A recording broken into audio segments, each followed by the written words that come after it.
Hello, how are you? Mumeze neza. Are you okay? We don't seem ready to do some social good in this mood. Can we all look at the people seated next to us? Just stand, look at them. Reba uicha and I. Look at the person seated next to you. Give them a high five. High five is like this. Good. Yeah. Tell them we are ready to change the world. We are ready to push for the SDGs and we're ready to be part of them. Right, so my name as always is Eugene Anangwe and I'm happy to be here. I'm going to be your MC for the day and I'll also be moderating panel discussions here alongside my colleague who I will introduce a bit later. But to set the ball rolling, we all believe that drama is a very key component in passing out information.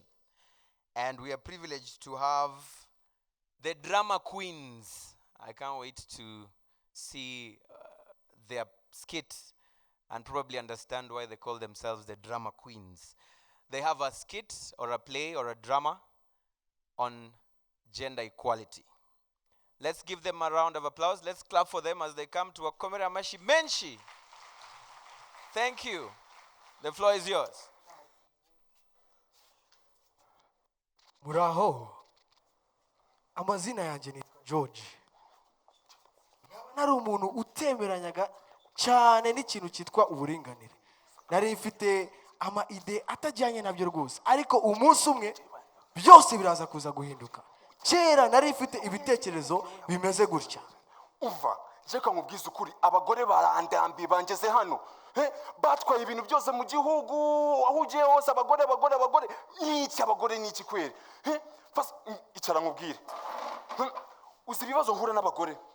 First of all, kugira ngo igihugu cyacu kitere imbere dukeneye abantu bafite imbaraga kandi iyo ugiye mu kazi k'imbaraga baba bashaka man power. Wari wumva women power? Ariko George buretse none ugasanga mu nteko nshinga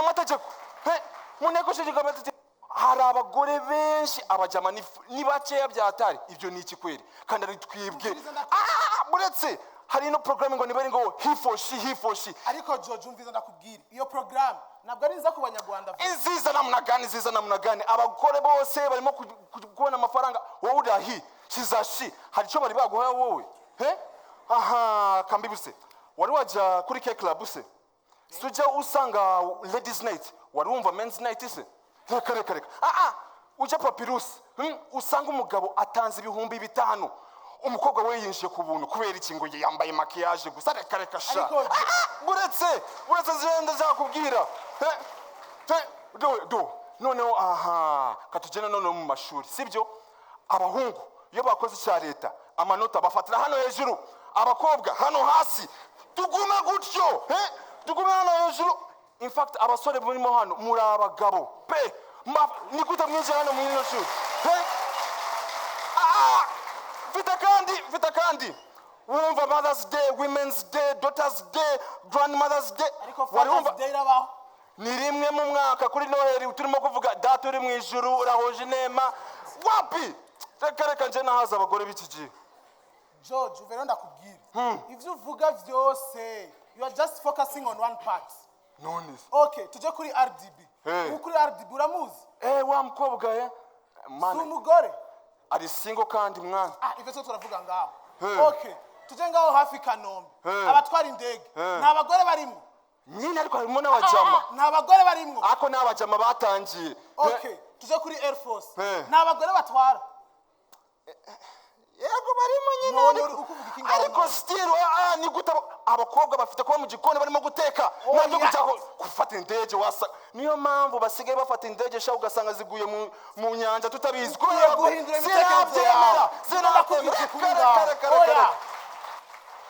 rero ibyo nibyo byari ibitekerezo byanjye ariko ndabizi muribaza niki cyaba cyaratumye uriya muntu ahindura ibitekerezo bye. Rero ibintu byambayeho nimwabyemera kuko rimwe nabyutse nk'umugore.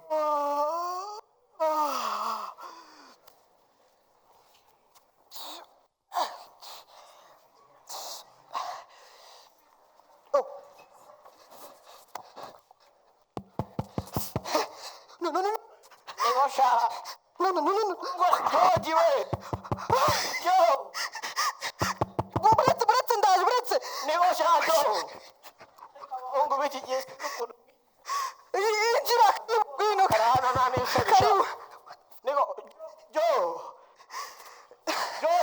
karamira ariko ko numva ijwi ry'umukobwa ubabo George ariyo sha muze ni njyewe umva nta mwanya w'imikino mfite ta George ari ni njyewe muze ni umva ndashasha ariko ntago ndi impumyi ariko abana b'ikige mwigize ibiki ni njyewe George usanga uri kumva ijwi ryanjye koko George ntago aranyishyura amafaranga y'inozo rwose amezi aya arakavuna umuheto uriya muhungu yambwiye ngo yiga muri CBE nimba ari ibiki uba reka twumvikane ari he kandi nkubwira ko ari njyewe narose ndabizi arimo aranyumva umuhungu ugira amanya mubwire muhaye iminsi agomba kunyishyura rwose njye nta mwanya mbifitiye ahangaha abakobwa b'ikige n'akabahungu inosa nufatiye moto utaranyishyura turabona nashaka iminsi ine ubusa iminsi ine ndabona kwiha amafaranga yo kwishyura iriya nzu koko ariko hari ahantu bari bamaze iminsi banyemereye ikiraka reka ngende njye kukireba bambwiye ko nzatangira uyu munsi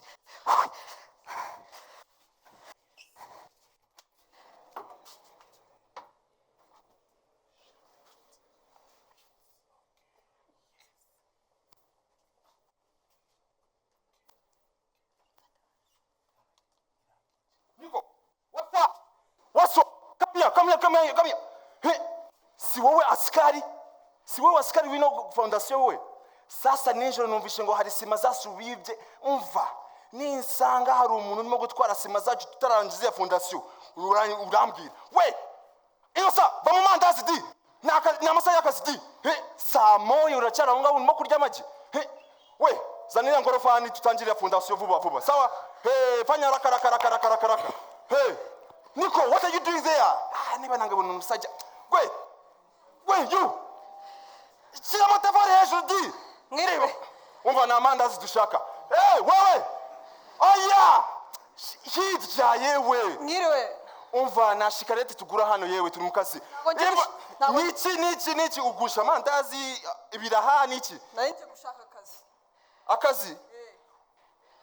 Urimo gashakira umugabo wawe se? oya umugabo ni njye ndimo ndakishakira ntago ndimo ndagashaka Okay, ni musaza wawe se? Okay, ni peri wawe. oya ntago ari papa Utambwira ko ari grandpere wawe urimo gushakira akazi none. oya njye ndimo ndakishakira nibyo ndi kukubwira Bakwitane se muko? nitwa George Ngaho wasi wajyamo uriya musazi wano. He's very mad. Ngo George kandi ari umukobwa. Niko. Watoretse indera ariko. Okay, sawa nta kibazo. Urashaka akazi hano? Urabona turimo kubaka hano etage y'ingorofani 20. Turakoresha ingorofani 20 kubaka etage. Sasa wewe ushobora ingorofani kweli kugisunika? cyane maze Nugasare vuba. Uzi gupiga yewe? ndavanga umucanga nkajya nkuvanga nkashiramo na Umva gabanya filime. Sivyo iyo ni Chuck Norris warebye. Sasa kamubwiza ukuri Mwana uri umudada kabisa. Hano ntabwo tujya twemera abakobwa, hano n'akazi k'abagabo. Genda usarira handi, sivyo? Sawa. Wewe waswa. Gwirani. Ingorofani yagiri hehe?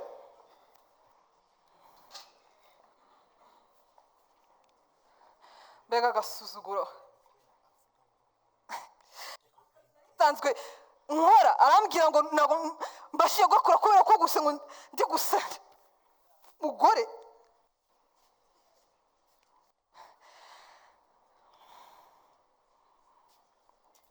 ariko nta kundi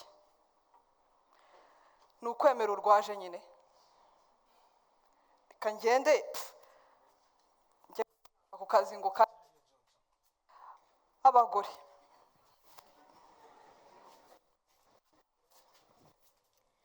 Sandrine mbwira niwe wagiye se ariko nta kansetse oya sha nyine umva undi ku kazi ariko rwa boss rurahuze rero najya kuri phone mbwira inkuru neza yambwiye igice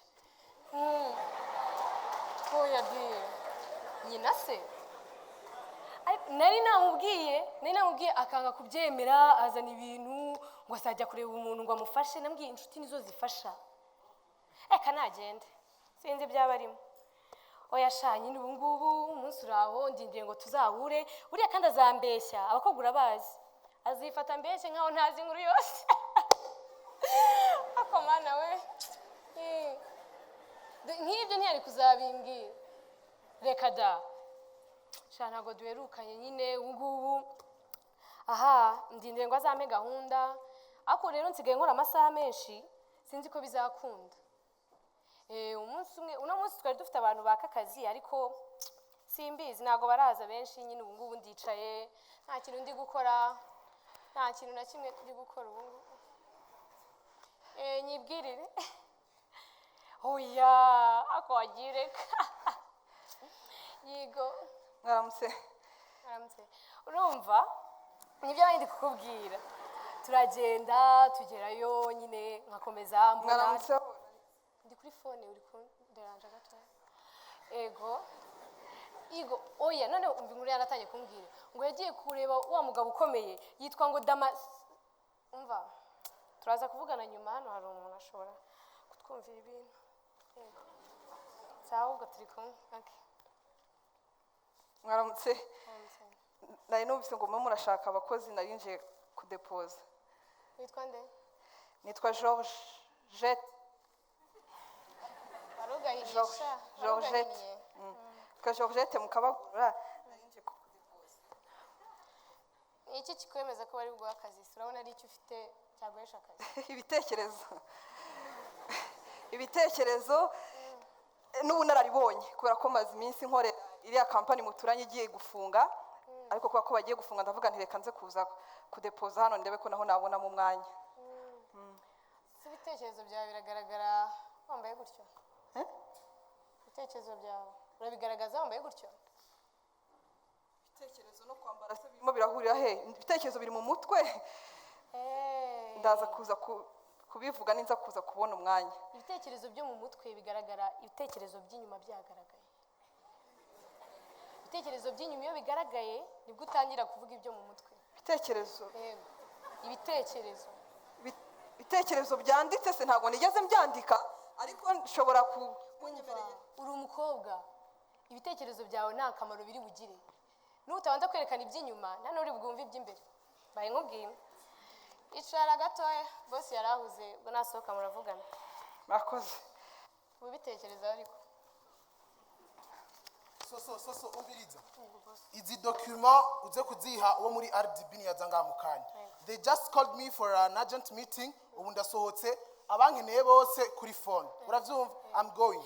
Boss hari umuntu wari ubategereje gato. Muraho neza. Nyarutsa ndacerewe. Numvise ngo murashaka abakozi muri no company yanyu, nari nje kudepoza kema nari nyahaye secretary. Okay, waruje kudepoza akazi? But now it's 5 p.m. The last time was 3 p.m. Hama uje wambuka unye baze ko dagwa akazi muri company yacu. Uko niko bambara muri company yanje. Mwambara uniforme se ko akazi mutari mwaka? Uko niko bambara. Okay. Nacho ngira nigiki ufite wo kungurira kuri company yanje ngo kongerako. Nandi babibwira secretary wanyu ko ufite ibitekerezo bya kubaka ino company yanyu bikayiteza imbere n'ubunararibonye. Nakoreye imyaka 3 yose iriya company. Kubaze wibaza ko tugwe ngaha tugendana amadarubini abone ndani y'umubiri. Ibitekerezo ndabibona gute ngaho? Ni mu mwanya tukaganira nzababwira iki. Ibitekerezo ukiye kuvyerekana niko bimeze. Okay. Mugabo ubu ndacerewe, but I can give you a last chance. Uno musi 9 p.m. nzakwa ndi papyrus. Urahazi? Nabwo hazi. So akazi ko gakore neza uze kuhamwereka kandi uze kuzambaye imyenda igaragaza imitekerezo yawe neza. Uravyumva? Sishaka kuza wambaye uko onye werekana ibintu bigaragaza neza kuzokungura ibintu muri company yanje. So umufashe vyose. Okay, now I'm going to the meeting, wabwire ntuyibagire. Yego boss. Nabikubwiye. rero reka tujyane njyanye ibi bintu umva ngomba gushyiraho karabero Rabero. dore uri umukobwa w'inkumi Ntabwo ndi umuhungu, ntabwo ndi umukobwa. uri cyabahungu ariko si uri umuhungu umva manze nkubwire shyiraho akantu k'akarabero wikoreho urumva rero naje kugenda mpura na boss soso yamfashije kwerekana ibitekerezo byanjye neza. Soso rero yaramfashije ewana ngira n'ahantu mbona akazi. Mbonye akazi ndavuga uwamuhamagara nkamubwira nkamushimira neza kuba narakabonye.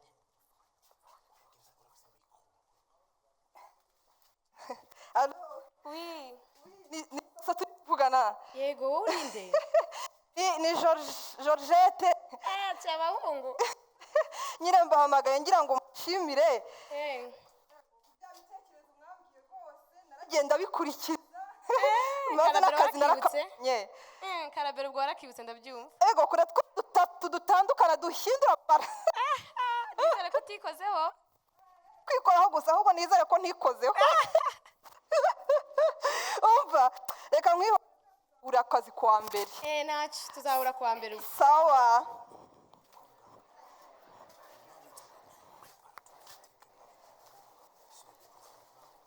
Nyuma y'amezi 2 natangiye kumva ndwaye ariko indwara ndwaye ntari kwisobanukirwa neza. Bibajije soso angira inama yo kwegera muganga kugira ngo abashe kungira inama anambwire ikibazo aho kiri.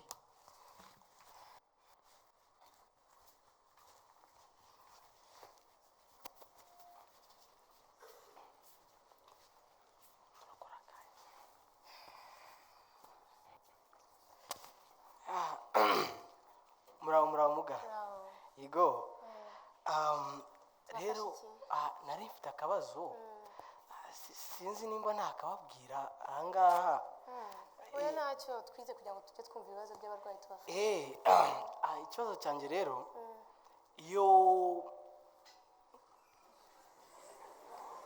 ukoze iki iyo nkoze bya bindi ibihe wariye ibishyimbo ko nawe kubyumva neza mu kinyarwanda baravuga ukwimye ibishyimbo bakurenza imisuzi. Iyo mbikoze rero nta kintu cyumvikana rero ni kuvuga ntabwo binuka sinzi rero ikibazo mfite rero for example ahangaha twicaye maze kubikora inshuro 3 ariko nta kintu maze kumva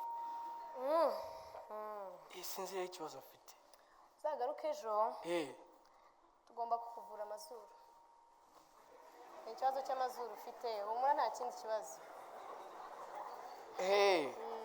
urakoze ubwo umaye rendez-vous ejo ejo sinzakubure merci bwira ugukurikira yinjire sawa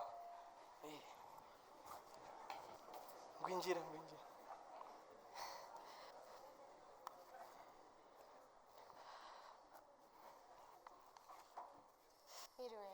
Muga. Yego. bakwita nde Nitwa Georgette. ikibazo kimwe Yewe muga. Nanjye simbizi. cyakugendekeye bite se Hashize iminsi. Yewe. Nkabyuka nkumva ibintu by'isesemi idasobanutse habe na gato. Yewe. Ngakwakunda kavura kagwa. Gapfa gukora mu kavumbi nkumva nagenda nkiryamiramo nkisiga dore cyane ko tuvuta nayo imaze iminsi nisiga iyo twumvise turarukira mbese nyine za gahunda z'isesemi za mu gitondo zigahita zibyuka. igira n'isereri se Isereri ejo ahubwo urabivuze ndabyibuka ejo bundi rwose mperutse kwitura hasi batangiye kuvuga ibi ariko nyine muga ikibazo mfite ndaba naranduye se oya humura ntabwo kwandura bigira symptome nk'izo ngizo nararuzwe se oya ahubwo se umva nkubaze beruka gusurwa ryari gusurwa nta bantu baherutse kunsura amaze iminsi nikorera ndi busy nta bashyitsi mperutse kwagusurwa koko ntabwo biherutse kwaba kobwa muga hari ikintu ntaba ntakubwiraga buriya mbere ntabwo ndi umukobwa. oya ndabyumva ko izi ndwara zatumye ugira ubwoba ariko uri umukobwa sibyo ntabwo uri umukobwa oya ntabwo ahubwo umva nkubwire uratwite oya nibyo ahubwo wamagana umugabo wawe umubwire inkuru nziza yo gusangiza abantu muganga rwose ugira urwenya. uratwite uragize ne uratwite nahoze mbaza niba ari igihe baroze none ubanza ariho ufite ikibazo. oya ndabyumva ko biguteye ubwoba utari ubizi utanabimenyereye ariko nibyo uratwite ntabwo bishoboka. oya ibintu byose wambwiye bijyana n'umugore utwite muga ntibishoboka koko ntabwo ndi umukobwa ntabwo ndi umugore. oya wigira ubwoba ndabyumva ko ibintu byose biraje biragutungura ariko uri umukobwa kandi uratwite bitagiye kuntera ubwoba ahubwo ari wowe koko ndabona wagira ngo urakomeje sinshobora gutwita koko ntabwo ndi umugore. oya uratwite nibyo ntabwo ndi umugore muga. uri umugore Ntabwo- ibintu byose bigaragaza ko uri ntabwo ndi umugore nta mugabo utwite ntabwo bibaho. umugore nta mugabo utwite muga nta mugabo utwite nta mugabo. uri umugore ugenda wabona inda itavamo inda iravamo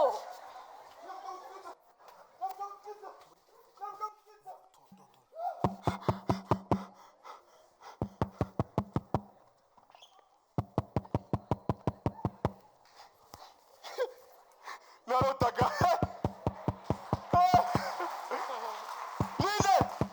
ninde George, anyisa George D nagarisha jante niko David nukuri kw'Imana ntago wamenye ibintu byanyuze nanyuze mu munsi mu masaha ashize oya reka wowe nkubwire abagore banyura muri byinshi. nahise mutekerereza ibintu byose byambayeho n'ibintu byose narose aranyumva mubwira rwose ko numvishe agace gato y'ibintu abakobwa banyuramo cyangwa se abagore ewana arangije nawe mubwira ukuntu ibitekerezo byanjye byahindutse nawe angira indi nama uti Nukuri kw'Imana kuva uno munsi zajya n'ubagore cyane kuko banyura muri byinshi abagabo aho tugiye hose baratwakira neza nta kibazo ariko abagore banyura muri byinshi.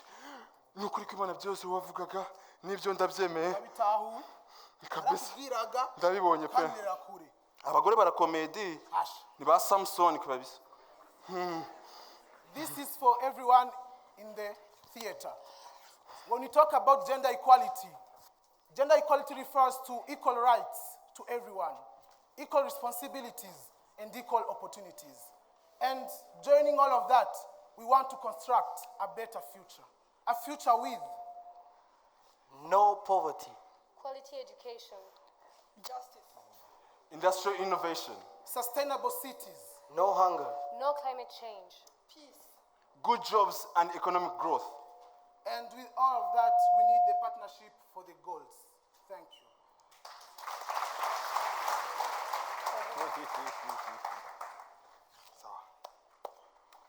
Nanone. Oh, the drama kings. Who had more drama? Right. So thank you so much. Actually, that group, they pointed out at a very sensitive issue that we need to be talking about.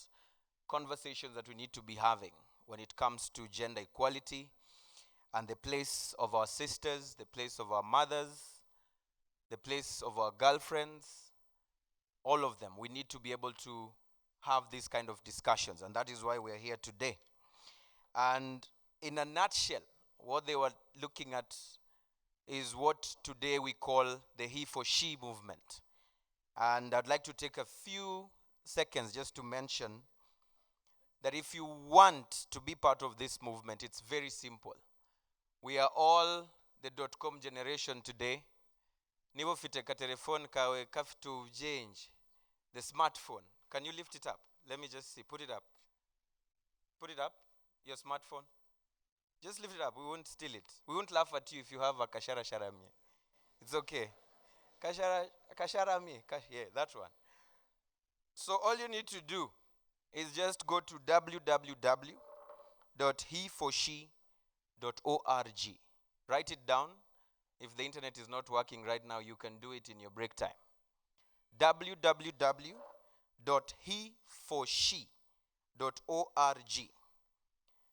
And we need to be in solidarity in this particular campaign to ensure that our sisters and the ladies are actually brought on board in all the development issues that we have. So I know we are visitors for some of us here, and it's important that we hear from our hosts. And of course, allow me to now bring in the Chancellor of the College of Business and Economics, and that is none other than Professor Philip Cotton. Let's give him a round of applause as he comes to address us. Thank you very much. Good afternoon. UN Resident Coordinator, Your Excellency, Ambassador to the Republic of Korea, Honorable Minister Dan Gashumba, distinguished guests, colleagues, and students, welcome. This is the University of Rwanda. I'm not sure whether I've been promoted or demoted.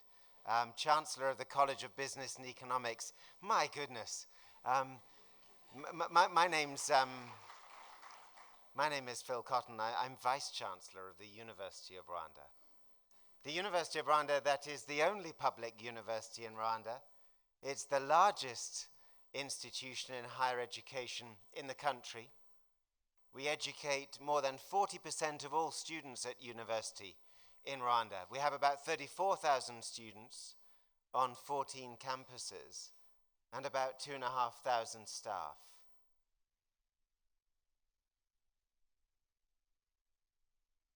How many of you are students and staff in the University of Rwanda? Just me? No, there must be more. Anybody who's a student in the University of Rwanda, put up your hand. Come on, don't be shy, you should be proud. If you're a student in the University of Rwanda, put up your hand. Yes, there you are. Well done, ladies and gentlemen, you're very welcome. This may be the first time for some of you that we've met in this way, because I think some of you, hearing which classes you've come from, are first years. The University of Rwanda is 3 years old. This is the 4th year that the University of Rwanda has been in existence. The University of Rwanda has a simple ambition, and that is to help build this nation, to help create the next generation of leaders for this nation, people who will craft and mold this generation and go on to show future generations the great work that has already been achieved. We have a very simple logo here, ladies and gentlemen. And the logo was gifted to us from one of our students. It's blue because she says blue is the color of courage and you need to be courageous in what you're embarking on. She gave us the arc because she says you have to express your oneness. She gave us the letters U and R in a stylized form because she says we have to be creative. And if you look at the letters U and R, you will see 3 lines going through those letters. They represent the 3 colors of the national flag of Rwanda, because we are the University of Rwanda, born of Rwanda, reflecting the values of Rwanda and solving the problems of Rwanda. And so it's a real pleasure and delight to welcome our guests here to be part of our mission. The vision for the University of Rwanda was mercifully and thankfully part of the vision of the leadership in this country, and we give great thanks to His Excellency President Paul Kagame. Minister Gashumba, this is the 2nd time you visited us in 2 months and interacted with our students in a classroom setting, and we're delighted. We're really, really pleased. And we hope that this can be a regular occurrence for you, helping us to think through issues of equality in terms of gender and promotion of units that we sometimes call family units that express our community, our common unity within this university. And it's only in expressing our community that we will be able to move forward. Connecting today, creating tomorrow. As a community in the University of Rwanda, we have to connect today. We have to understand where we are today in order to make sense of tomorrow, in order to create tomorrow. And so it's a real pleasure for us to host this meeting. We look forward to the engagement of the entire audience, the University of Rwanda, demonstrating to our guests that you are indeed the very best individuals, young people, to emerge from secondary schools in Rwanda. I wish you well in your future studies. I wish you well in this meeting and this series of meetings. And I want you to know that the Deputy Vice-Chancellor, Nelson Ejumba, who's sitting here, is working on a project to bring the Sustainable Development Goals into every aspect of university life, in research, in teaching and learning, in community engagement, in consultancy, and in our management and administration. So I hope, distinguished guests, you find a comfortable home for the moment within the University of Rwanda, and we look forward to welcoming you back again soon. Thank you very much.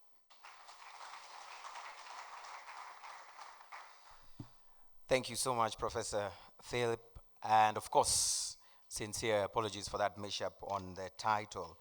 I hope I still have my job. Thank you. It is definitely my honor right now to welcome the UN Resident Coordinator, that is none other than Mr. Lamine Mane, to come and give us his address. Let's give him a round of applause. Thank you.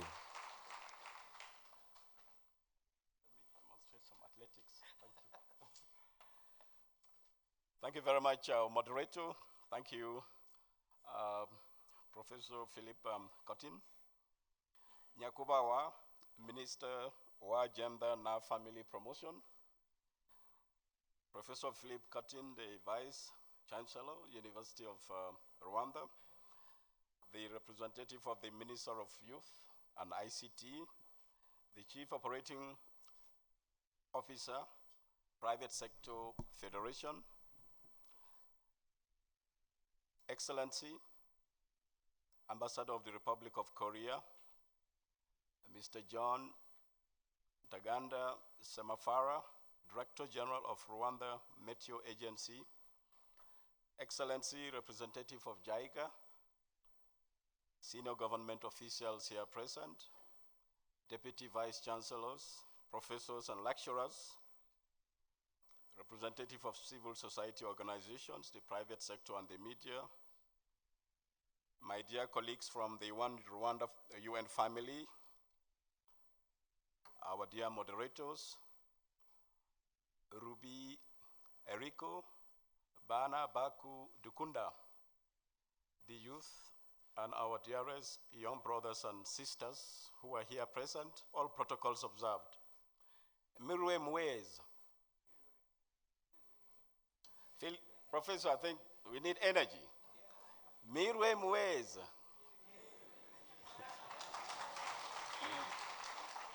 Murakoze cyane. Mbere na mbere mbanje kuba shimira that you accepted UN Rwanda's invitation extended to you to attend the 2016 Social Good Summit event that will brainstorm on the ways people can connect from their different areas of work and the positions and tangibly contribute to the SDGs. As many of you are aware, the Social Good Summit is an annual event that takes place around the UN General Assembly in the month of September every year, with the intention to promote open discussions on different solutions that can be adopted to make the world a much better place for both ourselves, the future generation, and for the present generation and the future generations. We expect that the implementation of the SDGs will also benefit us at this time and in the near future. The focus of this year's Social Good Summit event is Sustainable Development Goals, as it is evident, as the global community marked the first anniversary of the adoption of the goals by all the UN member states. I don't know how many of you are aware about the adoption of the Sustainable Development Goals last September, but we have already crossed the 1-year period. The Sustainable Development Goals build on and expand on the 8 Millennium Development Goals, MDGs, that came to an end in 2015, having been introduced in 2000. They focus on critical dimensions of prosperity, meaningful and secure lives for all, as well as sustainable development in both developing and the developed countries. Some of the values that underpin the Sustainable Development Goals include the following: human rights, obligations, equality, particularly equality of gender. We've seen that from the short play. Social justice, security, and stability. You will agree with me that some of these values are essential to normal development. Without peace and security, sustainable development cannot be attained. The other novelty about the Sustainable Development Goals is the profound focus on addressing the issues affecting marginal and the poorest of the poor among our communities. But like the MDGs, the Sustainable Development Goals are not legally binding per se, but they represent a political commitment to development by all the UN member states. Development that will benefit everybody.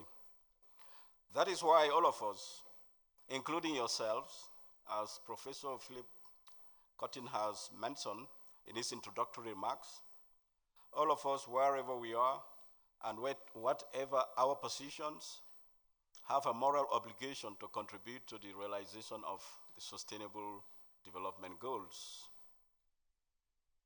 Ultimately, these goals are expected to create a benchmark that ensures the balancing of economic development and global environmental goals with poverty reduction and equity objectives. The Sustainable Development Goals are universal, meaning that we all have a role to play in their implementation. The MDGs were associated only with the developing countries, but the Sustainable Development Goals are of concern to both the developed and the developing countries.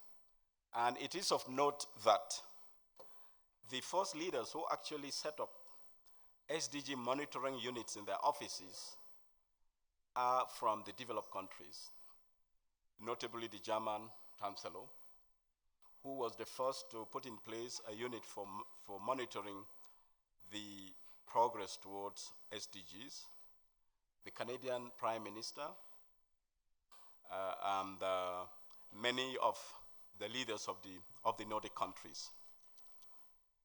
Rwanda, of course, has made another early start at implementing the SDGs. But I really want to underscore that these leaders from those developed countries have demonstrated the universality of the Sustainable Development Goal. I should also have mentioned countries like Japan. Recently, the TICAD meeting was held in Nairobi, and Japan has committed considerable amount of resources to supporting countries, particularly in Africa, for attaining the SDGs. Korea is also another country which has demonstrated its strong commitment to the SDGs. Already, a couple of meetings have been held in Korea on the education goal, the green economy, as well as the others. So we are pleased that His Excellency, the Korean Ambassador, is present here today with us. So you young people definitely have a special role to play in constructing the future we want. You will be the first people to benefit from it. You are active agents of transformation and change in our countries.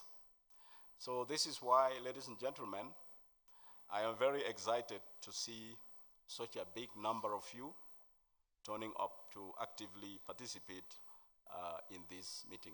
And I would like to seize this opportunity to thank Professor Philip Cotton and his colleagues and yourselves for turning up in such large numbers to be here. So collective and individual efforts at the local, national, international levels are also necessary.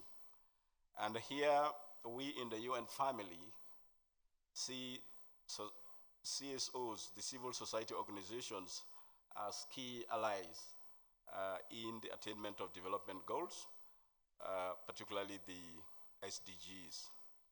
We are also pleased to note the presence of representatives of civil society organizations here.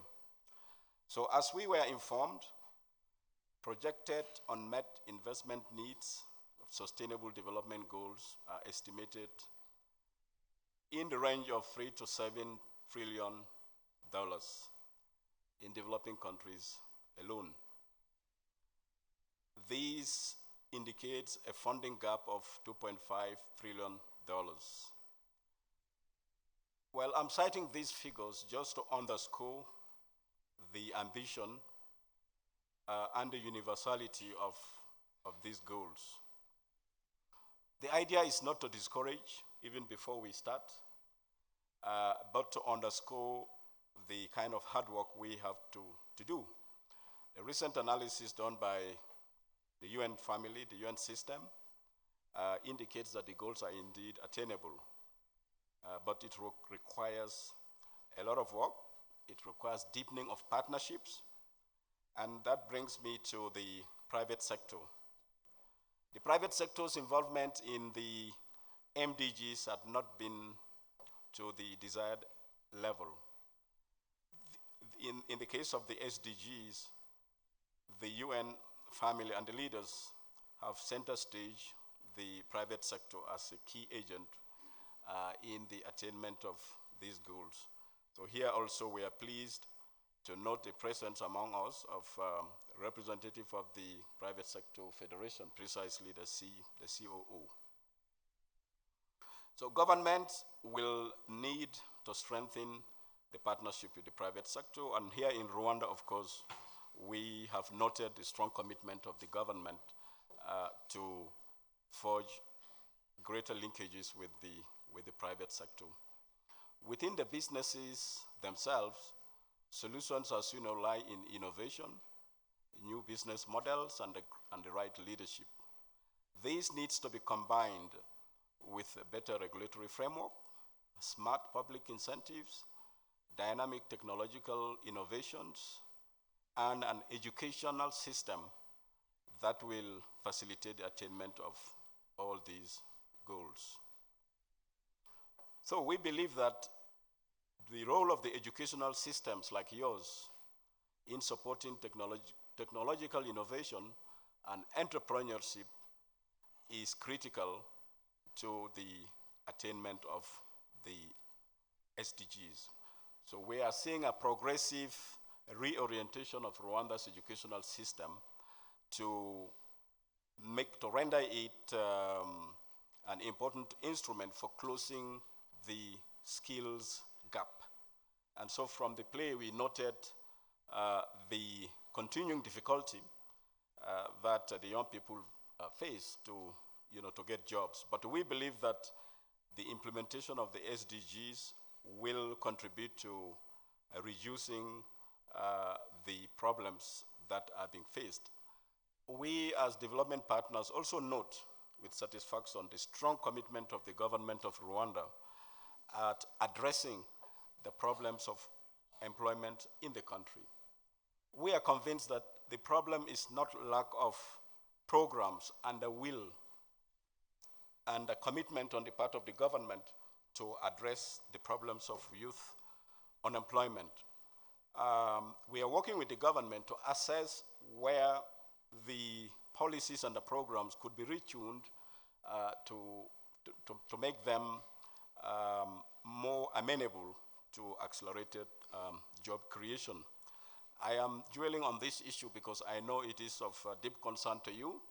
I want you to know that we, as supporting partners of the government, are also working very hard with the government to see how the issues of youth unemployment could be addressed. These are also at the center of the sustainable development goals. It is for this reason that we are pleased to note the early start that the government has made to accelerating the progress towards the SDGs. A lot of programs have already been launched since last year. You had the president making a public commitment to attainment of the SDGs, as the country had in the case of the MDGs. With the support of the UN system, Rwanda has done a very innovative work with respect to the SDGs. It has assessed the extent to which the current development programs and the frameworks include the goals, the targets, and the indicators. And what we have realized from that work is that at least 66% of the targets and indicators are already taken care of in the present strategic frameworks of the country, which only indicates that it is not an impossibility to attain these goals. Probably some of you are not aware, but even before the work has started, people are raising their hands. Oh, we are dealing with 169 targets, 304 indicators. But what we are saying is, this is not an impossibility. What we need is the strong commitment on the part of the government, mobilization of their population, all members of the population, like yourselves, and also adequate support from the development partners. And we believe that all these ingredients are in place in this country. So on this note, I would like to salute the strong and transformational leadership of His Excellency President Kagame in this beautiful country. While addressing the 2016 UN General Assembly last week, he said, and I quote, "We can stay on course if we keep a few things in mind. First, always remember that the ultimate purpose of these efforts is to transform the lives of real people by enhancing their well-being, safety, and access to opportunity. Second, build on what we have learned so far. That means being inclusive, especially of women and the youth, because if they are not reaching their potential, then none of us will." So as we are going to move to these debates today, I would like to pause here to thank you, Honorable Minister, the representatives of the Ministry of Youth and ICT, Director General from METIO, the representatives from the diplomatic community, representatives from the private sector and the civil society organizations, and all of you participants in this Social Good Summit event, as well, of course, as my UNDP colleagues led by our country director, Stephen Rodriguez, and our other one UN colleagues who worked so hard in the organizational arrangements of this event. Let us be part of these discussions on different solutions that can be adopted to make our world and the world of the future generations much better. This is a very good time to also welcome the Honorable Minister of Justice and the Attorney General, who has also agreed to grace this event with his personal presence. Honorable Minister Murakoze Chane, thank you very much for coming. To all of you, let me also say again, Murakoze Chane, for your kind attention, and we look forward to very active and fruitful discussions. Thank you very much.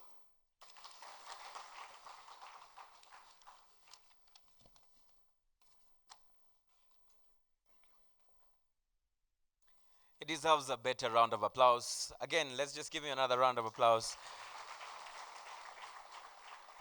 Thank you so much. Thank you so much for that elaborate presentation or keynote address right here. It's good content for us, even for our panelists, when it comes to information that has just come out of there. Thank you so much again. Now, at this particular moment, I'd like to call upon the Honorable Minister, Dr. Diane Gashumba, who's the Minister of Gender and Family Promotion, to address us. You could come just do it from here.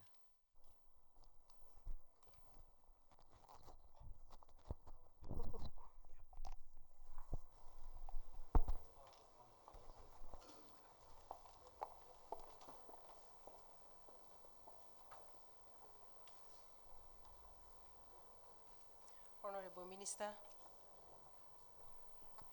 Your Excellency, Ambassador of the Republic of Korea, UN Resident Coordinator, representative of UN agencies, Vice Chancellor of University of Rwanda, Excellencies, dear students, all protocols observed, I have the honor to address this important forum that is discussing on the Sustainable Development Goals, and particularly this Social Good Summit 2016, Connecting Today, Creating Tomorrow. Allow me to thank the organizers for organizing this very important summit, which will act as an opportunity and forum for everyone here to reflect and gain more understanding on the newly adopted SDGs. Ladies and gentlemen, my keynote address will focus on gender equality as a means to eradicate poverty and achieve the SDGs.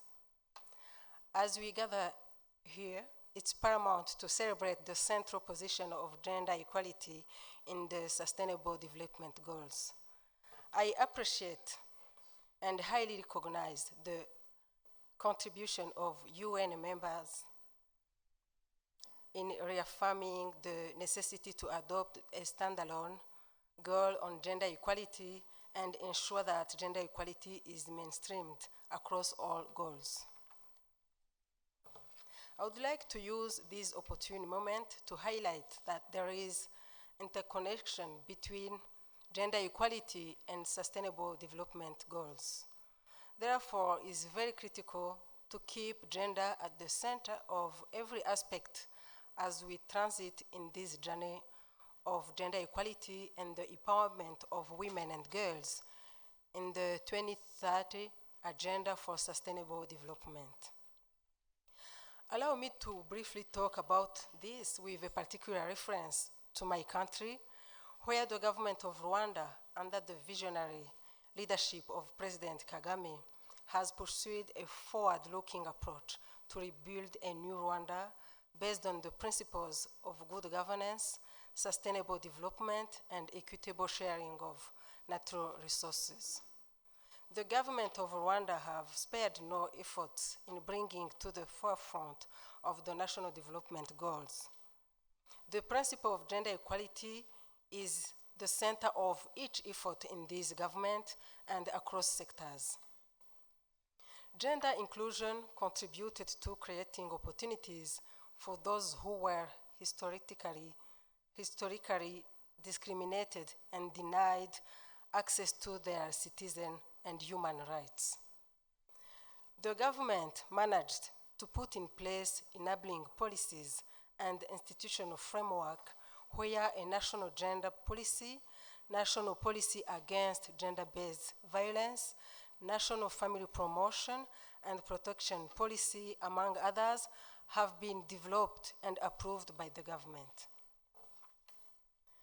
The revised organic budget law 2013, requiring all public entities to provide a gender budget statement as a mandatory annex of the budget framework paper to be submitted to both chambers of parliament, can be reflected in the role played by women in sustaining national socio-economic and political development.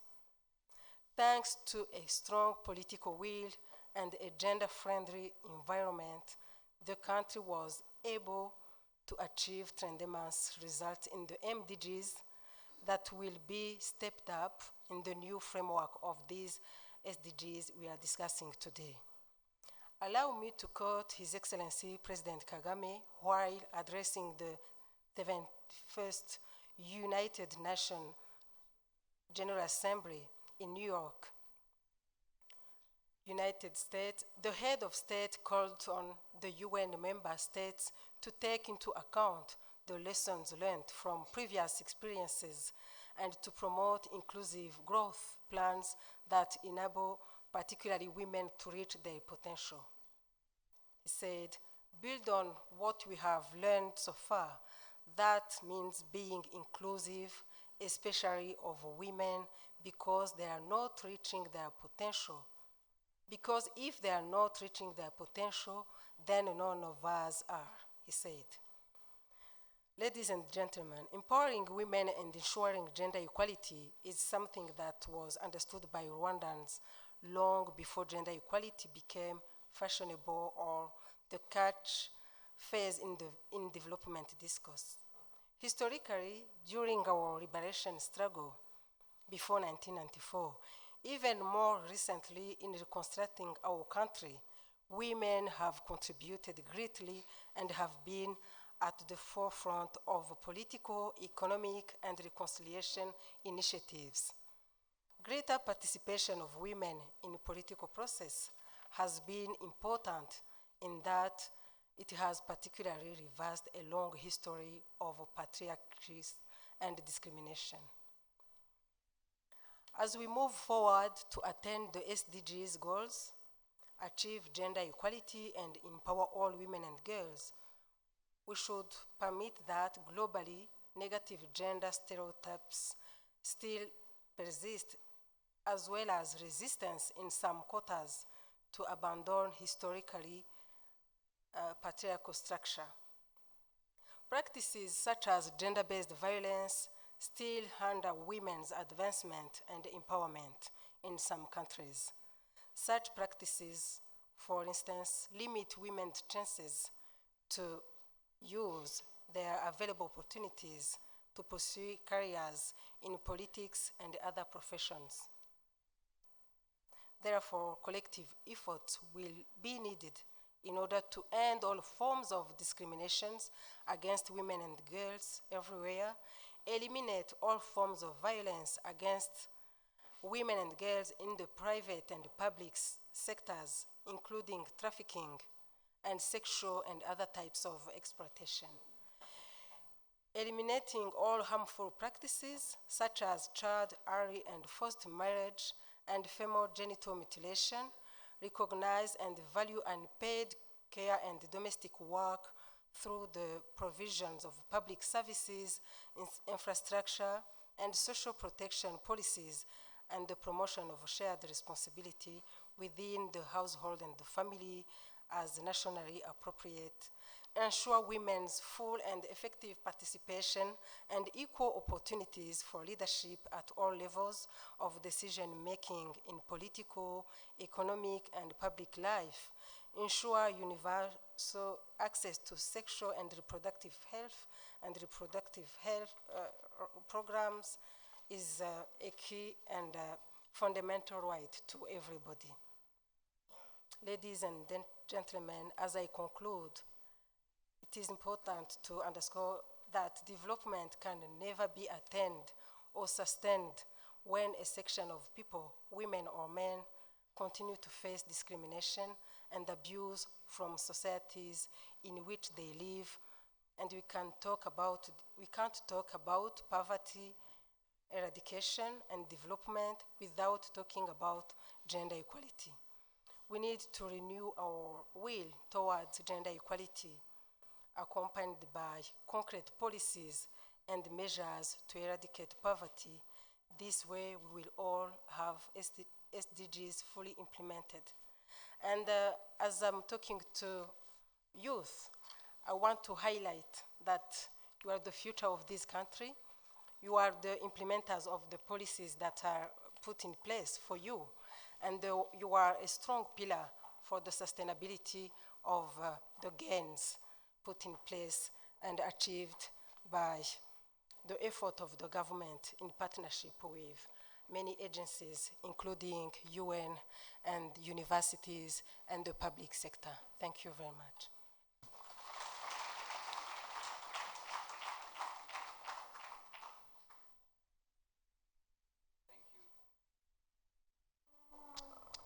Thank you so much. Thank you so much, Honorable Minister, for that remark.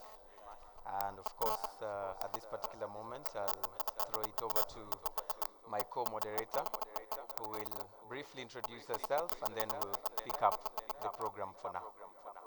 Thank you very much, Eugene.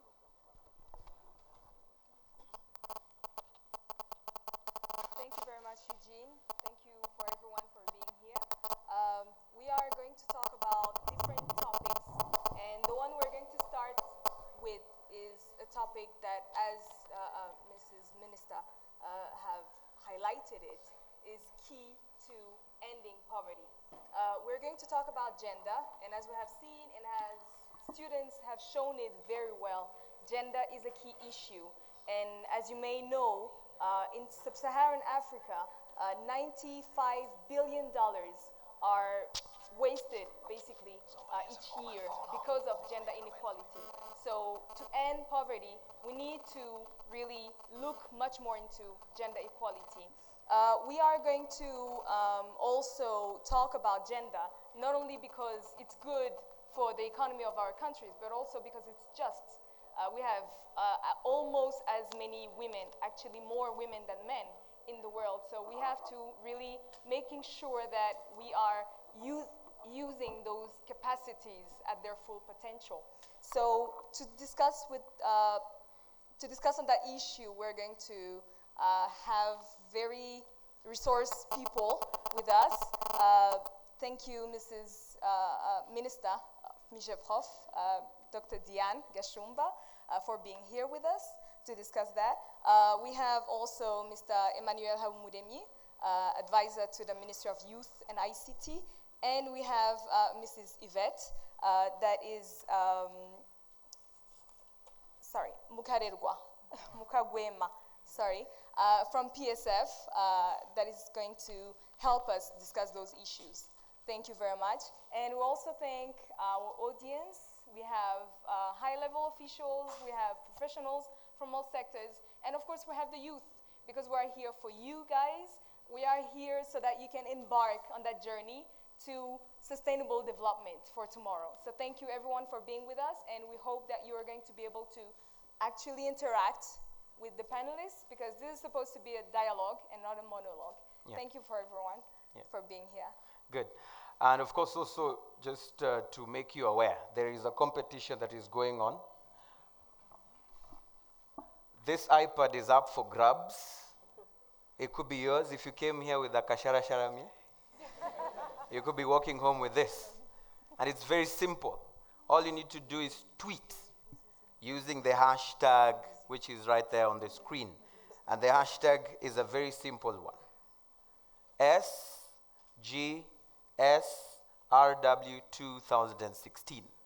SGSRW 2016. Whatever you write, you can take a selfie and say, I'm at the SGSRW 2016 summit. It's just about to begin. I'm looking forward to participating. I've given you a clue of what to write. So the person with the most tweets with that hashtag walks away with this iPad. If you have the most tweets, make sure the content is relevant. The minister has just told us that the content has to be relevant. The marking scheme is here. And from the look of things, the person who is leading right now is UNDP Rwanda. Followed by at Sida B. Shershta. Then Social Good, at Social Good. And then there is Eli Mandela. Is Eli here? So he's tweeting from somewhere and he might walk away with that iPad. So can you make sure that you are the one who's going to go away with it? And let me remind you that terms and conditions apply. Right, so thank you so much for that introduction of our panelists. Let's get into it now. And we've had the presentations, we've had the speeches, we have the research, the information is all over the place. But as we look at connecting today while we are creating tomorrow, it was important, as it was mentioned by Lamin, that we need to also look back and take stock of where we are today before we even think of tomorrow. And I'll start with you, Honorable Minister, because from a government perspective, a lot has been said, a lot of commitment has been put out there. But how can we encourage those who watch, those who see us, that we are moving beyond just the commitment? What can we point at and say, this is where we are today, before we even start talking about tomorrow? Yeah, thank you very much. The first thing I would say about Rwanda is the existence of clear policies. And policies across sectors. We do have gender policies in education, and we have laws that have been put in place. We have laws securing equal right for education for everybody, for young women, for women, equal right to education. We have laws and policies in health programs that provides equal right to access to health facilities, to insurance, to all health programs, including reproductive health. We have laws that are providing equal right to inheritance and to properties. So when you look at all sectors in Rwanda, really gender equality is taken into consideration. Taken into consideration. And it's not only having policies in place, they are translated into concrete actions. When you look at the indicators across sectors, why do we achieve those indicators? Why do we, have we achieved MDGs? It's because the policies are implemented. And I want also to highlight the will and the commitment of the leadership of this country, starting from His Excellency Paul Kagame. He has demonstrated that he really believes that women are capable. They are as capable as men, and I can just give an example of appointment of women at the central level in the cabinet. We are 40% of women. And I can mention the constitution providing for a quota for women, just to close the gap that was there in the past. And that quota, that constitution has allowed women to catch up and to be more confident and to compete during elections from the grassroots level to the central level. So here in Rwanda, where we are, we have policies, but they are implemented. And I want also to thank our brothers men, because there was no resistance in Rwanda. Because men in Rwanda, they are trusting us, and that they are objective, because they recognize the achievement made by the contribution of women. So but before we go into Yvette and also talk to Emmanuel, still on that issue of, the men have been, they have received this with goodwill. And what you say in terms of the reflection on the ground, it is not just about the laws, it is actually happening on the ground. But just before this event started, the drama queens were actually asking themselves various questions, those who are performing here. And they were asking, they were trying to portray the perception out here when it comes to gender equality.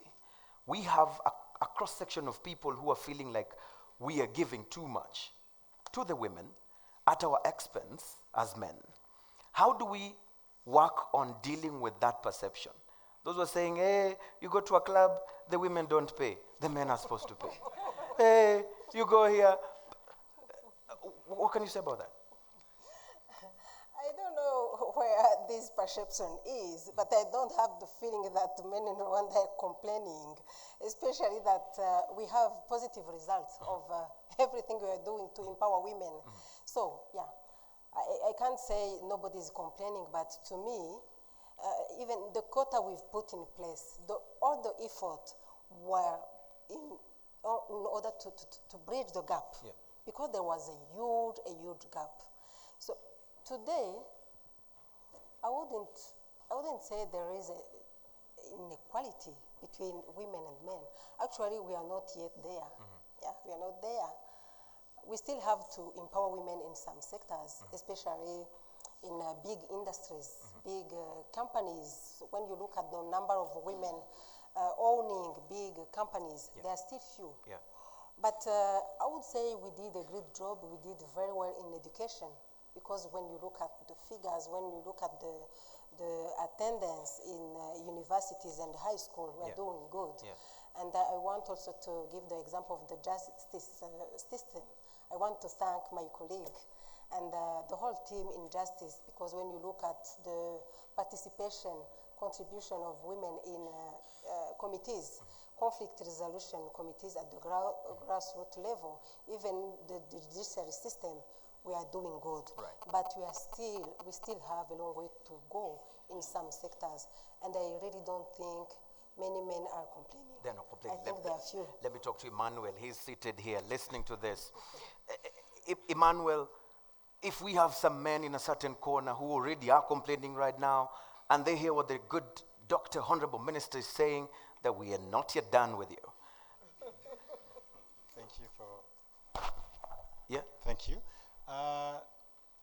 After listening to his note, I was thinking about there is a need to have some testimonies from where this is doing great job here in Rwanda. Since when you look, we go back to our history. Yeah. We know how women were treated. Yes, they were respected, but there are some activities in which they were not allowed to participate in, even though they were capable. With the policies that are in place, we are looking transformation in this area, where men and women are working together for their sustainable development.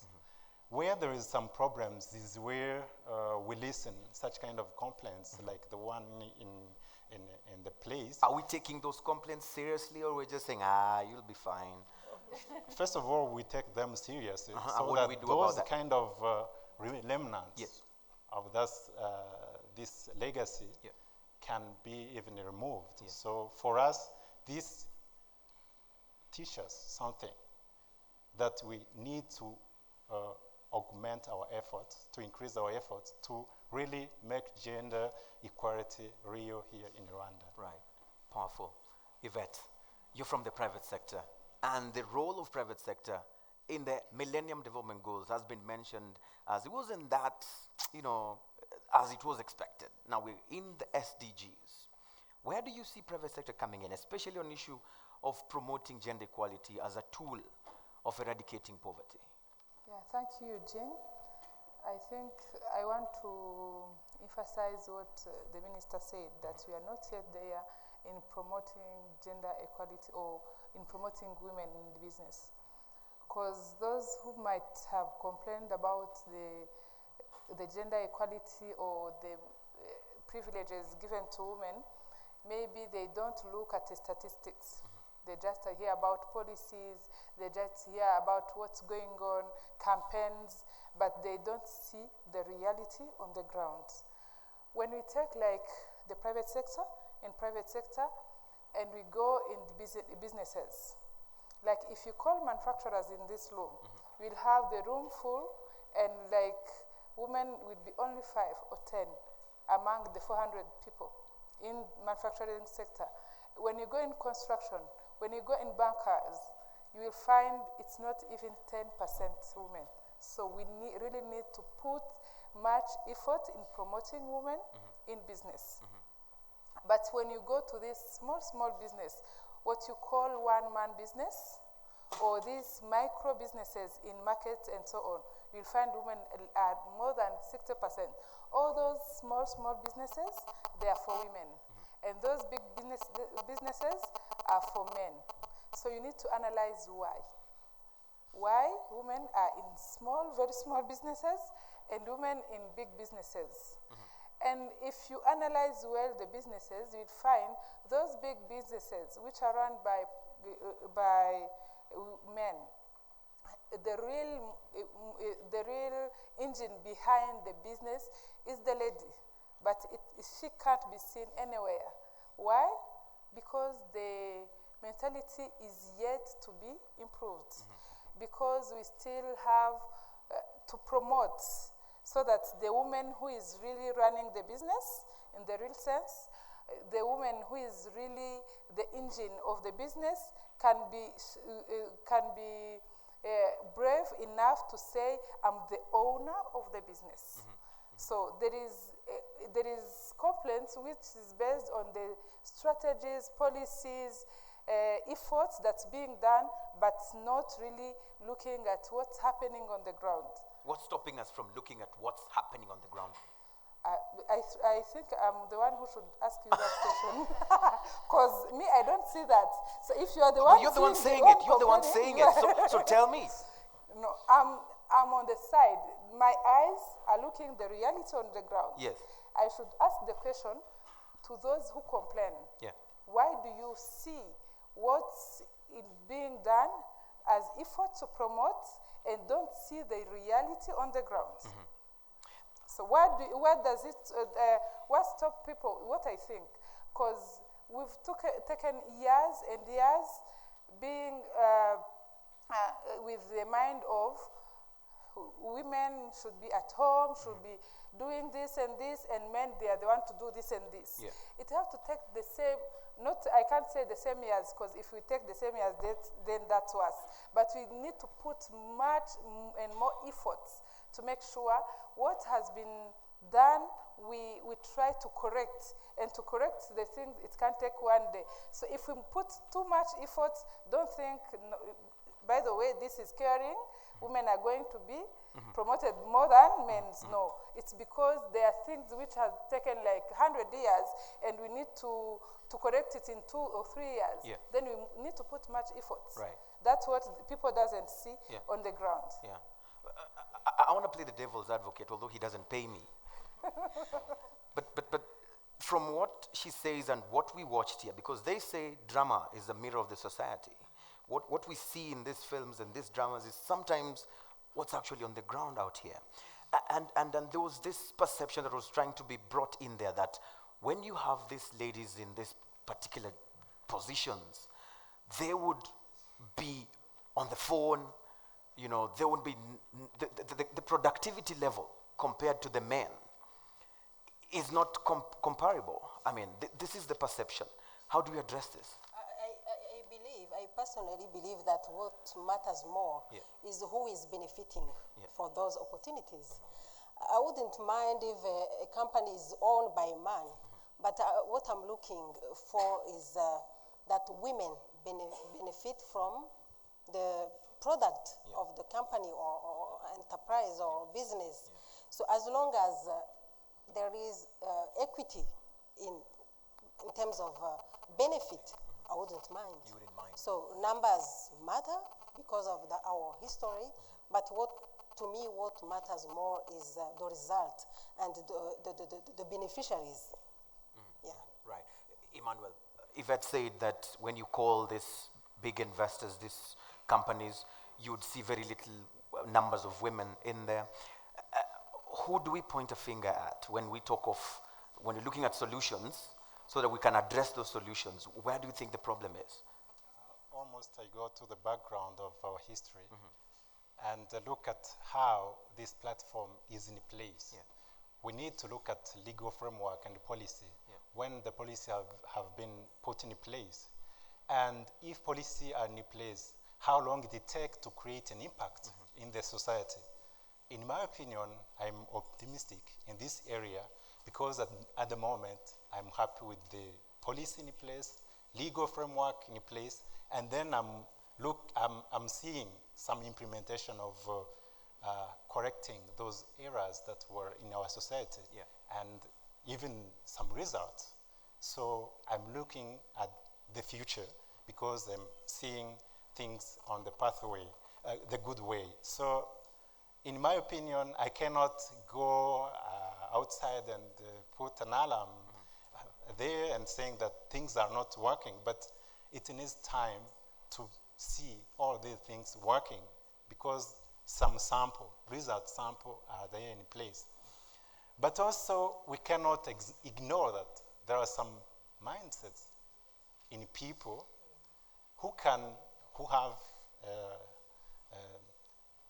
a time to talk, who have time to talk, and most of the time they are the one who are instigating such kind of ideas without ignoring that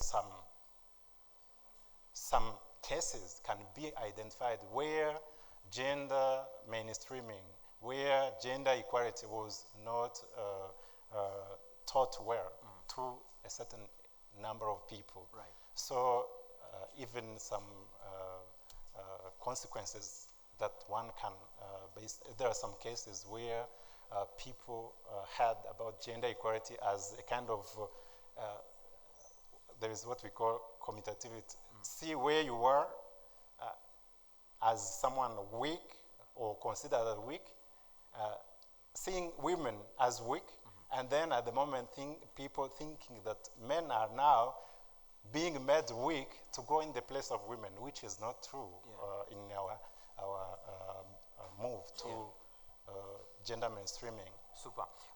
Shortly we'll get into the audience in a very short while.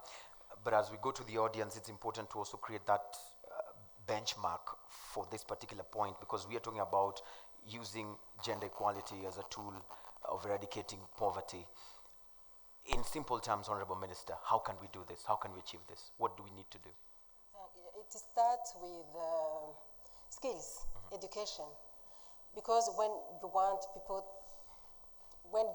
end poverty, when you want people to create an environment and to take advantage of opportunities that are there and to use them at a maximum, they need to have the skills and the competencies. So to me, everything should start with education, and that's what the country has done. Quality education is one of the goals for the SDGs. And to me, we need to have educated women, educated girls, with women and girls that are really skilled. And then we need to have a healthy population. So to end poverty, you need to touch on many sectors. Right. So without a healthy population, without an educated population, you can't expect ending poverty. Right. To me, those are the two key.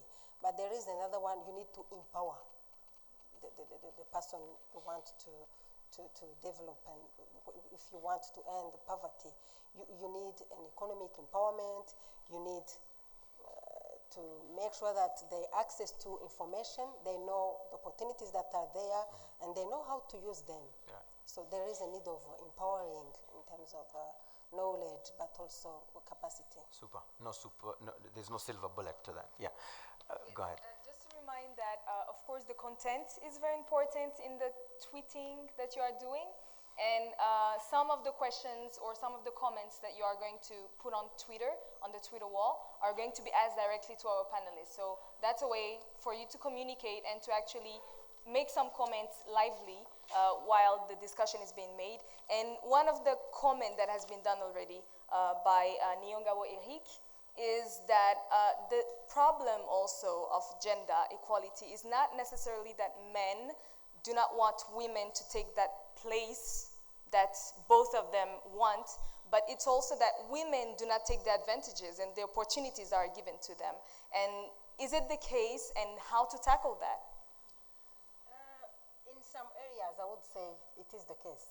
Let's take an example of the He for She campaign our president is championing. Among the commitment he made, we do have women accessing to ICT and women accessing to TVET. If I ask the audience, how many ladies here are doing ICT or sciences or TVET? I wish Hands I up, could ladies. see some hands raised. Sciences, ICT, TVET. Ladies only, put your hands up. Ah, there they are. Yeah, there are few. So I would be interested in knowing why. Is it because they fear ICT? Is it because they think they are not capable? So the question is relevant. Yeah. I think we have them here. We can hear from you. Talk to us. There's a microphone here. Just tell us what are the things that hinder you from taking advantage of the available opportunities that the Honorable Minister is talking about. Or you can tell us why you're taking sciences and TVET, just one of you. Let's clap for them to encourage them to do this. Very nice. Just got this microphone. It's here.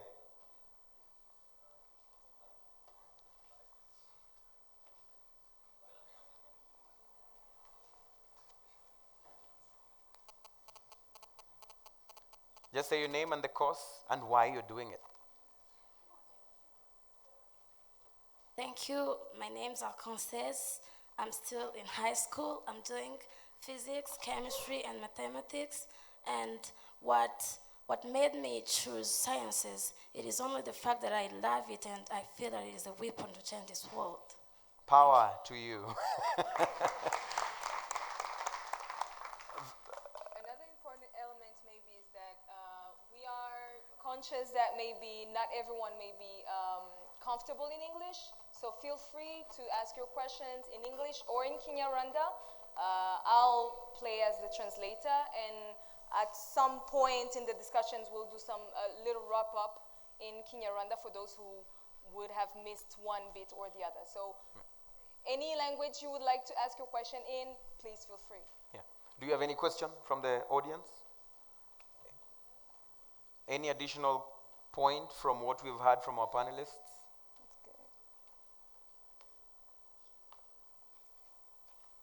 No, he's not coming on the mic. By show of hand? All right, we seem to be enjoying the conversation that is going on up here.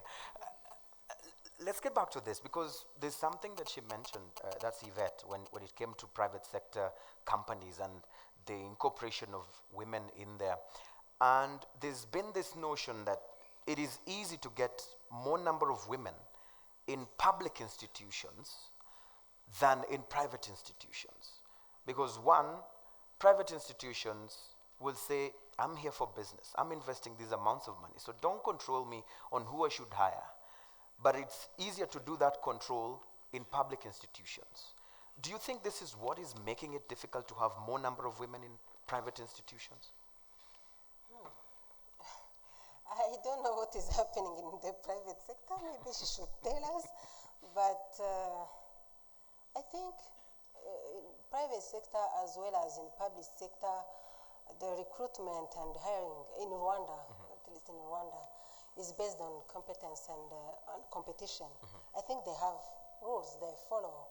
So I would ask her if what is the rate, what is the proportion of women working, not owning private companies, but in terms of staff, or I would ask her to tell us what is the proportion. Yvette. Thank you, Eugene.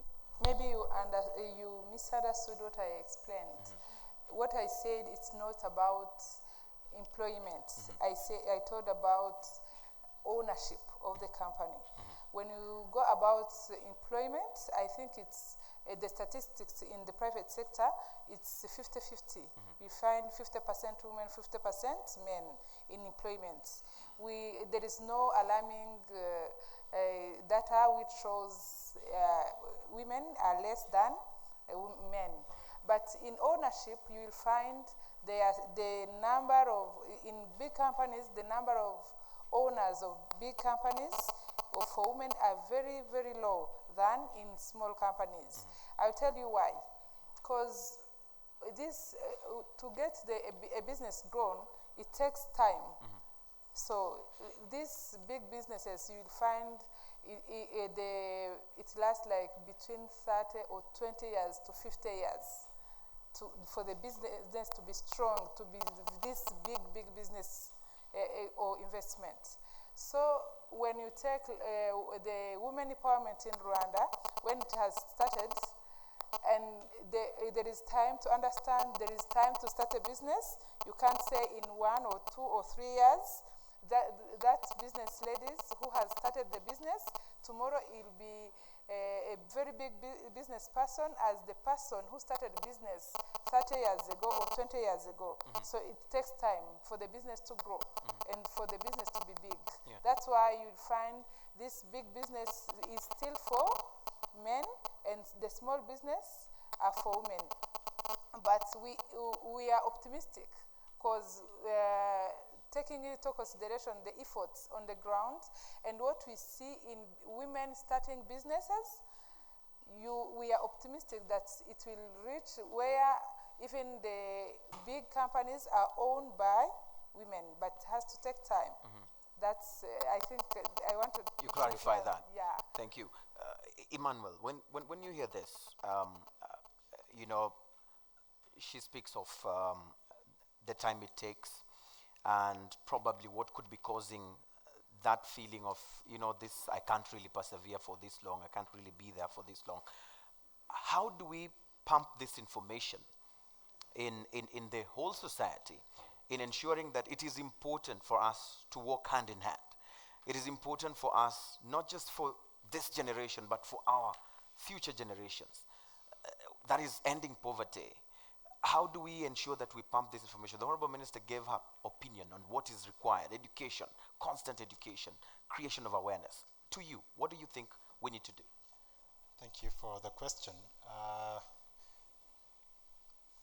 The awareness has started already, but basing on categories of people in our society, there are some categories where you can find that awareness is moving faster than the other one, but also there is channels to use. We need to look at channels to use in order to convey this message to every citizens here in Rwanda.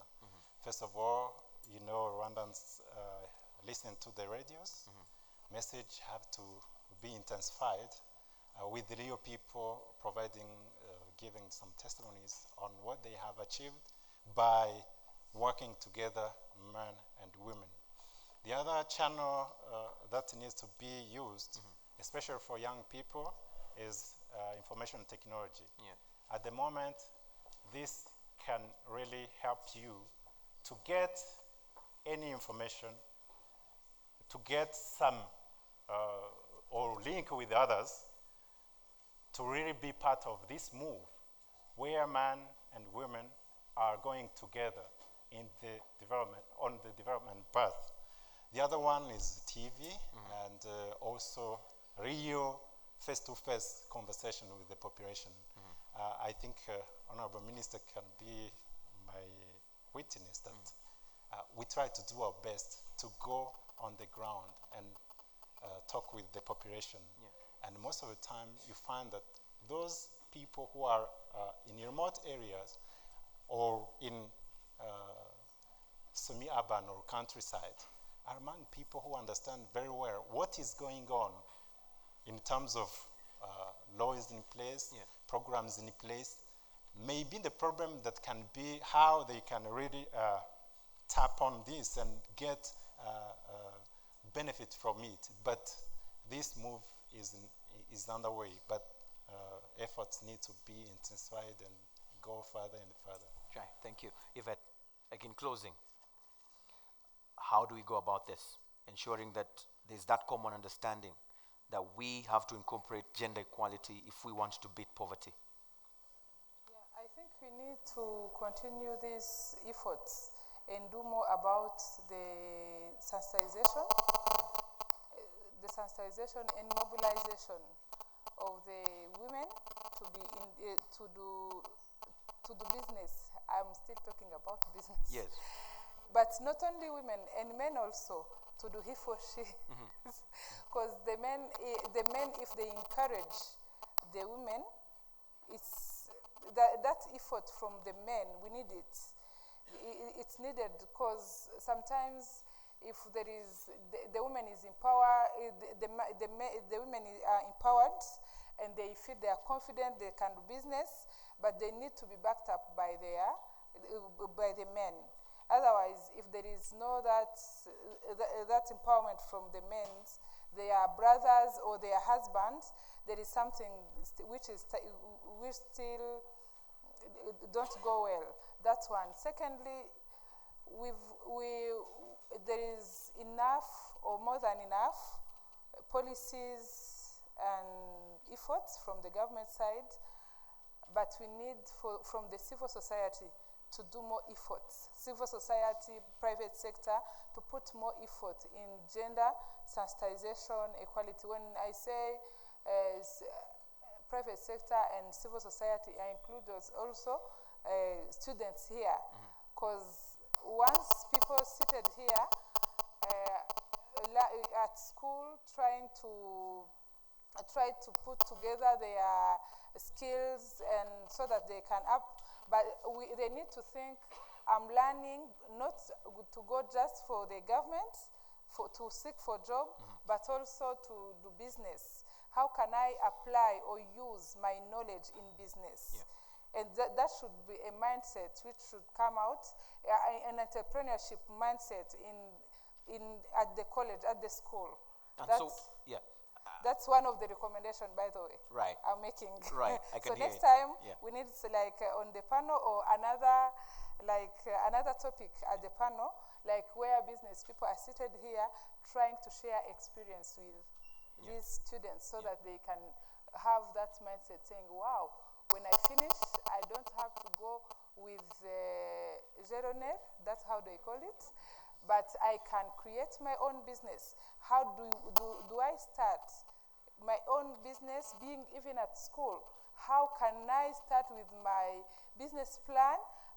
In the break, I start doing things which can help me to start my business when I finish my school. Right. That's one of the recommendations. Right. And so what is your commitment as private sector? As we leave this room today, we go back home, what do we go back home with? Knowing that this is the commitment the private sector made at this Social Good Summit. Yeah, for the private sector, we have private sector federation or private sector in general.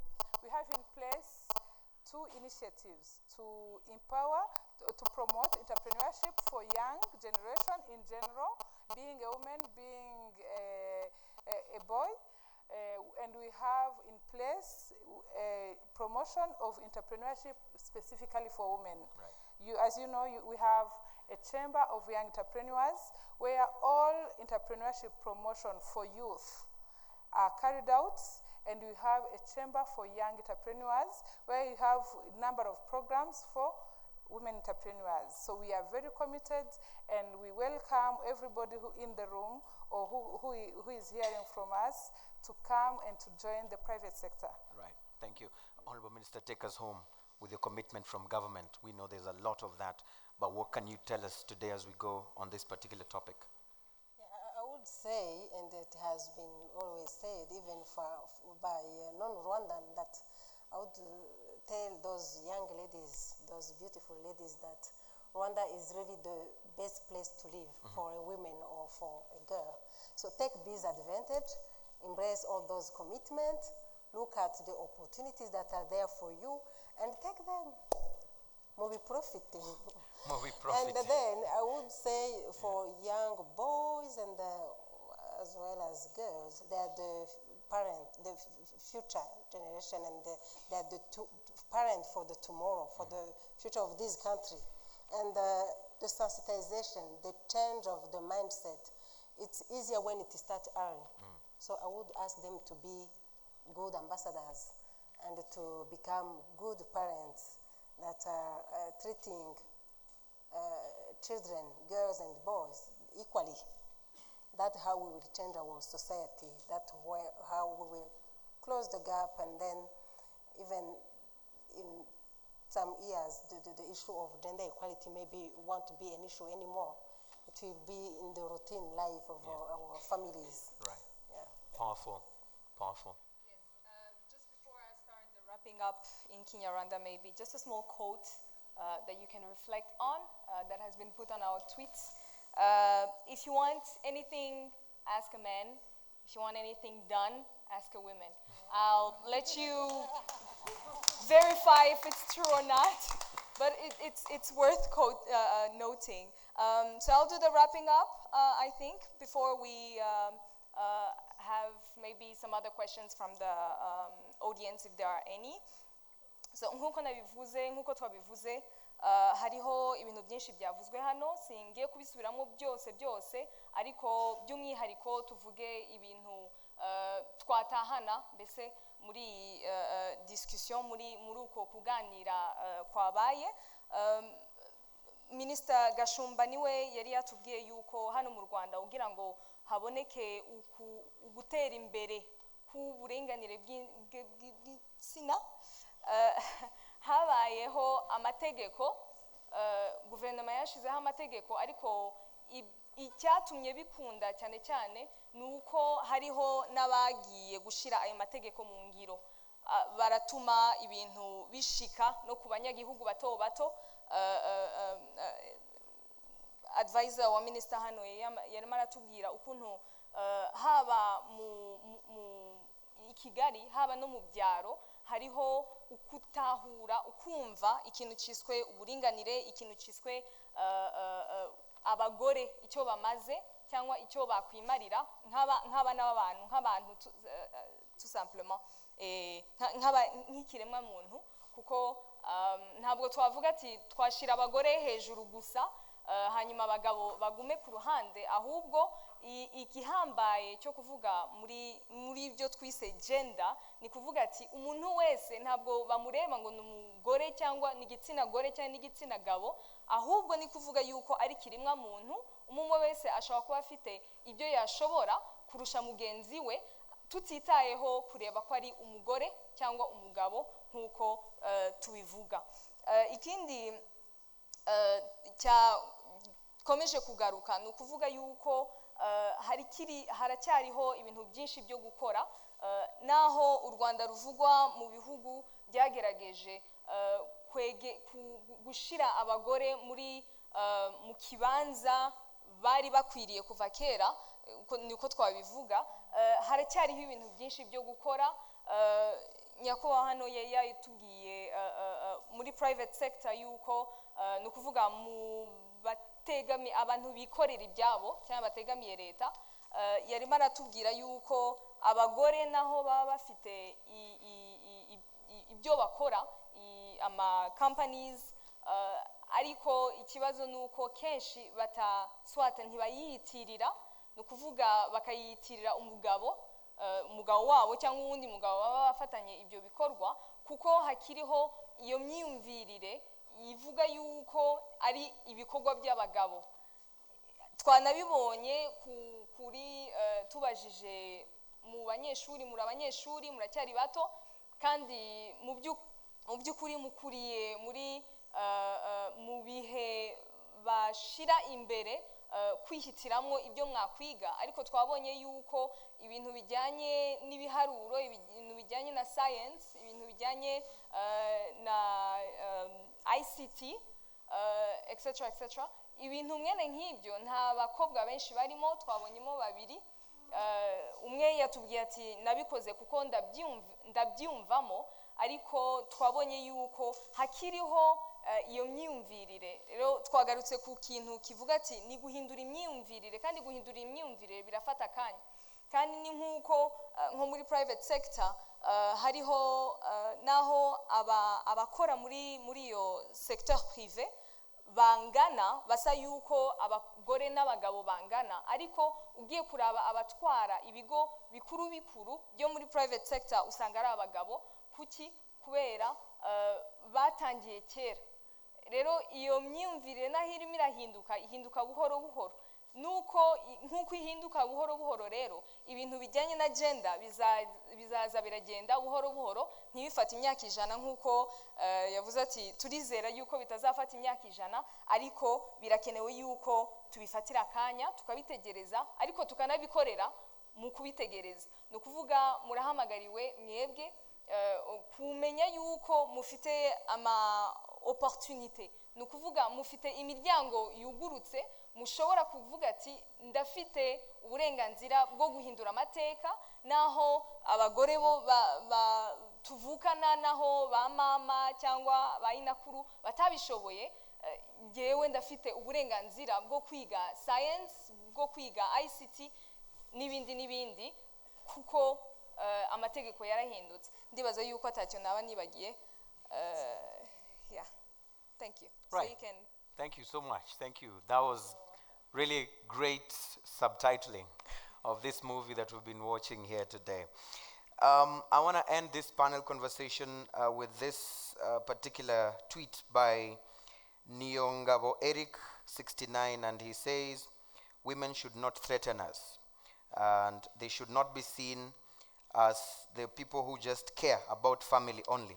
Rather, they can make money and feed the family. I think in a nutshell what he means, men should not feel threatened by empowered women. And we should not just put them back there as people who should just take care of the family. They can take care of the family while working hand in hand with us. So let's take that as our take home on this first panel. We're going in for another panel discussion, interesting one on pro-poor climate change actions. I'm really eager to understand what that means from our panelists who will be joining us in a very short while. Let's give a round of applause to our panelists for this first session. The Honorable Minister of Gender and Family Promotion, Dr. Dan Gashumba, and of course the advisor at My ICT, Mr. Emmanuel, and of course the Chief Operations Officer at Private Sector Federation, Yvette. Thank you so much for being with us.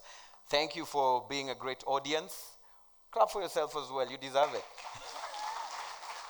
Right, so thank you so much. We'll be joined by the next panel right now.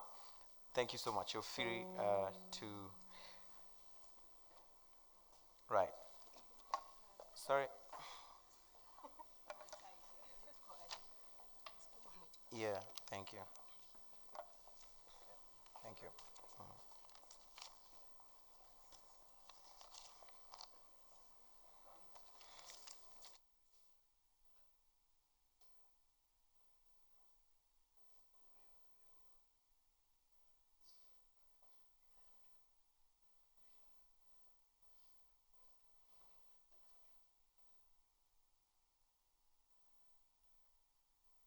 Hello, everyone. My name is Wea Viatora, and I'm a singer. And I'm going to sing for you one of the songs of Rihanna first. Then after, I'm going to sing one of my own songs.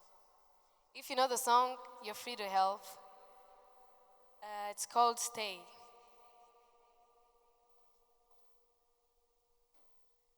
All along it was a fever, a cold sweat, high head, a believer. I threw my hands in the air and say, show me something. He said, if you dare, come a little closer. Round and round and round and round we go. Oh, now tell me now, tell me now, tell me now, you know. Not really sure how to feel about it. Something in the way you move makes me feel like I can't live without you. It takes me all the way, and I want you to stay. And I want you to stay. You don't know the song? And I want you to stay. Come on, sing with me. And I want you to stay.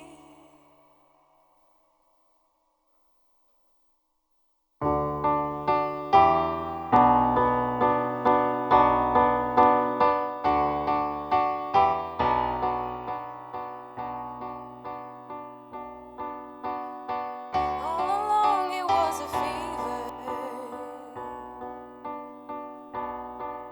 a cold sweat, I had a believer. I threw my hands in the air and say, show me something. He said, if you dare, come a little closer. Oh, round and round and round and round we go. Oh, now tell me now, tell me now, tell me now, you know.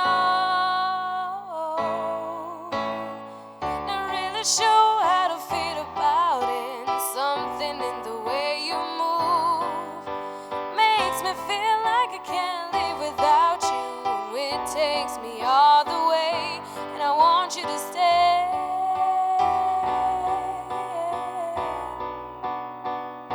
I want you to stay.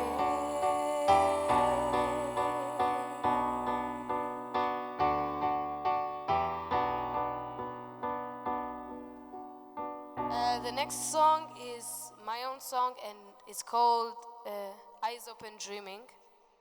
I hope you're gonna like it.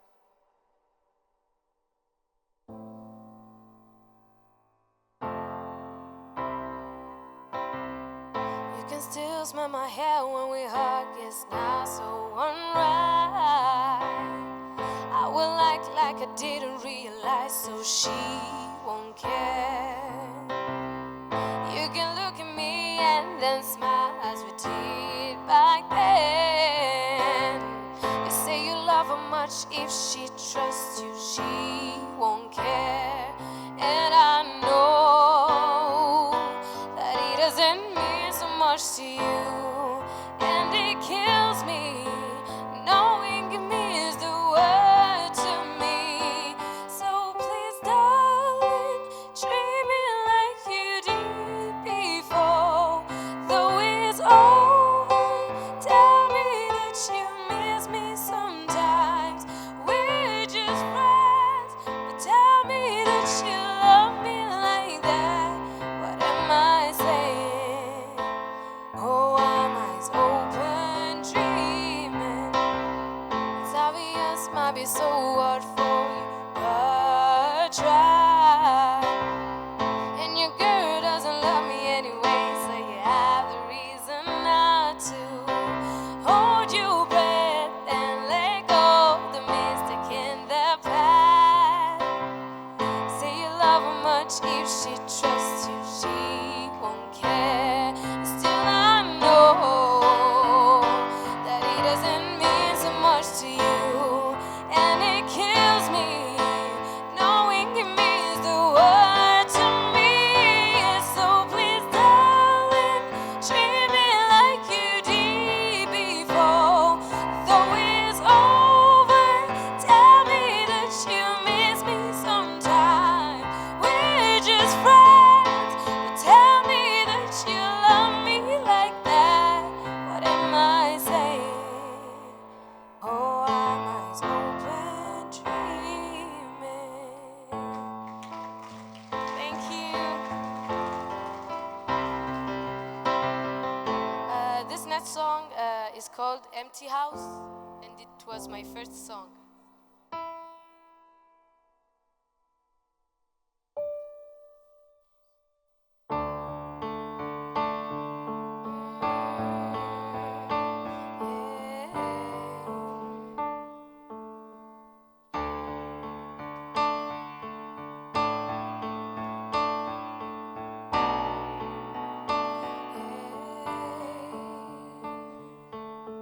The windows are never open, the wind ain't moving these curtains. Oh, the stairs are getting taller, my steps becoming smaller. Oh, I lift my voice up high, it comes and keep me back. Someone there calling us in the dark. Come get me out of this dark. If you're there, this empty house ain't going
these walls. Gonna calm myself. I need to get out there. Ain't gonna give it up. Carried all my strength. I need to get out there. Yeah, this empty house ain't going right. Empty ocean in my eye. Empty house is all I got, and all I have and need is fight. Fight with nothing else but fear. How is it like just out here can go all the doors alone? Hey, hey, hey. Thank you. So this is the last song, and it's called Skyscraper by Demi Lovato.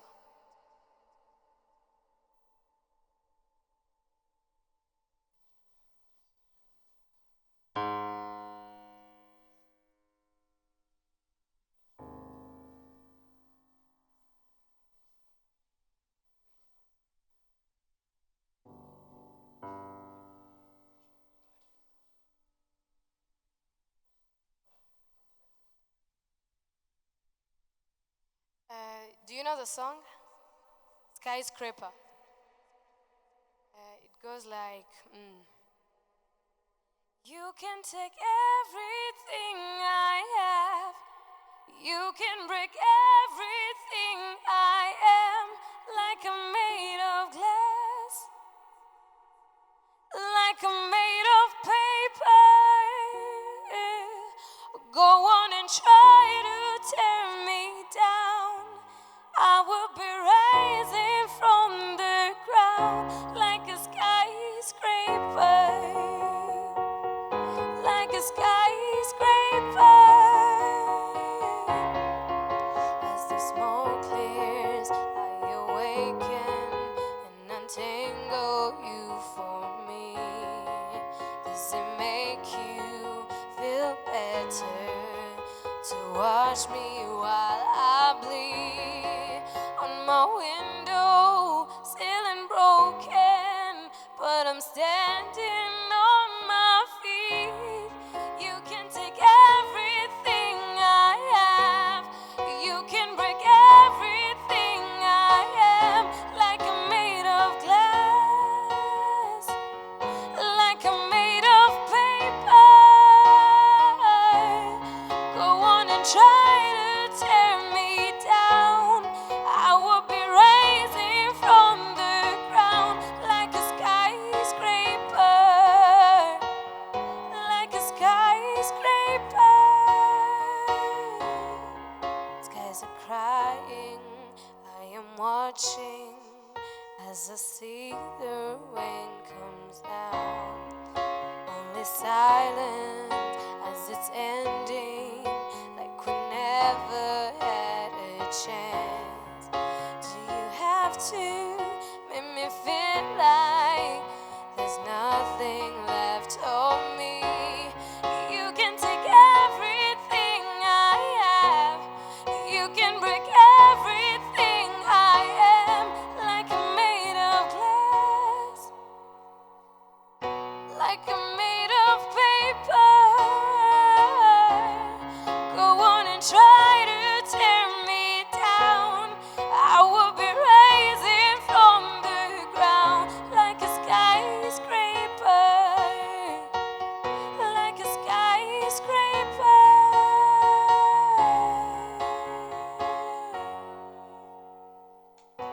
Thank you so much.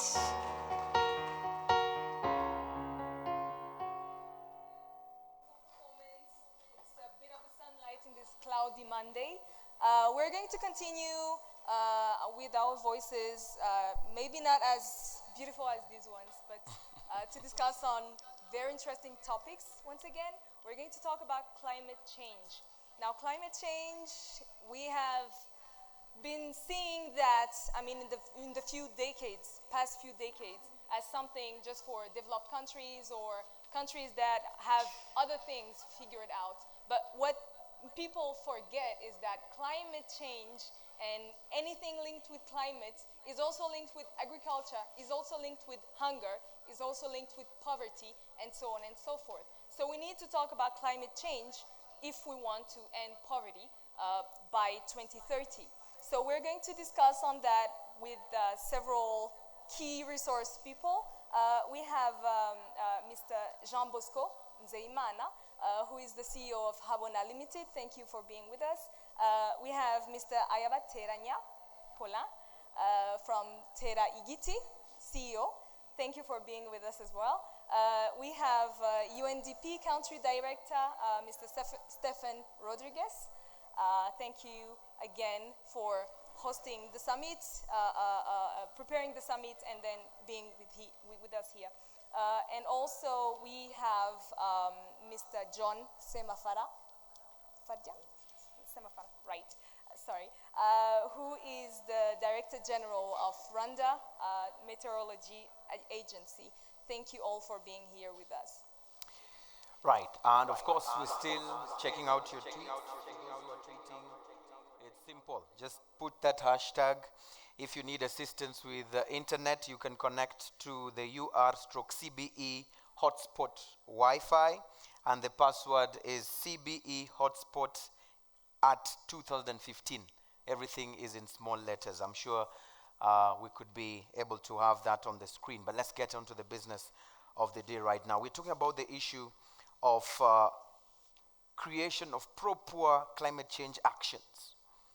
And before we get into the gist of this conversation, it's important for us to set the tone for it by understanding, first of all, what do we mean by pro-poor actions? Allow me, Stephen, to start with you.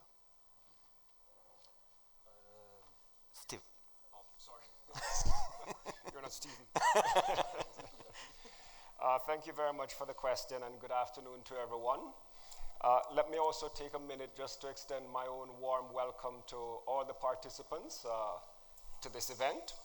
And in the past half an hour, I think we have seen the arrival of a few other dignitaries. We have the ambassador from Belgium here with us, the permanent secretary from Ministry of Local Government, and of course representative from CEDA, and a number of other officials here with us. So welcome to each and every one.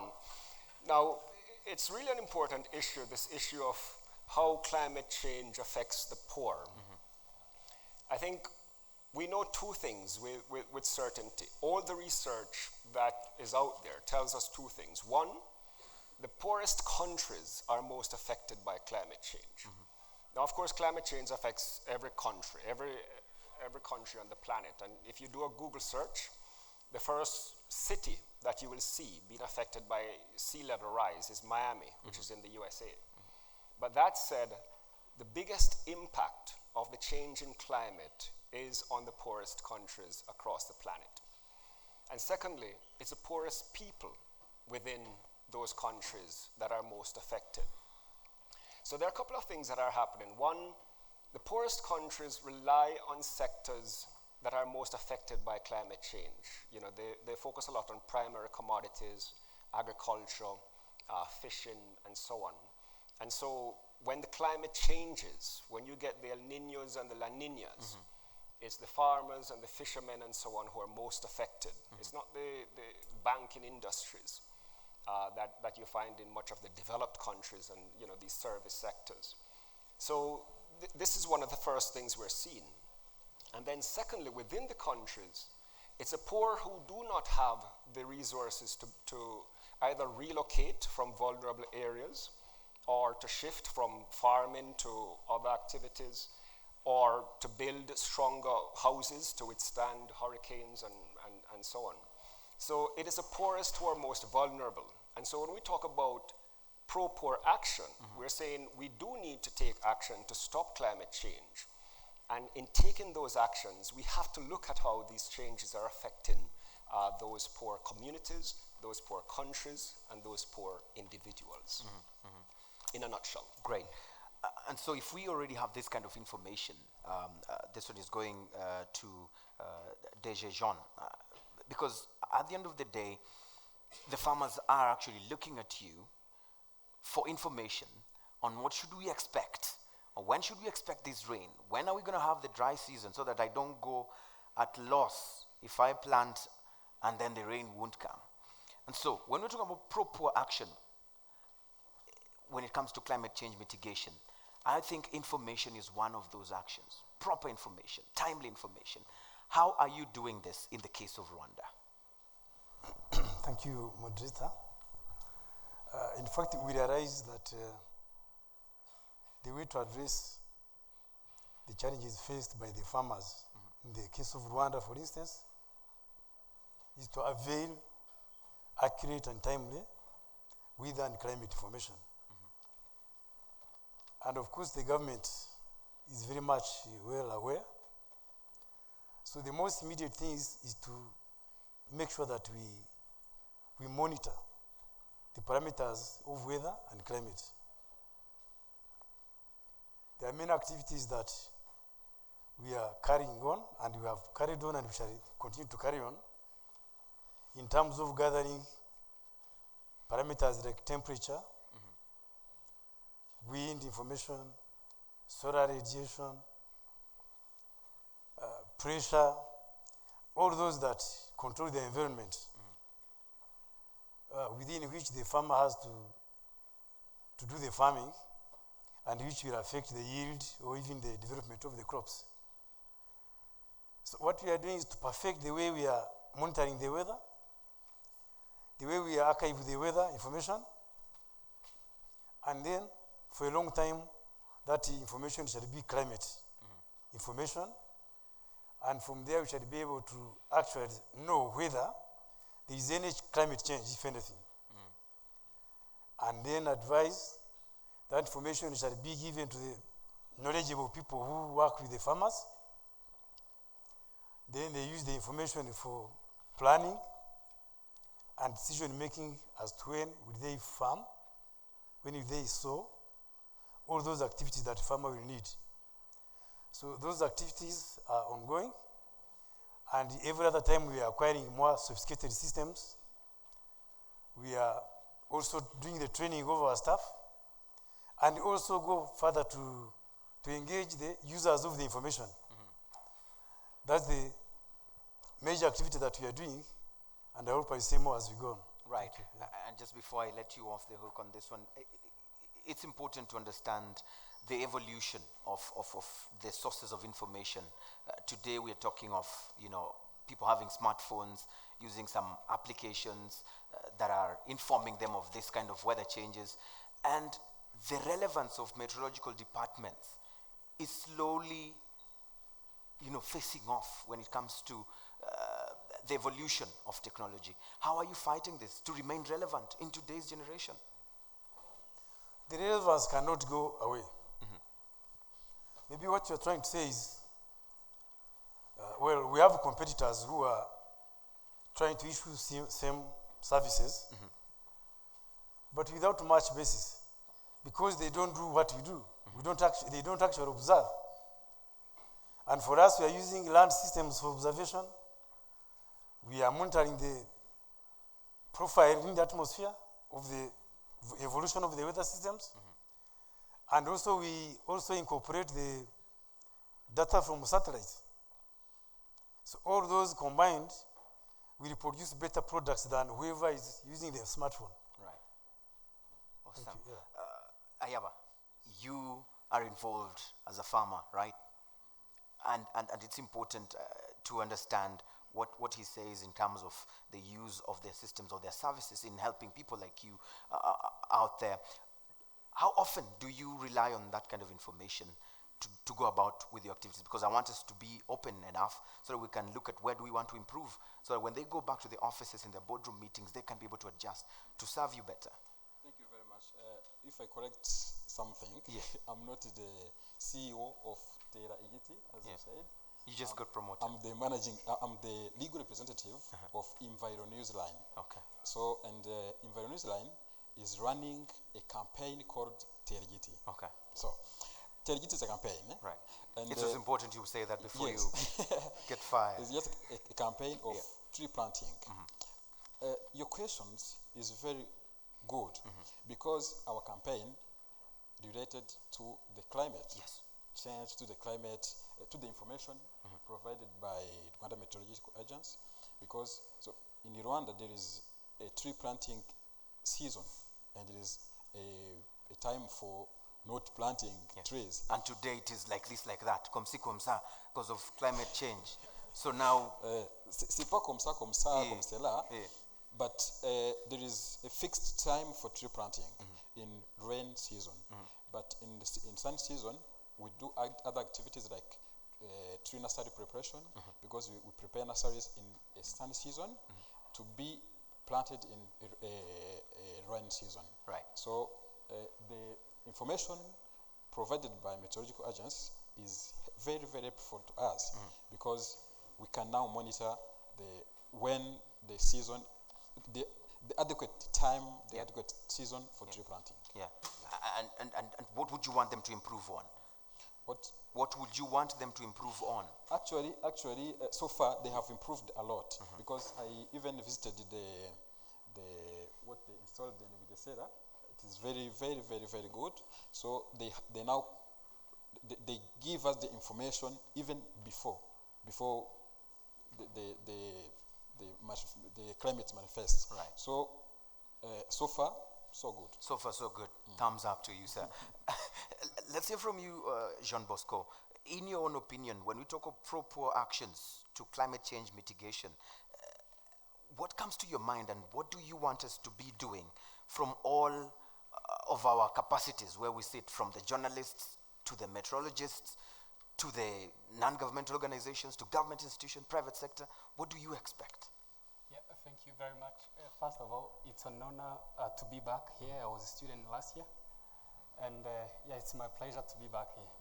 So when we talk about poverty or poor climate action, the first thing you have to understand is that poverty is, and climate change works interchangeably. You know, in recent days, we've heard stories about the increase of food prices. This is not because of farmers' choice to hike the prices. This is because climate change is affecting the agricultural production. So, and you know, this effect of climate change in agriculture is due to some activities that humankind are having or exercising here in the planet. You know, over the past decades, people have been using chemical fertilizers to farm their lands, and that chemical fertilizer has degraded our soil, and it has reduced its immune system to make it strong by itself. So now, that challenge, the aftermath of climate change, all the activities that people are doing, is coming back to us today. So when we talk about these issues of climate change, some people feel like it's a disaster which has fallen to us, and there is no way we are going to eradicate it. But there are good success stories. Can we eradicate it? Can we eradicate it? Yeah. How? Exactly. How? So like recently in US, we've seen an increase in the jobs provided by the solar power industries. And that increase has gone higher than 100%. And even here in Rwanda, we are seeing many people involved in creation of companies that are passionate about climate change. And you know, when I talk about creation of enterprises like that, I also talk about myself, because I saw this issue and I thought about how I can contribute to addressing the issue of climate change. And what we basically did is we told the community that we can take simple actions by, for instance, removing waste that were thrown in the streets and turn them into clean burning briquettes, which can sustainably replace the wood and charcoal that people have been using. So by doing that simple action, we have contributed to the fight against climate change in two ways. Right. By removing the waste on the streets, we have stopped the emission of greenhouse that is caused by the spread of waste on the streets. And you have also saved trees that are cut to make those wood that people have been using. And you've also put some money in your pockets. Yeah, exactly. Awesome. Just to fight for my passion. Right. Stephen, what he's saying is simple, that we are the least contributors to climate change effects. but we are the most affected. But we should not just sit back and be crybabies over this. There are opportunities in here. But much as we have people like him, we have others who do not have the resources to go ahead with their dreams, with their passion, with tapping into these opportunities. Where do such institutions like yours come in? Okay. Well, first let me endorse the point made by my colleague. It's a very simple point, but it's a very powerful point. Yeah. Climate change is caused by human activity. You know, the way we produce, the way we consume. And for decades, our societies, you know, we have followed what we call the brown path to development, where we destroy our natural resources. We grow first and then we try to clean up after. And we do need to find much more sustainable ways. And, you know, we may be talking about individuals, but it goes across society. It's for government, it's for the private sector, it's for NGOs, but it's also for each and every single individual. It's how we produce, how we consume. And so we do need to make that shift. And it needs to start with a general awareness in society that we're the ones who create these changes. And that second point I need to make very briefly, we're not just talking about changes in weather. You know, we're talking about the entire climate changing, the earth getting warmer, sea levels rising. It affects food security. It affects the health of our populations. It affects the vulnerability of entire countries. And I spent weeks out in the Pacific last year, and some of these countries are at risk of disappearing because of sea level rises. So we're not just talking about El Nino affecting farmers. We're talking about things that can affect the entire population of a country, of a community, etc. So it's a very serious issue. Now, what can organizations like the UN do and other development partners that are here? Many things. One, at the international level, we can help to set the standards. And many of you would have heard of COP21, the Convention of Parties, the discussions in Paris that took place in December, where the global community comes together to discuss what should we all do. The UN plays a convening role in bringing world governments together to discuss these issues and to set the standards. And it's the same with the SDGs and the MDGs. So the UN can play that convening role and helping to set international standards. But at the country level, there are many things that the UN can support the governments in doing, because we have a fundamental philosophy, which is that the government must be in the driver's seat. The government must own its own development agenda, and we support. And we are supporting in many, many different areas here. One of the exciting programs that we're supporting the government on is a Green Villages program. And there are about 8 green villages currently in different districts in Ruzizi and elsewhere, where we work with the government to develop new approaches to developing villages and cities that use renewable energies, that are more water self-sufficient, that are more environmentally friendly, that involve tree planting, etc. We have a program, another joint program across the UN with the government, we call the Poverty Environment Initiative. Again, working with different ministries of government to mainstream these environmental considerations within the national development plans, within the national budgets, and so on.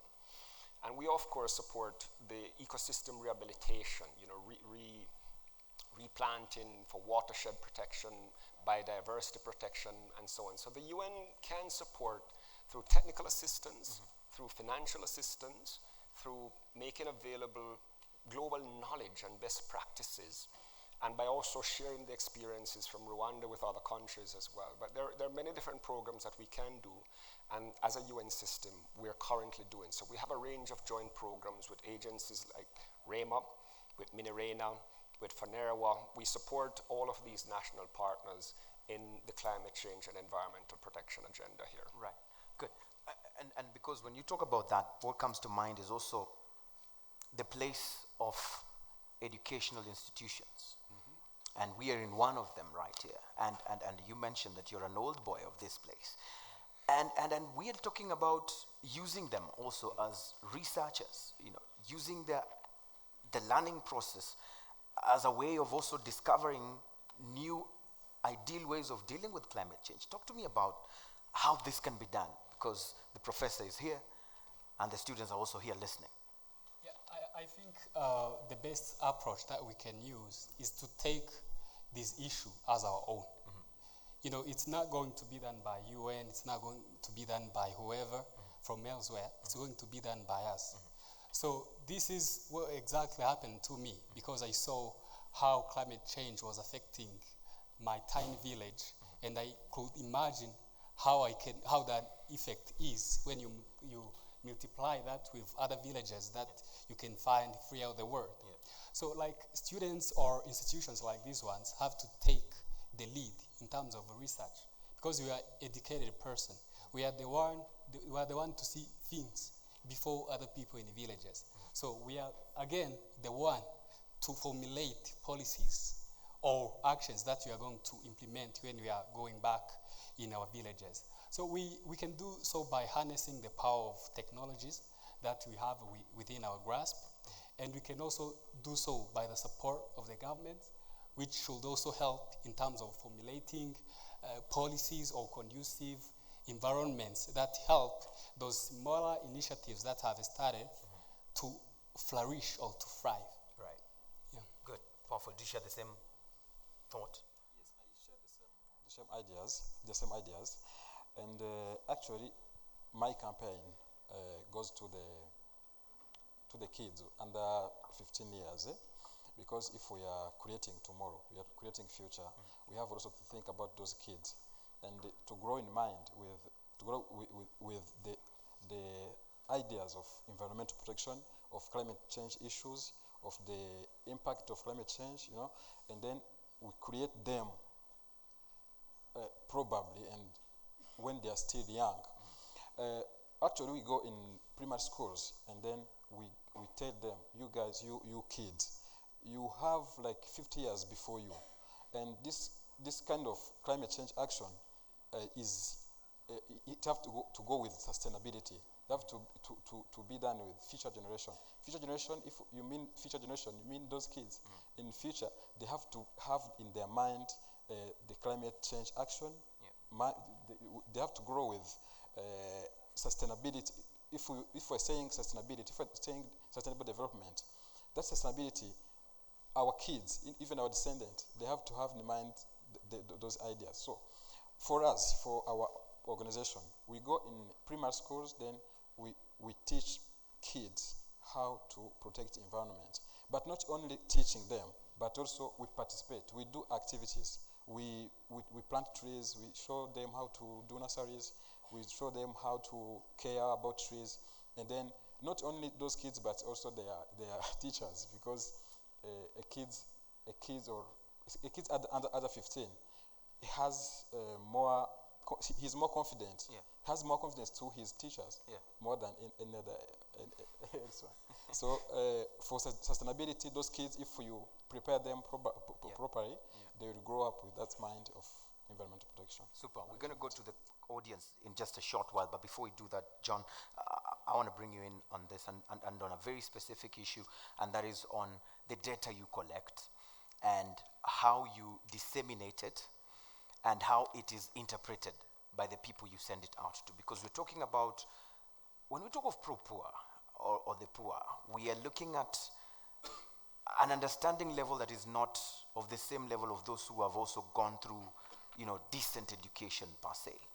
How do you ensure that this information that you send out reaches the targeted audience and is easily digestible and understandable by those you send it out to? Thank you. One thing now we have realized is, as I said, we have to react by the users of the information. And it's paramount. That's how we shall know the language in which we are disseminating the information. Does it appeal to their, planning and decision making? So coming to the origin of the data,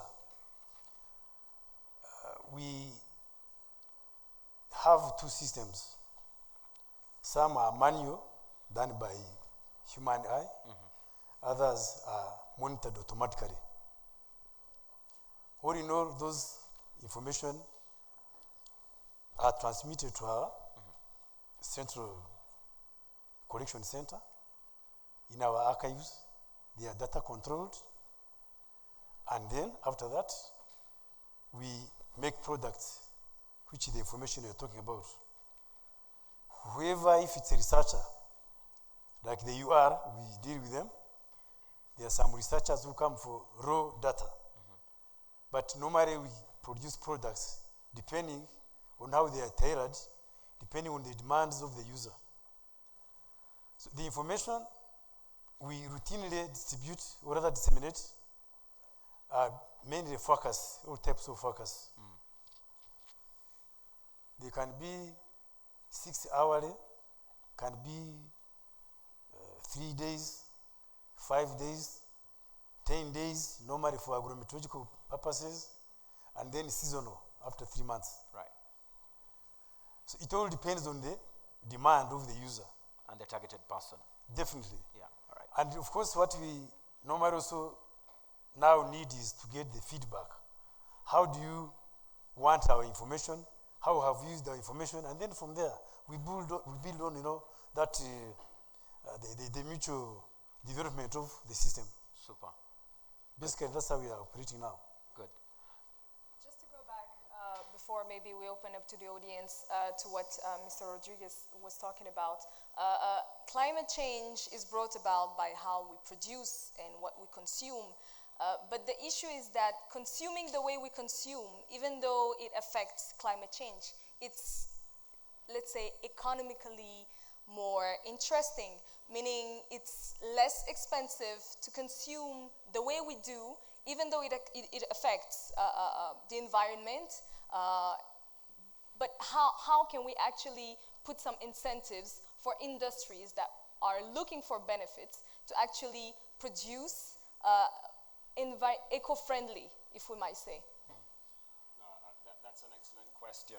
And when the Rwandan Minister of Environment went to Paris, in his presentation, he not just indicated that Rwanda agrees with the need to stop climate change, but he also made a very strong appeal for developed countries to invest in developing countries, but also to invest in the technologies that are necessary to make some of these goods and services cheaper.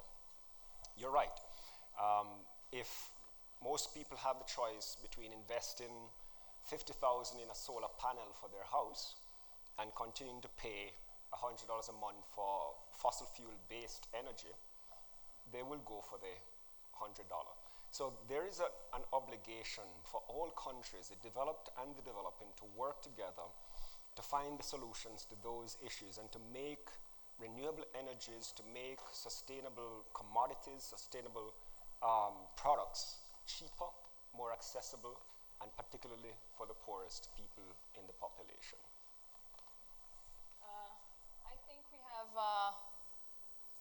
have people tweeting, but visibly it doesn't really change. The leaderboard still seems to look the same. So we still have Eli Mandela, who's the first one. So maybe people don't need iPads, maybe at University of Rwanda, we never know. But whoever has a question to ask to our experts here, that's the right moment for you. Yeah, just quickly jump here for the mic. Good.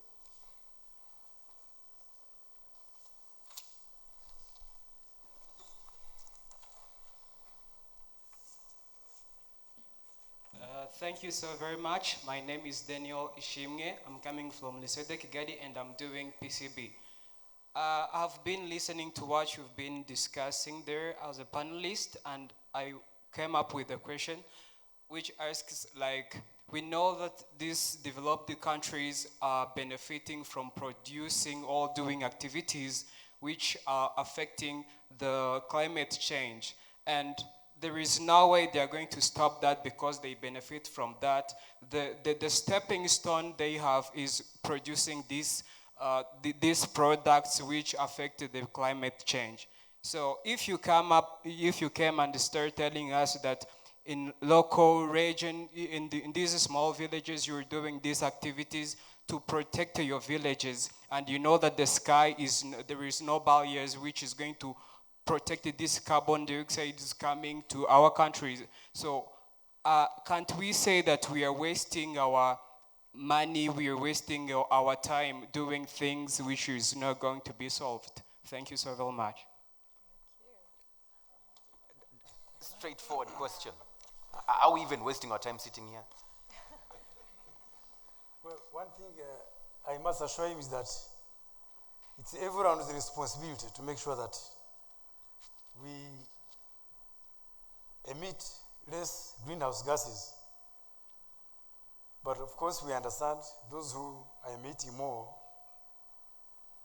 are the least affected by the effects, the negative impacts of climate change. Yeah. And I think that's why at the negotiating tables somewhere,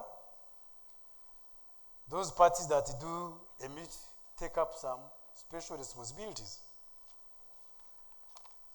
And of course, it has always been very cumbersome to come to an agreement. But I think in the last Paris Agreement, there was some balance that was struck, which we are yet to see the effects of that agreement. Could that be the reason why he feels we're wasting time?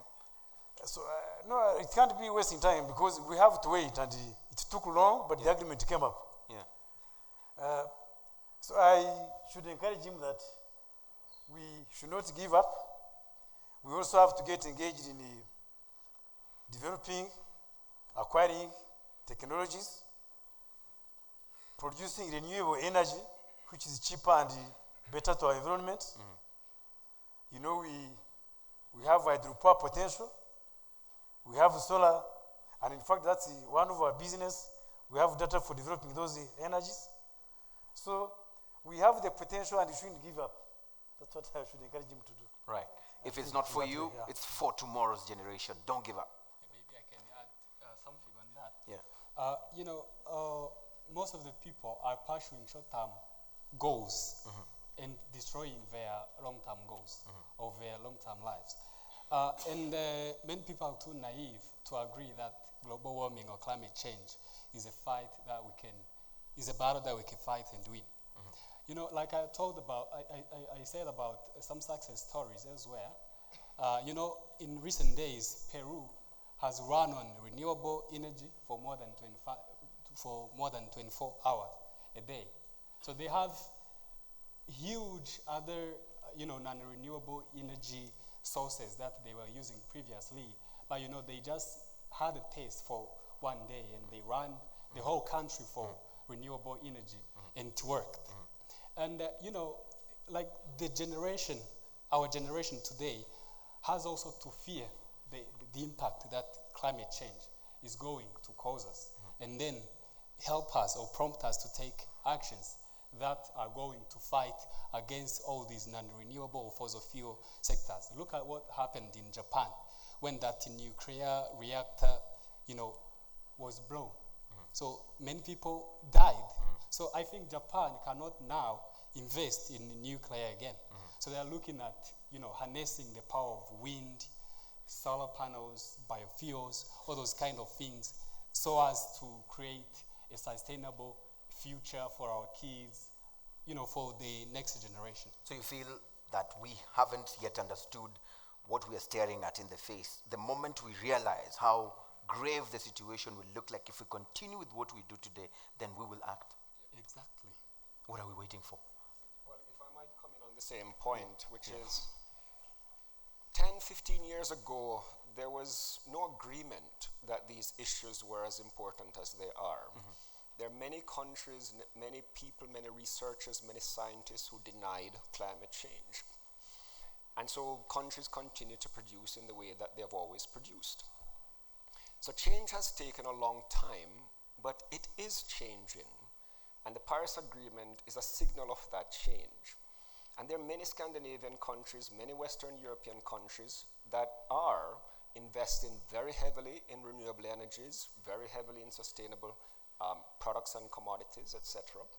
The US government is taking a lead in making its own commitments to reduce its greenhouse gas emissions and so on. So change is taking place and we should not lose hope. I think what we should do is to hold these world governments to account for what they have agreed to in Paris and to get more countries to quickly ratify the convention, and for the commitments for financing.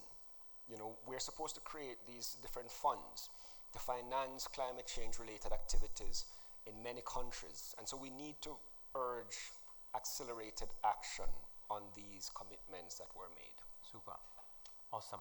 Right. Do we have any other question? Yeah, just very quickly. You two, you can just stand right behind him so that when he finishes, you just jump on the mic.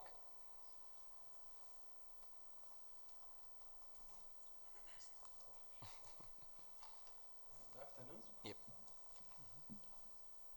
Good afternoon. My name is Livingston Mugisha, and I work with GIZ. Yes, interesting topic. We are talking about climate change, how it is affecting us. But again, we are in an institution where can I call it like we have a small impact on mitigating and adapting to climate change. But we've forgotten something like about resource efficiency. How do we use our water?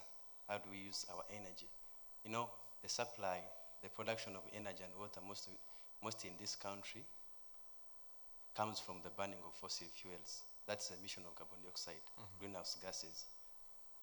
But again, yes, we are looking at climate change, but the resources we have, the excessiveness we use in the consumption of the resources we have, the much we contribute to greenhouse gas emissions, which would be good to a number of this population we are in, because we are not responsive enough to use the resources we have efficiently.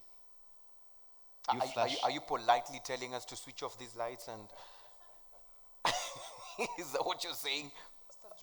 What I might say, like in our classes, yeah, we might spend the whole day having lights on, but do we need those lights on that whole day when we have daylight? What about water? I will narrow my point back to Rodriguez about the private sector. We have the SMEs are the biggest drivers of the economies, with the economy the government of Rwanda needs to have in place. But the SMEs, yes, they are affected. They are hit by climate change, but are they in a position to adapt to climate change? I wanted to know if, one UN is here, UNDP. What are they having in place for the private sector specifically towards strengthening their capacity to address climate change risks? Thank you. Yeah. I think you'd mentioned some of the opportunities that are there, but just for his sake, you could just in a nutshell focus specifically on private sector.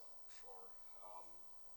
I mean, it's a very interesting question, and before I answer it directly, let me say that Rwanda is also growing fast. Its economy is growing at over 6% per annum, which means in the years to come, there will be much more demand for land, for water, for energy, for all the different things. So it's an issue of today, but it's an issue of the immediate future as well. So how we encourage the private sector to use more energy efficient technologies, more water efficient technologies, etc., is really a crucial question that must be answered today, because the issue will only get more worrying tomorrow. Of course, the government has to play the lead in terms of setting the enabling environment for the private sector, in terms of the policies and regulations, but also in terms of the incentives to the private sector.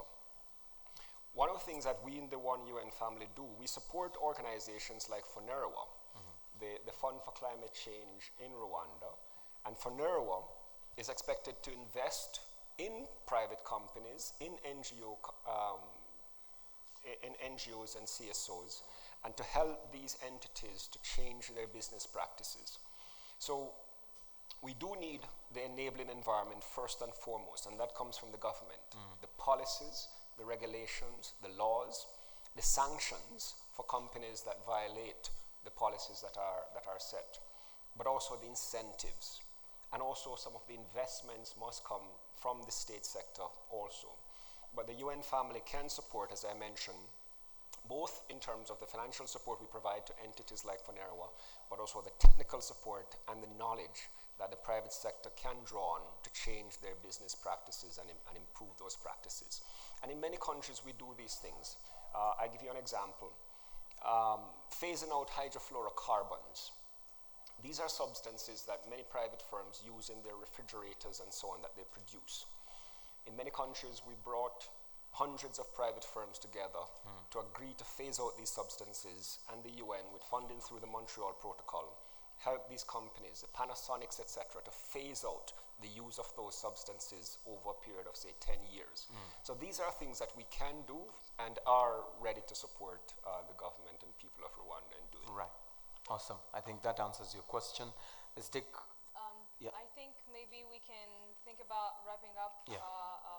The time is flying. Yeah. I know we could continue talking about that on and on again.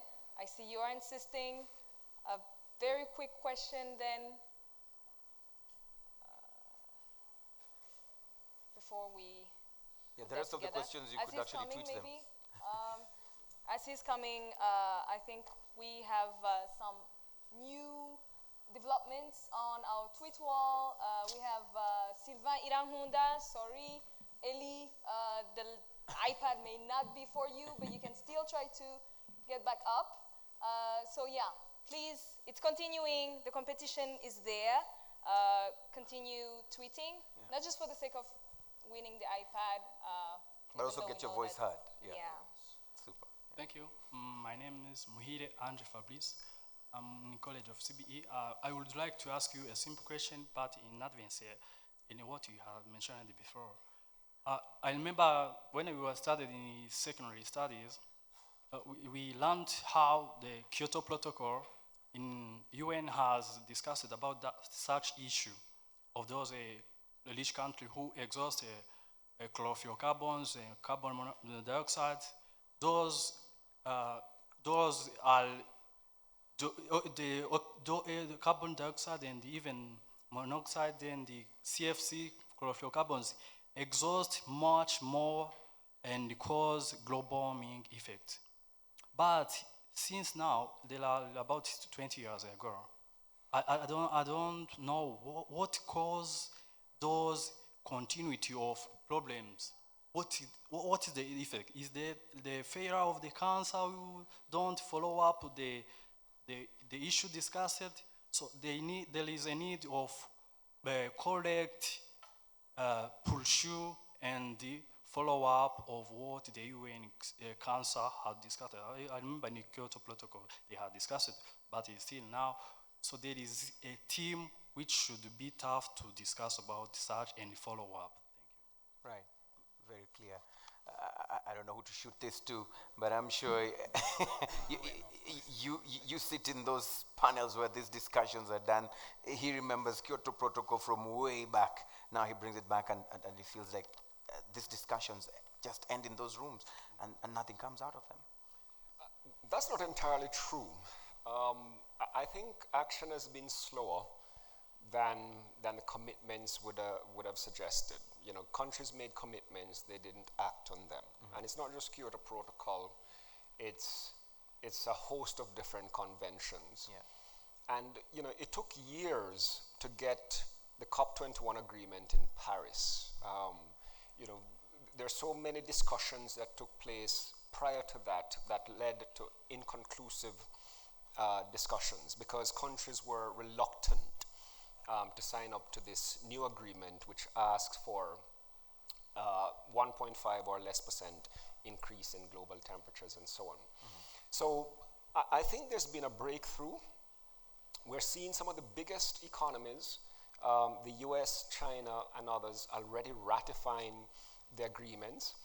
But there will need to be strong enforcement. And you know, there's no world government to sanction countries when they don't follow through on their obligations. It's a matter of international public pressure and public opinion and so on. And I think this is where every citizen, every student, every stakeholder, the private sector, etc., can play a role in holding their own governments to account, but also demanding that accountability from the international community for these agreements that have been signed. So yes, I think we've all been disappointed in the pace of implementation. But I think I'm very optimistic based on the agreement that has now been signed and the pace at which I'm seeing countries ratifying the convention, the new convention, and the new discussions taking place around the Montreal Protocol as well, which seems very, very promising. Right. I think that sums it up. Thank you for that point, and it's now up to you actually to be a part of that solution. Push from whichever capacity you are in. It is all our responsibility. I think we can just wrap up. I'm going to try to wrap up very rapidly in Kinyarwanda. So, twarimo turavuga ibintu bijyanye n'impinduka y'ibihe na cyane cyane ukuntu hakogwa cyangwa hatogwa amategeko yafasha kugira ngo ibyo impinduka y'ibihe ntikomeze itera ibibazo byinshi abakene cyane cyane kuko twabonye yuko ibihugu bihura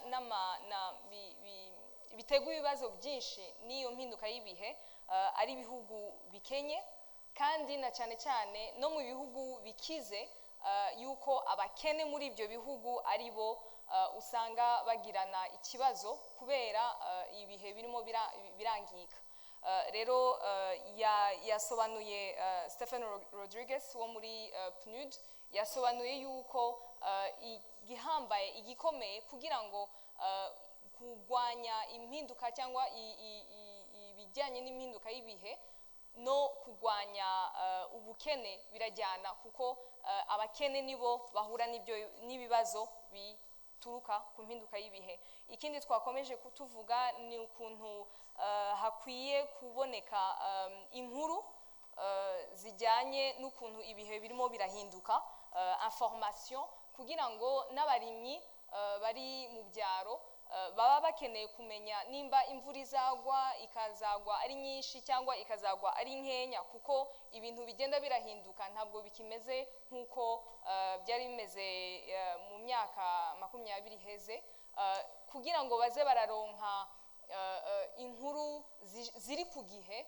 yuko hari ibintu byinshi birimo birakogwa byakozwe hari infrastructure ibikoresho byubatswe kugira ngo izo nkuru zize zirabashikira kandi ni naho tubonera yuko ikintu kijyanye na ICT ikintu kijyanye na technology gikomeye cyane mu kurwanya impinduka z'ibihe cyangwa ibituruka ku mpinduka y'ibihe kuko ibihe byari bisanzwe bihinduka ariko kubwo ibikorwa by'abana b'abantu uko turima uko tugira ibiryo in general ariyo mpamvu iyo mpinduka yakomeje kugenda vuba vuba kuruta uko yahora igenda. Ikindi twibukijwe nuko nkuko mpeje kubivuga iyo mpinduka y'ibihe ijyana n'ibikorwa dukora nicyo gituma mu bintu byose bikenewe yuko abantu bamenya neza uruhara bashobora kugira mu guhagarika ibyo bibazo bituruka ku mpinduka y'ibihe. Ikindi kintu twamye turavuga nuko ibigo mpuzamakungu nka Nations Unies bifite igikorwa gikomeye cyane mu toza abantu mu kwiyumvira yuko ibintu byahindutse kandi n'imyumvire itegerezwa guhinduka ntabwo dushobora gukomeza twubaka cyangwa turima cyangwa tugira production nkuko twahora tuyigira kera kuko ibintu byarahindutse kandi birimo birangiza isi yacu kandi dutegerezwa kuraga isi nziza abana bacu. Ikindi yavuze nuko kijyanye n'ibyo bigo mpuzamakungu nuko ikintu gikomeye kuko hariho ikibazo cyabajijwe kuki hama hasinywe amasezerano bakayemeza ariko tukabona atakihinduka. Turabona abakuru b'ibihugu bagenda bagahura nko muri Kyoto nko muri Paris mu myaka ibiri umwe uheze rero kubera iki bahura ariko ntihagire ibihinduka, niho yavuga ati icya mbere kugira ngo bemeze ayo masezerano abakuru b'ibihugu birabagora cyane kuko bivuga yuko bategerezwa guhindura ibintu byinshi, bategerezwa gushyira amafaranga ahandi hantu atari mu bintu biri ekonomike cyangwa ibindi bintu bya sante direct, ariko naho bagera ahantu bakabyemeza bifashe umwanya munini. Ni byiza yuko abanyagihugu abakorera mu bintu bijyanye na environnement, abantu bose mbese bategerezwa gukurikirana yuko abo bakuru b'ibihugu biyemeje ayo masezerano bayashize ku mukono yuko barimo barayakurikiza mu by'ukuri. Ni ukuvuga yuko igihambaye icyo mutegerezwa gutahana mbese ni uko mwese ntabwo ari gusa gukora mu bintu bya meteo, ntabwo ari Nations Unies, ntabwo ari Minarena itegerezwa kwitwararika ibyo bibazo bituruka ku mpinduka y'ibihe, ariko umuntu wese arabifite ko ububasha, kuko umuntu wese arafite ko ububasha kuvuga ati none se ko igihugu cyemeje ibi bintu kirimo kirabikurikiza cyangwa ntabwo kirimo kirabikurikiza. I think ndibaza yuko ari ibyo. I think it's more or less Yes. that, I hope. Thank you so much for that summary. And of course, the tweets are keep on, they're coming thick and fast. And of course, I think we will be able to have the final winner at the end of the third panel, and then when we'll be wrapping up. So keep tweeting. We'll sample some of your tweets in the course of this particular conversation that we're having right here. But this panel is now over for now, but the conversation has to keep going on our social media platforms. Thank you so much to our panelists. Thank you so much as well for being very lively and being a part of this. Thank you very, very much. Thank you.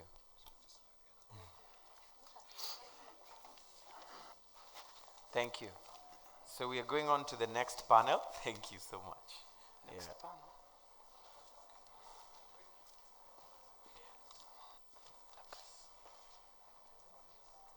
One, two. Yeah. Lucas.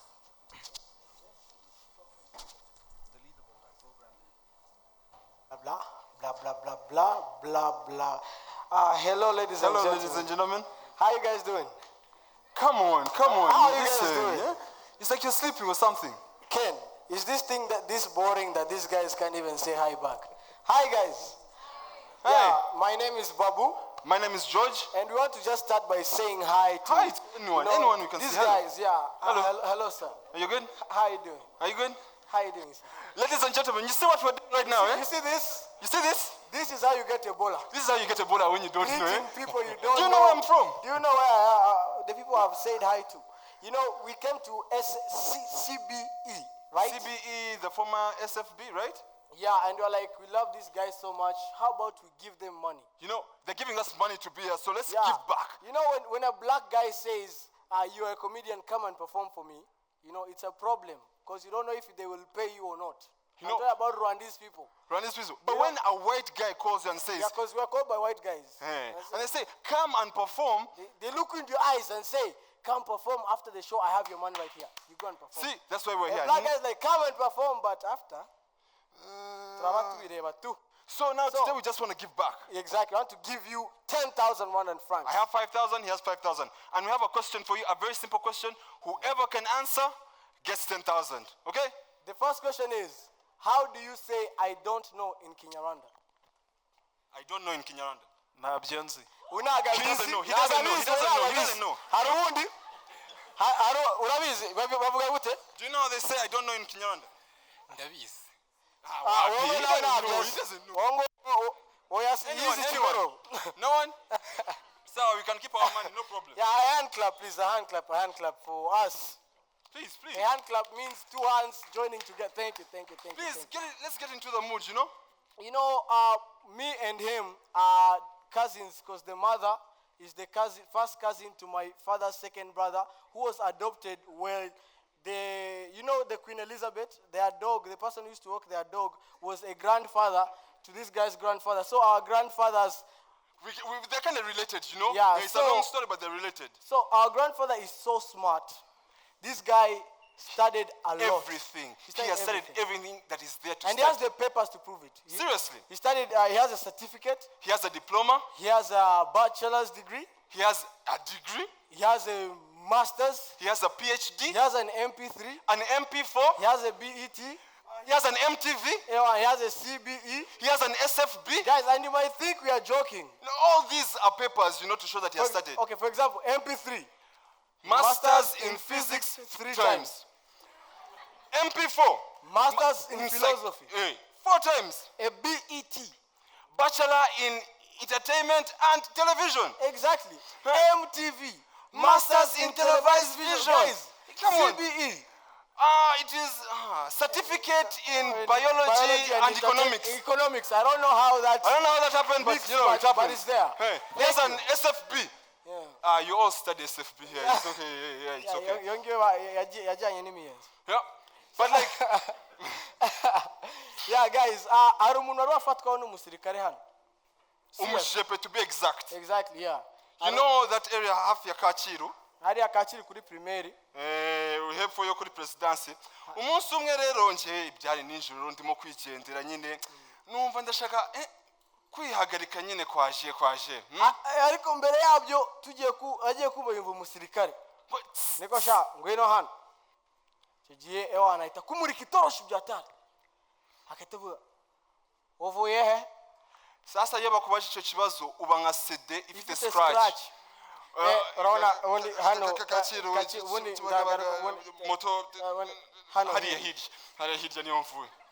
No akahita kubaza ikibazo udashobora no gusubiza pe. Igisubizo cyaje cyose utanga uri mu bibazo. Urafungwa cyangwa baragukubita. Arareba akatuba. Hano masaha ko agenda imbwa n'abajuru ubwo uri iki? Wavugura imbwa baragukubita nyine zimbwa nyine. Wavugura umujura urafungwa. Anga bituvuga ndindaya nyine. Ona ari inshuti zawe zishobora kugufungisha. For example, uzi abantu bashobora kuvuga ijambo ukahita urirangiza. Aba ejo bundi narindi jiko. Please. Ejo bundi narindi jiko. Jikongoro. You guys. Please. Ejo bundi narindi jiko. Okay, bahisemo gikondo. Ejo bundi narindi jiko. Nambaye umuho. Abantu bavuga ikintu ukahita ukirangi. Namwe murafungwa sha. Namwe murarangizwa. Anyway, this guy is ari umuntu ari kunera story ariko kuntu yari kwimbwira yewana ushobora kujyaho n'ibindi bintu. Kumbwira urabona uriya mukobwa ngo ni Knowless uriri. Wana uriya akona n'abagabo gusa akona muri Kinamiu. Akorana na Clay. Akona na Dream Boys. Tom Claude. None afitanye indirimbo na Robert. Wana yatwaye na Gumagu. Uno mukobwa ni indangamirwa. You guys.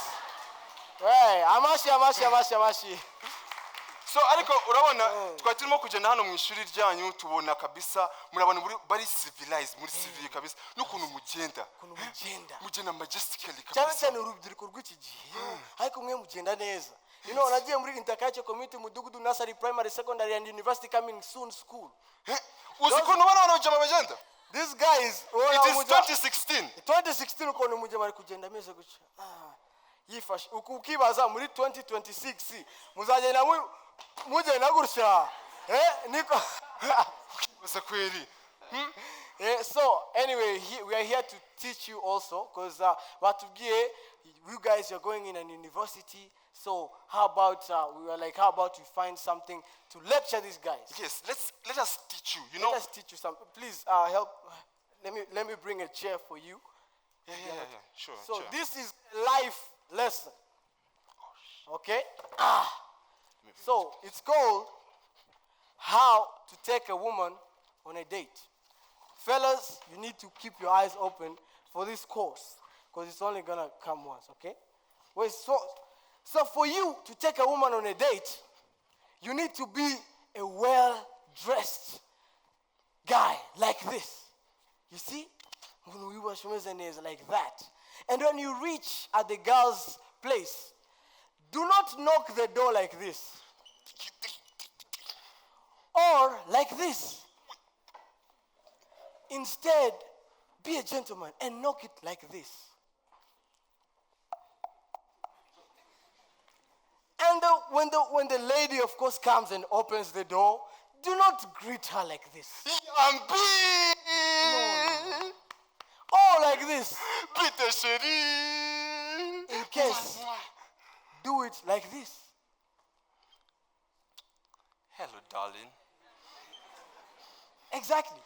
Now, when you enter the girl's house and you look inside, don't act like this. Begging Zumana way. The reader flat screen D.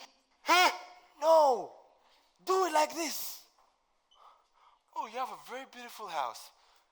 Now I see where you get the beautiful. Yeah, this is pretty good. With class. Now, when you go, of course, if you have a car, ladies, if he doesn't have a car, ditch that guy. I swear, niba afite moto Niba afite musige. moto wo nguwo wapi, ntumwizere. If he has a car, when you reach at the car, don't tell the woman like this. Umva, nyura hirya wifungurire tugende tu. No. Instead, ugomba kumufungurira like this. My darling, the car waits. Now, when you're on the way to the restaurant, of course, and you drive in, do not drive her like this. We motari, uri mu biki wa mudaje we. Ese iyo permis mwayigiye mwe. No. Wagira ngo warayibye. Pfu. Instead, do it like this. Darling, it's a Mercedes. S-Class. Exactly, with class. Now, fast forward, you guys have reached at the restaurant, you have sat down, okay? Now, when they, do not call the waiter like this. Wait, Kadogo! No. All like this. Kwino duserve di. Nk'umuntu uhamagara moto. No. Instead, call the waiter like this. Excuse me.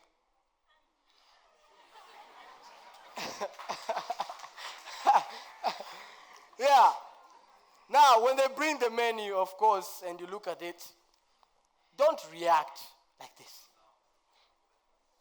No. Or like this. Umva zana ubugari n'amazi gusa. No. Instead, do like this. Excuse me. Could you ask what the lady wants? I'll have whatever she's having. Exactly. With class. Now you've eaten, everything has gone well, you've paid, you've gone home, and of course, this if you're under 18, get out of here for this next scene. Yeah, you go to a house, do not say this. Ariko subundi ko nanjije ibihumbi 100 nkugurira inkoko. Kweri nago wareka ngo turebe ukuntu twabigenza mwana. No, instead, say this. Hey, it's a beautiful night out. I was wondering, can I walk in and have a cup of coffee? When you go in, watch out for season 2 of this play. Amashari, ladies and gentlemen. Yeah. You know, yeah, so, naonyesha ari umujama ruri kunywa itabi hariya hepfo. You know, and I was talking with George. George mbwiye ko kuki wanga abantu banywa itabi. Nabwiye nje ntago nanga abantu banywa itabi. Nanga abantu batazi impamvu banywa itabi. Ejo bundi nabajije umuntu ndamubwira ese wowe kuki unywa itabi. Arambwira ngo urabona ngo wowe se kuki unywa icyayi. Ndamubwira se ibyo bintu bihuriye. No, mu cyayi harimo caffeine na nicotine. Kandi no mu itabi harimo nicotine, so it's the same. Ndamubwira wapi? Uzi ibintu uri kuvuga. Ni ukuvuga ngiye hariya kuri restaurant avuga wamaye icyayi n'irindazi akavuga sorry byashize ariko hari itabi na chapati. Do you think it's the same? You know, I went to Nairobi last year. Anyone been to Nairobi? No one? Uzabajura bariyo mwana. Is there anyone from Kenya here? So we can talk about Excuse them. us, watch your wallet. Madam, if you're sitting next to a Kenyan, watch your wallet. Kenya is known for many things. They are very good runners, which means they are very good thieves. Yeah, Kenya is known for insecurity, mostly. The part where I'm from is next to Kibera, one of the largest slums in Africa. Bariba byatari. Urumva bashobora kwiba, they really steal. You find someone in the community I was living in, there's so many thieves that people started walking home acting like they're crazy. You know, yeah, you find someone in the street. It's coming from work. You know, they're wearing a suit and they're just going crazy like Now, thieves started asking themselves, where do these Mad crazy men. guys get suits? You know, like in Kenya, in my uncle's place, some thieves came, and because my uncle is a poor guy, so thieves came and they were slapping the guy like, you guy, why don't you have anything? If the police comes, they'll think we stolen everything. But you know, like, there's also this thing about call centers. Yeah. Especially like police call centers, you Yeah. know. There are these scenarios where, like, for example, here in Africa, we have a problem. Like in the United States, you call 911. You're like, hello, 911. I'm in Boulevard, somewhere, and there's a robbery going on. Please come and help me. And in 3 minutes, the police is there to help you. But when we come to Africa, things are different. You know, you can call like the call center, let's say 354, and say, hello, here you go, this is the police. How can we help you? Yes, there's something going on. There's something going on at my place. Okay, so if it's a thief, please press 1. If it's a murderer, please press 2. If it is a bomb, please press 3. You're like, okay, it is a thief, 1. If it is a thief with a knife, please press 1. If it's a thief with a bomb, please press 2. If it's a thief with a gun, please press 3. It's a thief with a knife. Okay. If this thief looks mad, please press 1. If this at that time, you're being attacked, eh? if this thief looks a bit normal, please press 2. If this person is on medication or weed, please press 3. You press 3. Okay, he's probably on drugs or something like that. Please. If it was me, or if it was you calling me, would I come there? Like, no, I wouldn't come. Yeah, George, you remember the story of Moi? You know Moi, the former president of Kenya. One day, this is actually a true story. We were told by Kenyan. Moi's son one day woke up and took the presidential limousine. Presidential limousine? He just woke up like, how about I take my daddy's car for a ride? You know, let's go around Nairobi. He takes the presidential limousine. Of course, everyone thinks he's the president inside. The guy goes. So they see him driving widely around the town, you know? the town. Then the president comes out. And it's like, hey, where's my limo? Where's my car?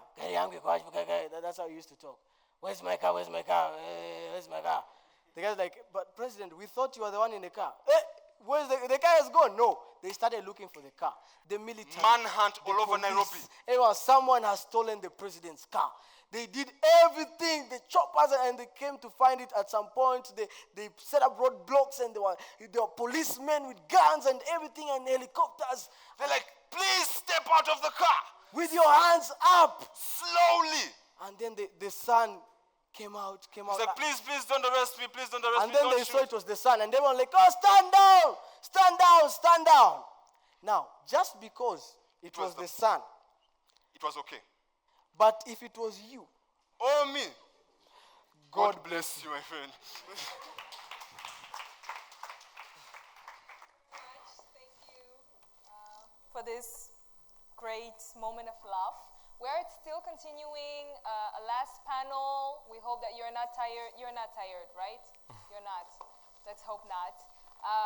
So as our dear panelists are coming up, we're going to talk about developing accountable and efficient institutions.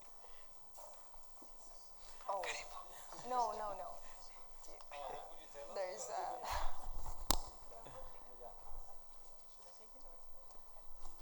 I apologize, I cannot stand because I'm yeah, I need to.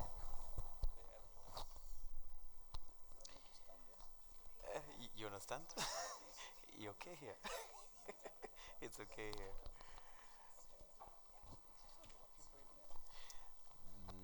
Some left. Right, so as we continue the miking, we want to say thank you for still being here. And I come from Kenya, and I want to assure you everything they said was a lie. It was a lie. That's why he wanted to confirm if there's anybody from Kenya who can prove them wrong. So, right, coming back to the tweets, there are some people who are exercising what we call how not to win an iPad. Some of you are just tweeting ha ha ha ha hashtag. So we will be verifying. Even if you're number one with 130 tweets, we have a team actually verifying the content of your tweets. Okay, so, you know, these funny tweets, fine, this one is fine. This one saying MC is making us smile. Right. So keep the tweets, like have them with content. Have something out there that the world can read and it can change the perception on the things we're discussing out here. Okay? Awesome. So yeah, sorry. As I was saying, we're going to talk about institutions and how strengthening institutional capacity is going to actually help us in getting to those sustainable development goals by 2030. With us, we have Honorable Munyeshaka Vincent from Minaloc. We have Mrs. Sarah Haglunda from SIDA. And we have Mr. Apollinaire Mupigany from Transparency International Rwanda, and Honorable Minister of Justice, to talk about strengthening institutional capacity. We know that Rwanda has made great strides towards that, and we are going to see how this can actually help us get to our main objective, or what we're talking about now, having no poverty or less poverty by 2030. Yeah. Awesome. Thank you so much for that introduction of the panelists right here. And I believe the selection was made for a reason based on the institutions you represent. And I have a feeling Minaloc comes in because you have that mandate of getting onto the local level, talking to the people on the ground.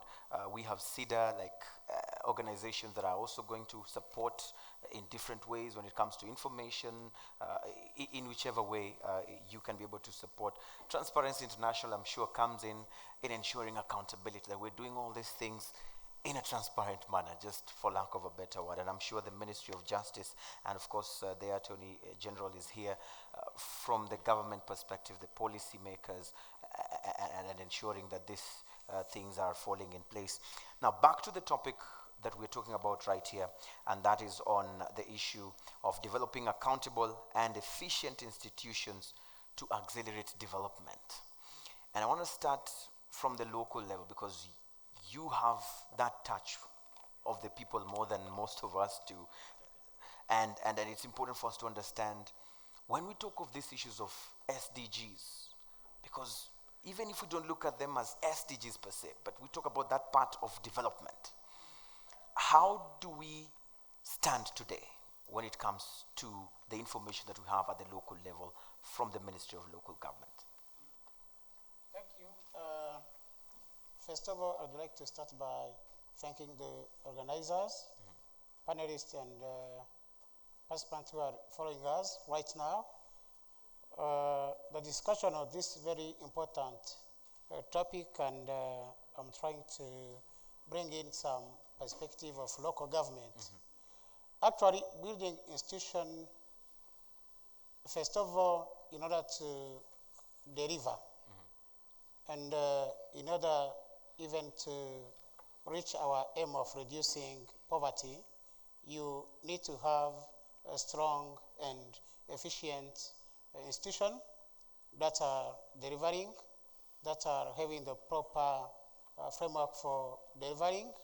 And as far as local government is concerned, actually we have started our journey of decentralization in 2000, and actually in the first phase of decentralization, the focus was on how to build a strong local government institution, and to make how, in terms of actually looking at organizational structures, but also looking at building capacity in terms of proper staffing of local government, but also the other aspect of fiscal and financial decentralization, simply because if you have a stronger institution with stronger mandates, without resources, delivery will not happen. So as we stand now, and as you know,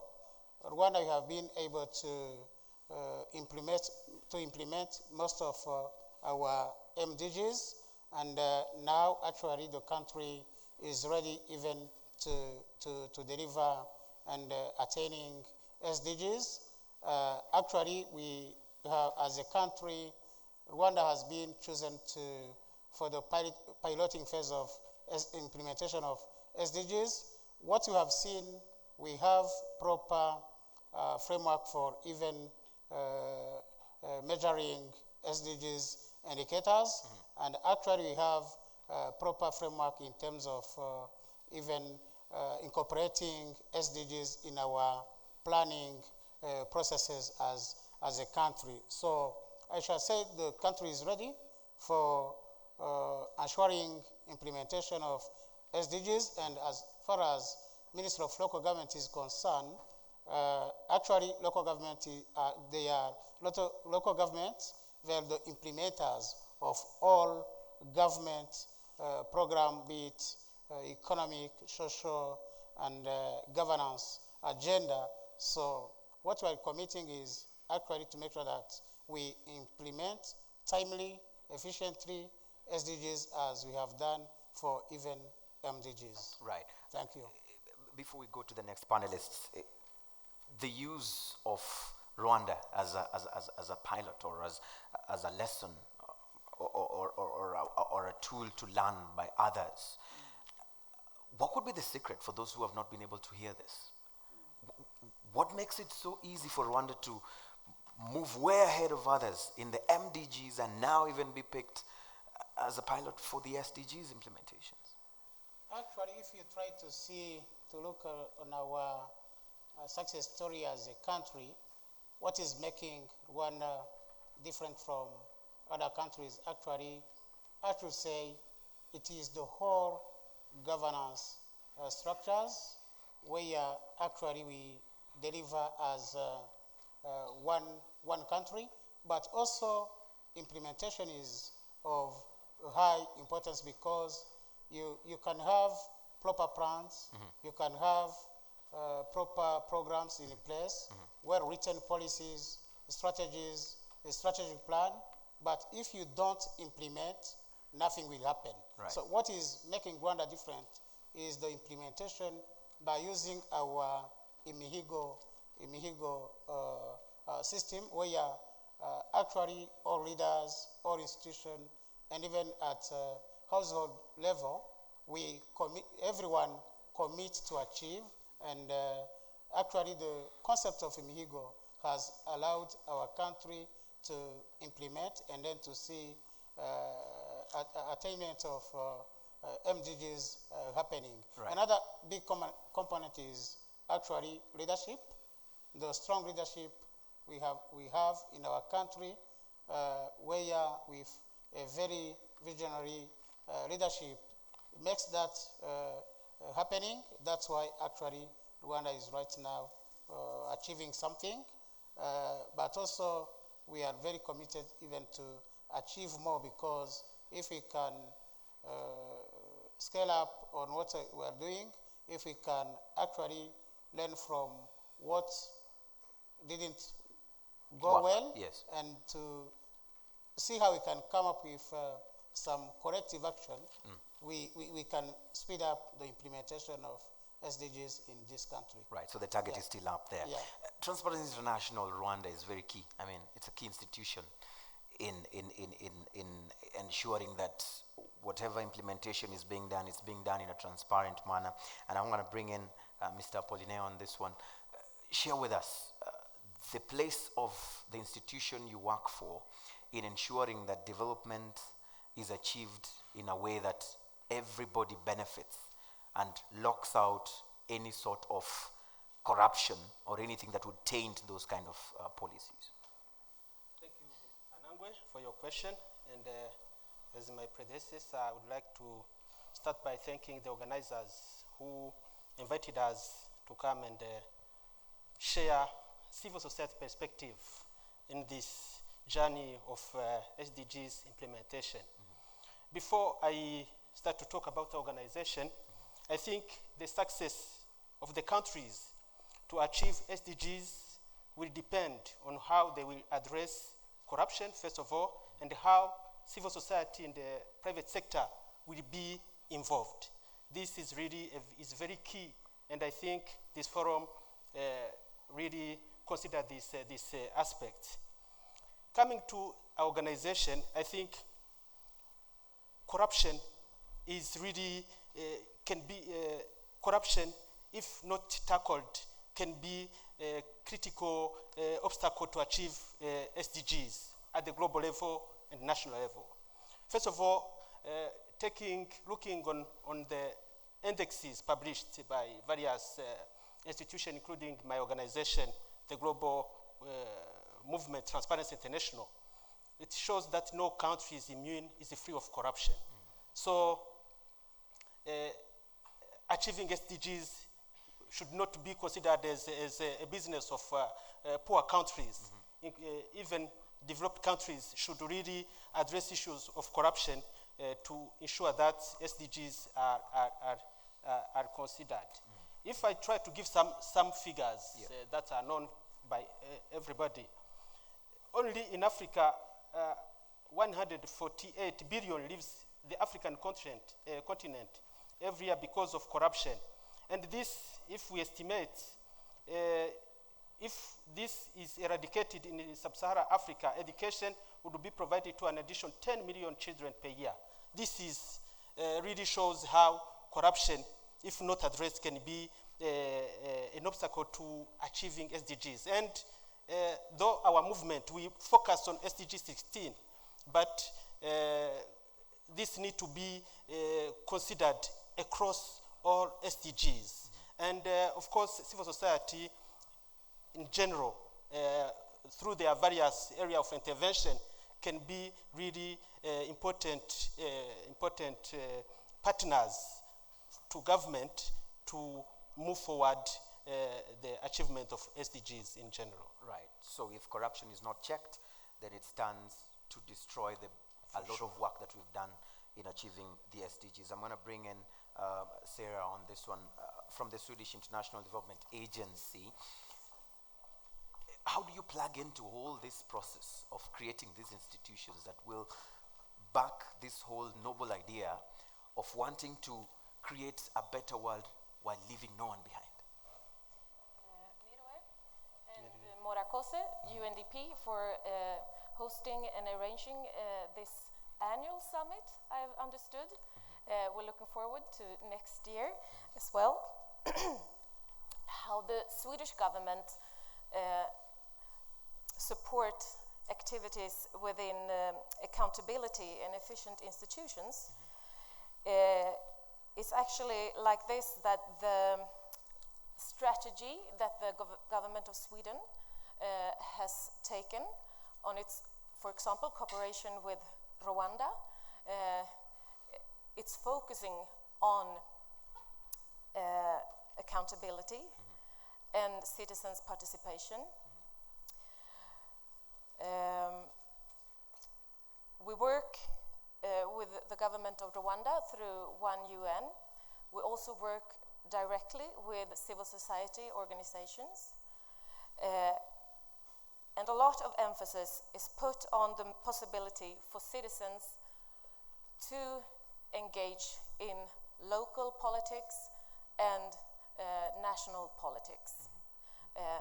So a key issue, I can agree with Transparency International that anti-corruption attitude is really important, but also a participative process is very important. And one can see that the development strategies in Rwanda, they are really focusing on governance. For example, within the IDPRS 2 and Vision 2020. And we can also see concrete actions.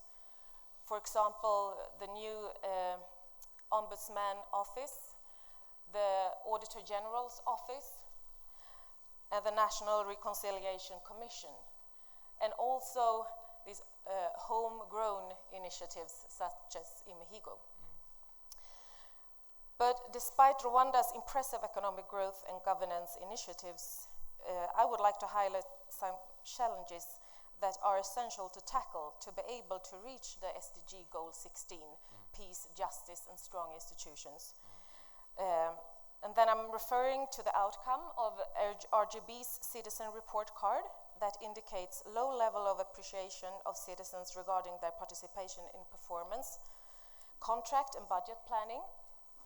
And that is confirmed in a report, research report presented by Never Again Rwanda, the 24th of August. It was presented to its stakeholders. And the report concludes that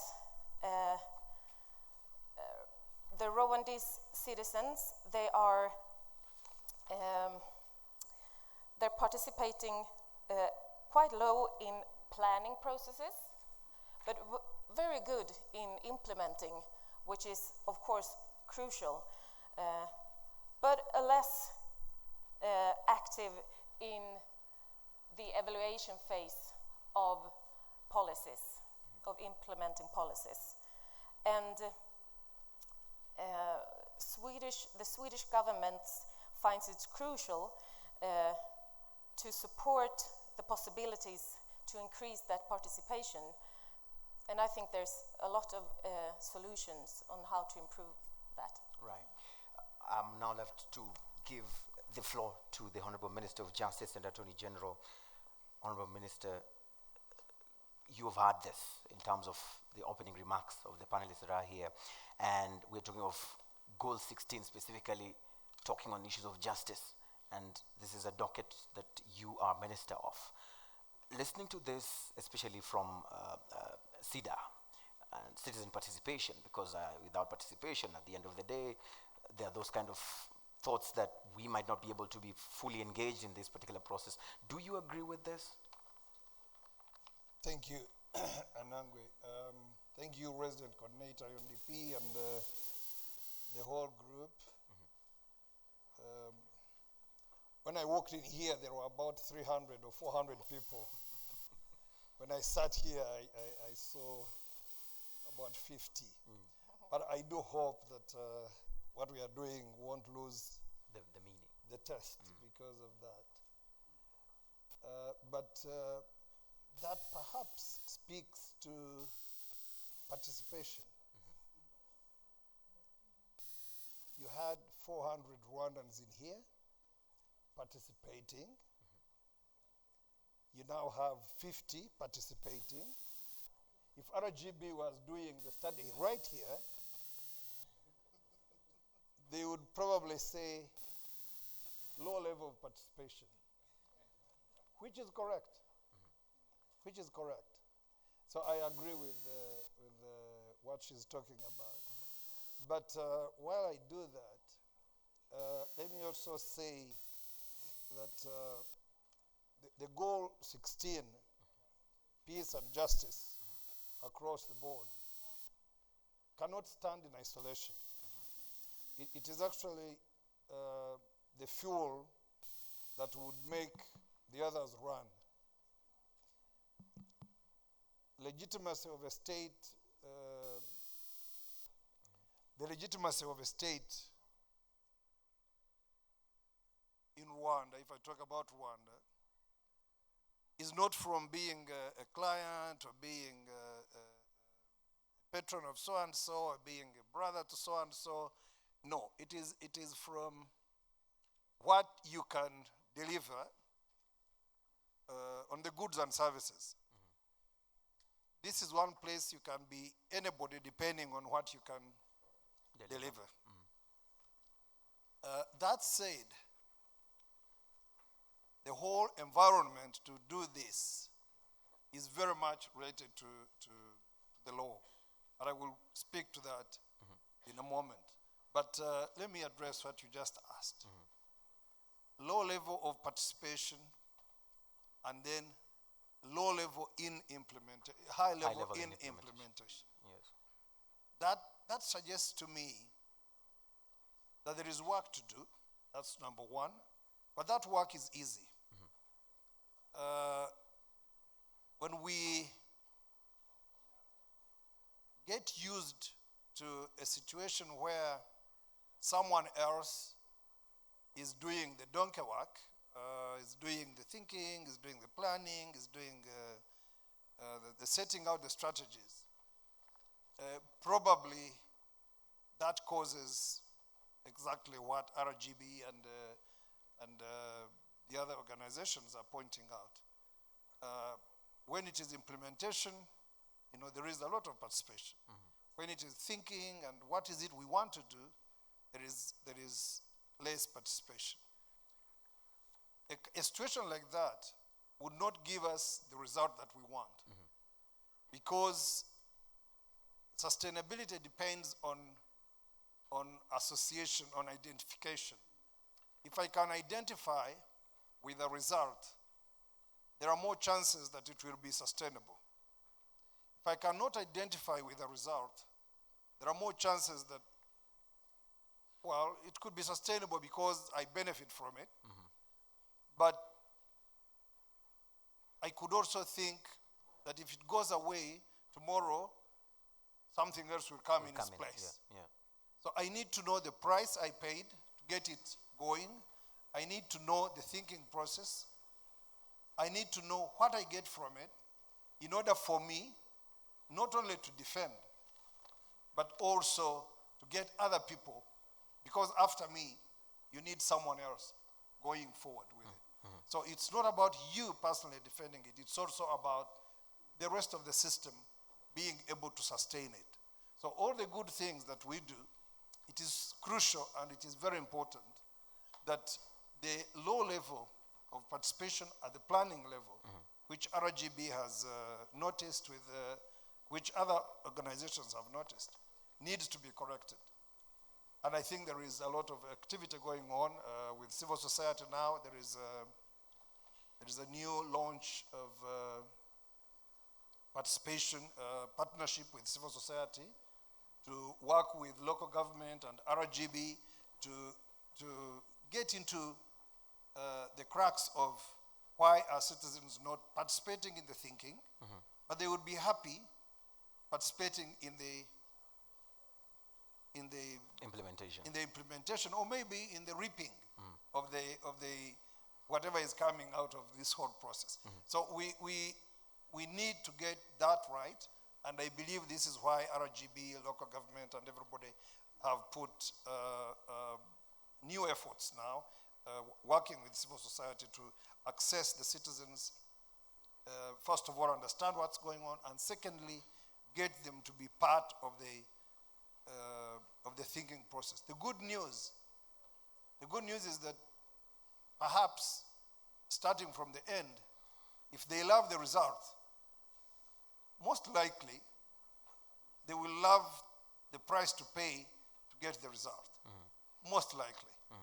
That is not to say the work is easy, but most likely because they have seen a result, because they have seen what comes out of what other people have done, maybe slowly we should be able to get buy-in from more and more citizens with all the partnership that we do get. Right. Yes. Good. PS, because as it has come out, I mean, the people that you have great control of as the Ministry of Local Government, even as the research is still being done or the findings on why that is the case, some people might be pointing fingers and saying, you are not doing enough to have them come on board at that particular time that they are also needed, but they only come during the cake eating feast. So what could be the problem? Yeah, thank you. Let me first of all agree with the finding from the research. Actually, in the past we have been seeing some high level of our citizen in implementation and the lower level in the planning process. But our ultimate goal is actually to put our citizen at the center of everything. Right. What we need to make sure that whatever we are doing it is fitting in the interest of our citizen. That's when we'll be seeing some actually our citizen owning the whole process. So the issue I'm seeing they are at two levels. First of all, actually, if I can try to talk about what we're doing right now in terms of correcting that.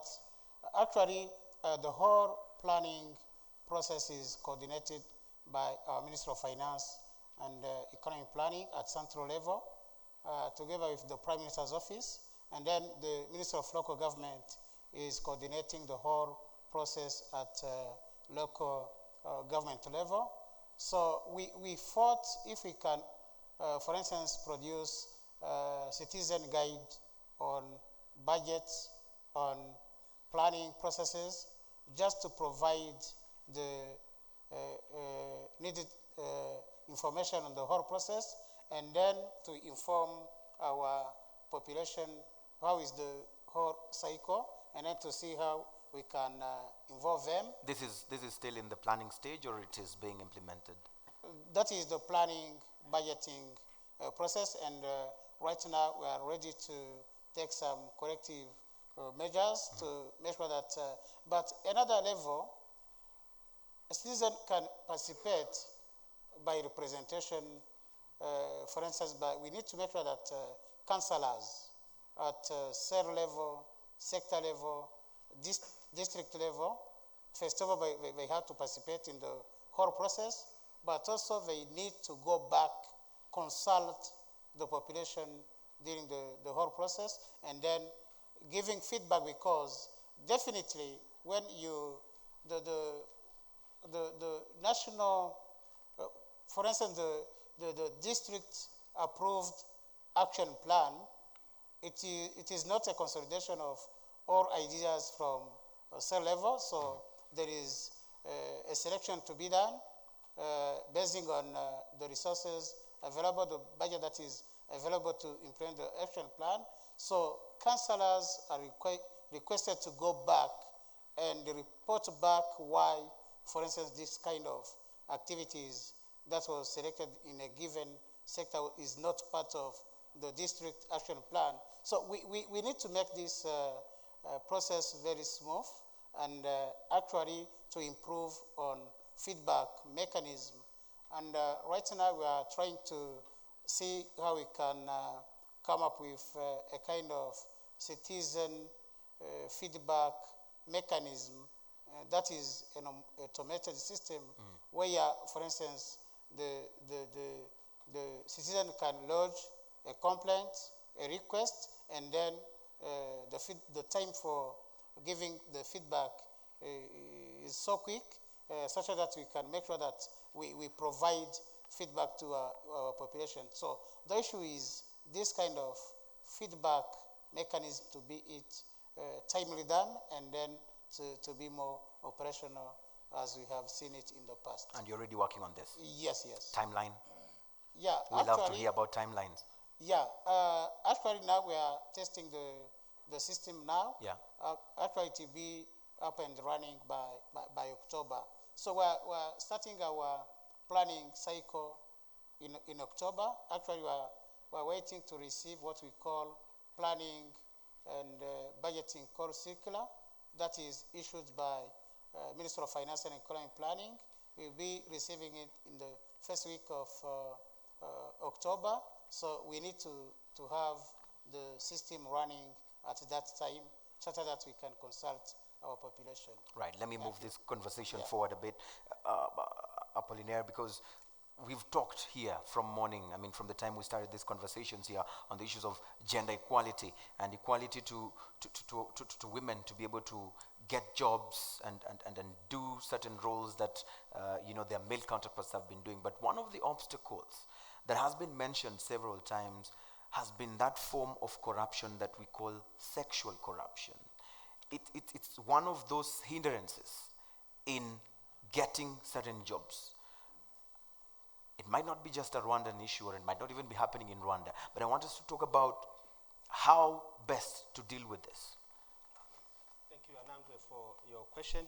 Again, as I started saying, corruption should be considered as a cross-cutting issue to achieve all SDGs targets. Though, as I said, we are working with the Ministry of Justice now, and TR Rwanda has been assigned two sub-indicators through our annual research, Rwanda Bribery Index, to provide data to feed in the implementation of SDG 16, namely how persons who interact with service providers are likely to pay, to be asked bribe, or private sector interacting with officials, how they are likely to be asked or pay bribe. Talking about corruption, I think all of us here present, we understand what is corruption, what is in general, in summarized way, misuse of untrusted power for your private gain. And this can be ranged from bribery money you take, to non-financial benefits, including gender-based corruption. And at TR Rwanda, we carried out a research analyzing how the prevalence or likelihood of experiencing such type of corruption, how it is in our country. And we found that respondents said, yes, it does exist. But again, the challenge, the key issue is really how citizens are reporting such corruption.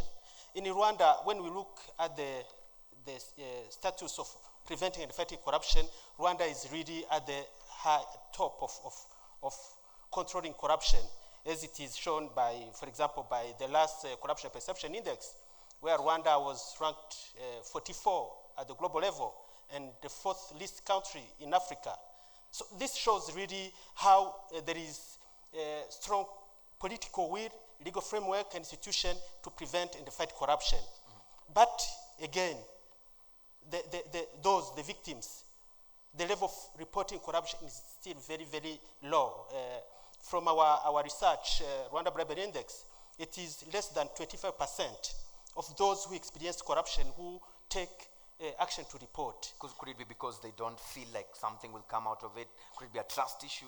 What No, could it be? No, it's again still a mindset, because there is always information shared, very clear legal framework institutions, including civil society, but still the level of reporting is low. And this comes even worse with gender-based corruption, because this involves your personal matter. You were a victim, you need to report that you have been victim to access to a job. Yeah. And sometimes there is a cultural barrier.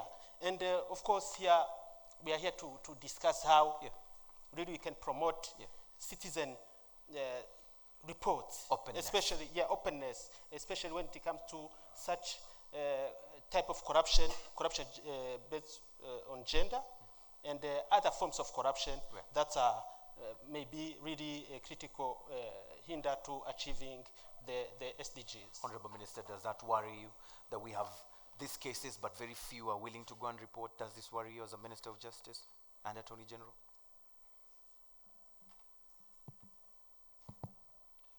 Obviously, it should worry anybody.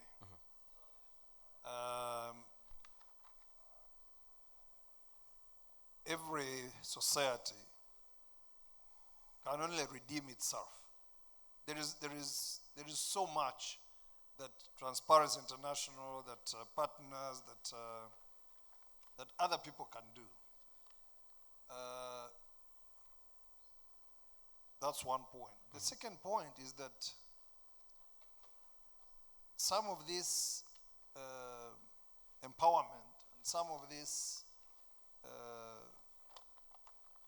low level of reporting, the low level of reporting is equivalent to the amount of awareness, the amount of expectation, the amount of cultural barriers that you have around yourself, the amount of you building the will to get out there and say, well, this is, it's not doable. I can't do it. Sexual corruption, for example, is something that rarely will be physically forced. Rarely. But it will be either mentally forced or it will be morally forced. The whole point is that the more you build an environment where people get access to goods and services, not by kneeling down for them, but they get them because it's a right to get them. The state owes them those goods and services.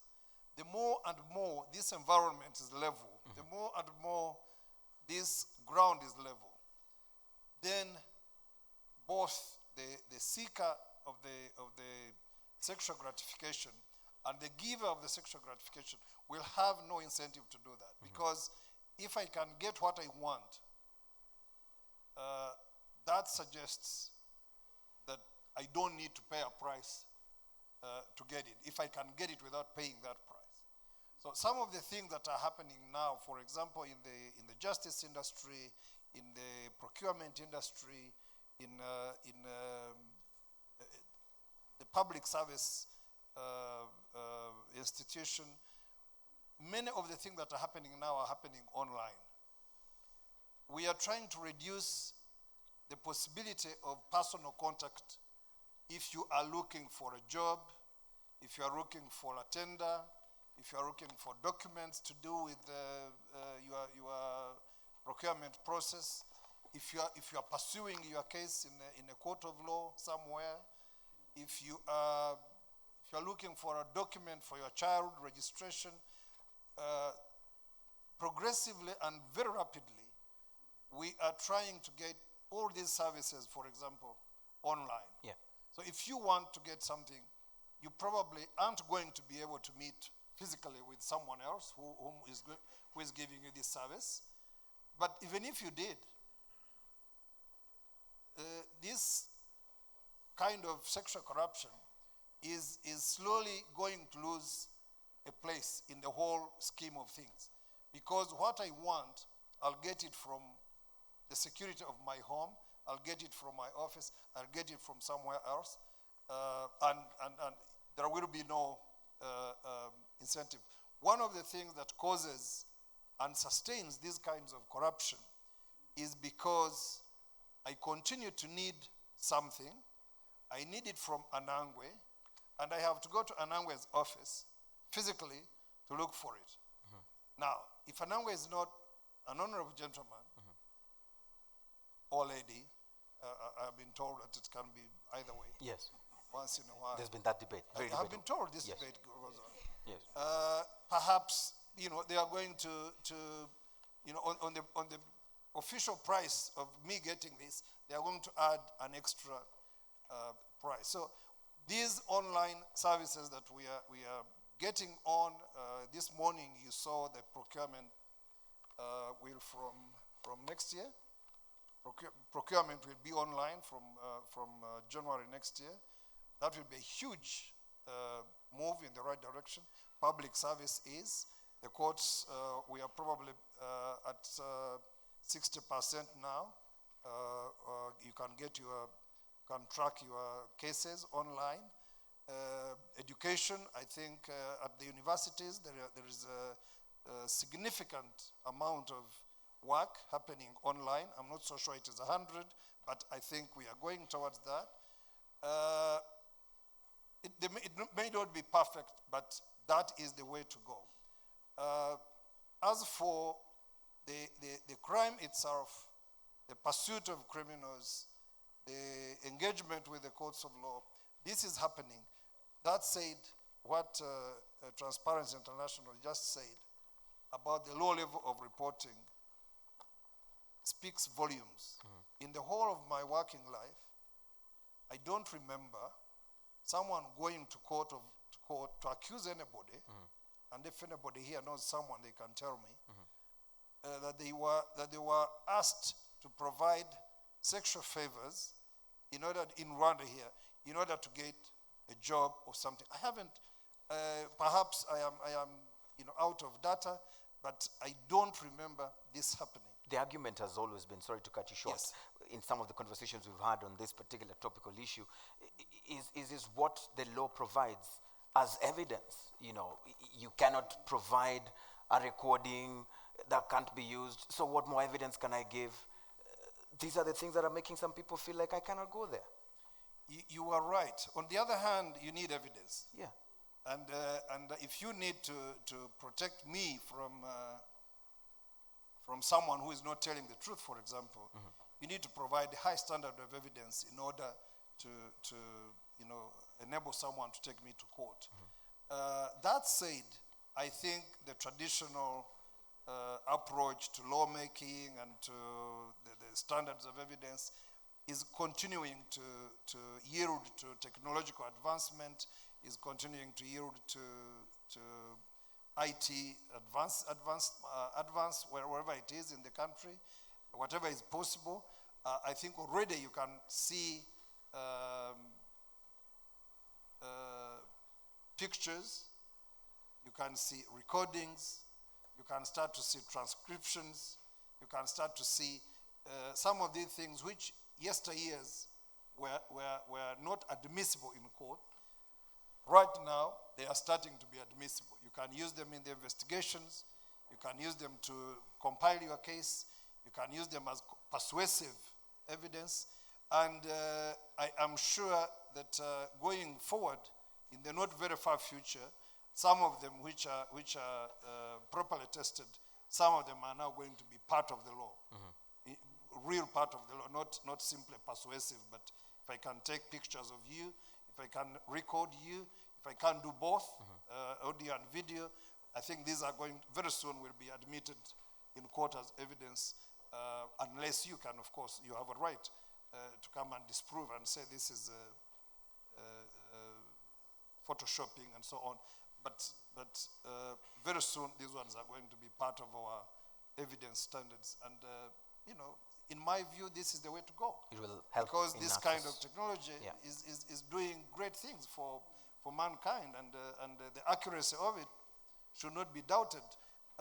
If it is not doubted in medicine, if it's not doubted in climate, if it's not doubted in the environment, if it's not doubted in education, why should it be doubted in the court of law? So we need to be going that way, and I think that is surely it's happening in a very short time. We are now doing our penal code. I think after that penal code, we will have to do our evidence laws.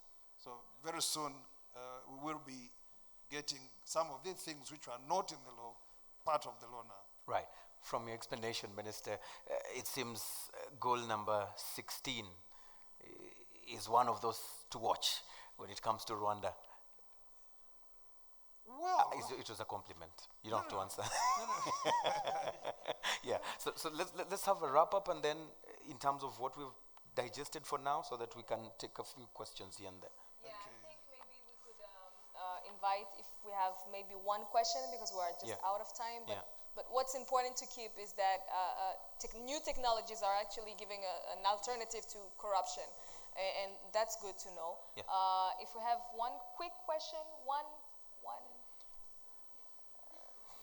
I would have said the other one because she didn't speak, but you were up. Go ahead. It's a competitive world. Exactly.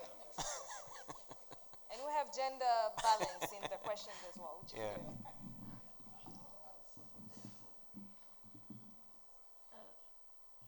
Thank you. I have two questions. The first question is going to Mr. Vincent, in charge of good governance. I have a question. He probably said that for all these policies to be well implemented, all these SDGs, we probably need a good governance and a working good governance. So I wonder, there's some leaders we do have in this country. For being more exact, I once went to my administration, as in our sector, and it was at 10, and nobody was at the office. 10 p.m., 10 a.m.? 10 a.m. Okay. And I thought that that was something that is, okay, I can go with that. But nobody was in the office at 10. But when I was late 5 minutes at 4 p.m., They're closed. they were already closed. So this shows that they are late to go to job and they are faster to leave the job. So I still wonder, what are you trying to do in the good governance? What is the difference that shows that all these policies we've been talking about are really going to be implemented? And the other question I have, I don't know if I can say it goes to the UN or anyone who just helped in all these, setting all these policies. But the question is the lack of commitment. This is a proof that people are not committed to this. As in, we were 400 at the starting, but we now not more than 100, and I still wonder if the citizen can't participate or in elaborating policies, how sure are we that they're going to implement those policies, since they could implement, but it won't be at the level as if they participated in understanding all those policies. So what is the feasibility of this plan? Thank you. I'm hoping that those who left are not the ones who saw that they were not making it for the iPad and they're like, okay, let me just go home. But she had a good question. P.S. I mean, this is a perception for public servants and public service institutions that, namasa yoko jamuri sporo, lock the doors and go. But it is very, evident from what she says. When it comes to the times for opening, there's that lateness. How do we clear this perception? How do we bring the confidence in these young ladies and other public people? Yeah, actually that is about poor service delivery. If you need to provide some services, you need to do it timely, and then time is of essence. And actually, what we're trying to do as a ministry in charge of coordinating local government, this is poorly unacceptable. We can't accept this, and that's why we are trying to put most of our local government services online. And actually, if she can even be clear with what sector where she has seen that, we can make our follow-up and actually make sure that this is not happening again, because this is not putting our citizen at the center of everything. So this is not acceptable, and actually the ministry, we have been publishing what we call service charters, where actually we describe each and every services to be provided, the time required to receive the service, and then someone who is providing this kind of services, and then we have managed to develop a feedback mechanism where, for instance, if I'm not giving you the services, you can call my supervisor to follow up, and actually even we have some phones we are using that are cost-free. So this is an issue we need to fight as Minister of Local Government, and it is not acceptable, because actually, if you can see one indicator on service delivery for local government, actually last year the citizen report card showed that the level of satisfaction of service delivery by local government was at 71%. Now it is going down around 65%. This is an issue we need to tackle. Maybe the satisfaction is going down because our population is getting more and more educated. They have awareness. Or they give up. No, not giving up. Yeah. They are most demanding. For instance, if you provide, for instance, a road to a population in a given sector, so they tell you, thank you, we have a road, but we don't have electricity. So the level of satisfaction also goes with the level of awareness and of our population. Right. So, we need to improve on just to answer her point directly, next time she goes to a local institution and that particular thing happens, what should she do? Or not just her alone, all of us who are here. What are we supposed to do? Our phone, that is 53. They won't be told press 1, press 2. 53. 53. Yes. 5353. Yes. Yeah. Yes, Minister. Thank you. Hello? Let me make one point. I think the lady asked two questions, but I believe they are connected. One, there is one guy in a sector office who is serving 400, 600 people. And these people come, and this one human being has closed the office, has not opened yet. At 4 o'clock, he has closed and gone. Now, and it speaks again to what was raised about how are the people engaged, how are the people involved, how are the people demanding for this as a right.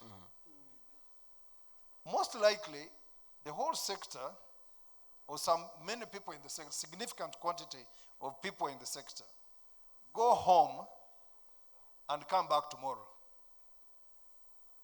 Very few call the supervisor. Others go to church on Sunday and pray to God to produce this gentleman the next time they go. Okay? Now, I want to believe that the connection between the two questions, the two very good questions this young star asked, where they connect is we need to demand these services as rights. Right. I work in the ministry. I serve the public. I know probably that could have been the same ministry I lead. But let me say that I owe you an apology. For example, I should call you and say, I am sorry, you came, I was not there. Then you came at 4, I had closed. The moment I feel that I owe you an apology, then the citizen has the upper hand in what is given to them. Perfect. The moment the citizen still believes that this is a favor, that if this guy is not in office, I have nothing to do, that I can't complain to the supervisor, that let me go, probably on Sunday, God will organize this next week, something will happen, then we still have something to do. We still have something to do with civil society, with the local government, with the ministries. It is a tipping point that I believe as leaders, as managers of public, the public industry, we are the fewer people. The public we are managing are the thousands and millions. We need to know that we owe them a service. They don't owe us anything. Right. We owe them something, and we should give it to them as their right. So, lady, it was your right to get your service. Can I say sorry on behalf of that sector? We are very sorry. We apologize. Next time you go, please don't go back home without complaining to the supervisor, without doing 5353. Please. We are very sorry for doing that. We should not have done that. We owe it to you. It's not a favor that we do to you. Thank you. Perfect. What more can we say? Thank you for those two questions. And of course, Honorable Minister, thank you for owning up on behalf of that person who will go and pray for on Sunday. Should we wind? Yes? Yeah. Yes. Time is running. Let's get to the wrap up very quickly. Nk'uko twarimo turabivuga muri uwo mwanya twarimo turavuga ikintu kijyanye n'ibigo cyane cyane ibigo bya leta bifite bitegerezwa gutanga amaserivisi runaka. Rero twarimo tuvuga ikintu cyane cyane kijyanye na corruption cyangwa kujya ruswa. Ruswa ishobora kuboneka mu buryo bwinshi, yaba ari gutanga amafaranga, yaba ari kwitanga umubiri, cyangwa gukora ikintu utari utegerezwa gukora. Rero ikintu cyari gihambaye yari kuvuga ukuntu ruswa yonona akazi k'ibyo bigo, n'ukuntu ibyo bigo byari bikwiye gukorera abanyagihugu neza. Rero kujya ruswa bituma kandi biva ku myumvirire yemeza yuko abanyagihugu bagiriwe imana kuronka iyo service, kandi aribwo burenganzira bwabo. Nibyo yarimo aravuga yuko kugenda ahantu ugasanga harakinze kandi ari amasaha yo gukingura, ntabwo uvuga ati nta kundi nabigenza, ndatashye nzagaruka, ahubwo kubera ari uburenganzira bwawe hariho nomero yatanze 5353, aho ushobora gutanga icyumviro cyangwa ushobora gusobanura ibya bitagenze neza muri icyo kigo wagiye gushakisha. Ikindi kintu twabonye nuko bikenewe yuko abanyagihugu bitwararika, ntibitwararike gusa gushira mu bikorwa amategeko yaba yemejwe n'abayobozi, ariko bitwararika kwinjira mu nzego yobozi ziri mu nzego z'ibanze, aho bahamagarira abanyagihugu kwinjira no gutanga ibyiyumviro, icyo bakora cyangwa icyahinduka mu karere barimo. Aho twasanze abanyagihugu kenshi binjirira aho hageze gukora ibyemejwe n'abandi bantu, cyangwa kwakira ibyiza byemejwe n'abandi bantu, kandi icyo ni ikintu kijyanye n'imyumvirire kandi gitegerezwa guhinduka kugira ngo abantu bashobore kujya kuba abakozi b'impinduka bifuza kubona mu gihugu. Icyo nicyo twavuze. Icya nyuma nibaza narangiriza ko nuko kujya ruswa abayobozi bariyumviriye basanga ikintu cyatuma ibintu bya ruswa bigabanuka ni gutuma abanyagihugu bakeneye serivisi runaka batarinda kujya kuri uwo muntu umwe, ku buryo uwo muntu umwe ahita ahinduka nk'ikigirwamana muri iyo serivisi, akavuga ati mbishatse ndayitanga, ntabishatse sinyitanga. Rero kugira ngo hagabanuke uko kujya ruswa, habayeho gukoresha ngurukana bumenyi technologie, les nouvelles technologies, kugira ngo abantu ntibarinde kujya kuri uwo muntu umwe, ariko bashobore kwicara imbere y'imashine, barondere kuri internet, bashobore kuronka iyo service batarinze guca ku muntu umwe rudende, ariho hanavamo no gushaka za ruswa, kuko finalement nta kundi wabigenza, ukeneye iyo service urayitanga. Ndibaza ko ari ibyo twagumana. And we were also given a number. Awesome, perfect. Thank you so much. Thank you indeed for being a part of this. And of course, we are now just grateful for our panelists. Thank you for bracing, this moment to be able to be here with us. And it is time to bring in the UNDP country director to just come and give us the closing remarks. And as he does that, we will have the Twitter wall just to know who has won the iPad, and you will be able to also give it out as if the winner is here. All right? Awesome. Thank you so much.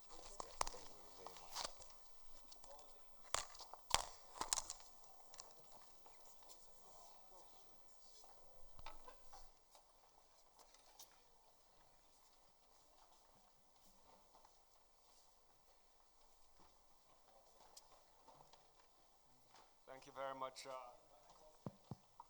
Thank you very much, moderator. I'll be very brief. In fact, I will in a minute invite the UNRC to move sort of vote of thanks to everyone here. But just from my own part, the message of today is a very simple message. when we hear about the SDGs, the Sustainable Development Goals, we hear of these 17 goals and many indicators and targets, but it boils down to something very simple. By 2030, we want a world which is vastly different, vastly better than the one we have today. We don't want anyone living in poverty, anyone suffering from extreme hunger. We don't want anyone facing discrimination because of their race, their gender, their class, or anything. We want a world with peace and security and stability. We want a world where we all take care of our environment and our natural resources. These are just simple messages. And that's what 2030 is about, the 2030 agenda. We want you to envision that world. We want you to begin to think of what that world will look like in 2030 when these things are all changed. And we want you, especially the students, to commit to that future vision of a better world. And we want you to act on that commitment. The Minister of Justice, the Minister of Gender earlier said that the students of today are the parents of tomorrow. You're the ones giving birth to the new tomorrow. I always tell people, I don't believe this expression that the youth are the children of tomorrow or the future of tomorrow. I believe that you are the future of today. You and what you do today changes the world of tomorrow. So don't wait until tomorrow. Don't wait until you're in industries or in government or wherever you may end up. The actions you take today changes the world today and tomorrow. And so we want you to see that future that you want, the world we want by 2030, a world that's radically different from the one that we have. And we want partnerships with students, with civil society, with the private sectors, as the UNRC mentioned, with government, with development agencies, with everyone to create that future by 2030. So that's my own small appeal to us all, to make that commitment and to act on that commitment. You are the Rwanda, not only of tomorrow, but of today. So with that, let me invite the UNRC to make a few remarks and to close us out. Thank you all very much. Murakoze.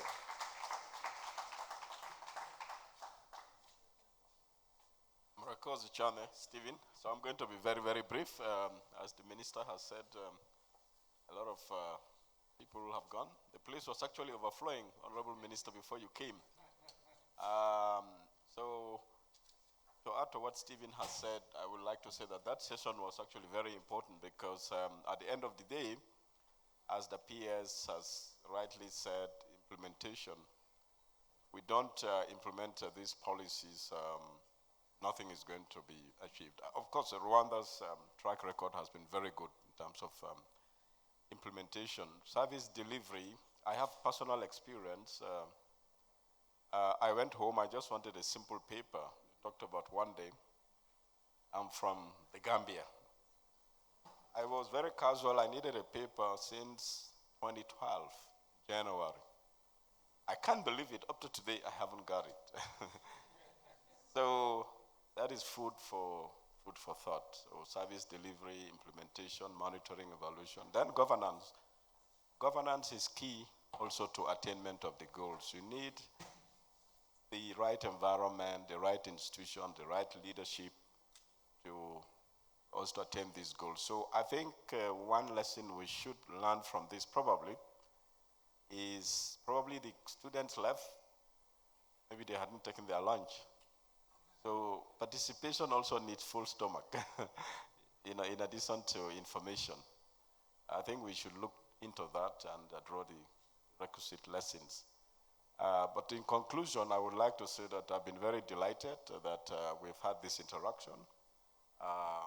It's a starting point for our cooperation with the university with respect to the actual SDG implementation, exchanging views and ideas.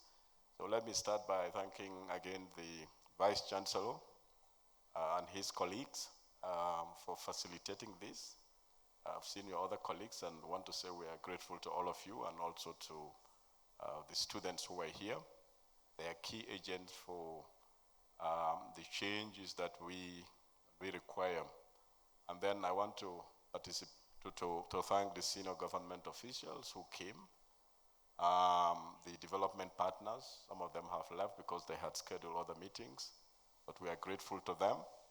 We are also most grateful to our panelists, all of them, some of whom include senior government officials from the private sector, young entrepreneurs, and the civil society. So we are all partners.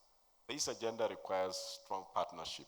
So it's encouraging that we've been able to make it to today. Let me especially thank the Honorable Minister and the ministers. Jenda was here. We have our big brother. He is one of our favorites. You've seen how he tackles issues, non-defensive, very articulate, but in a very patriotic manner. So that comes out.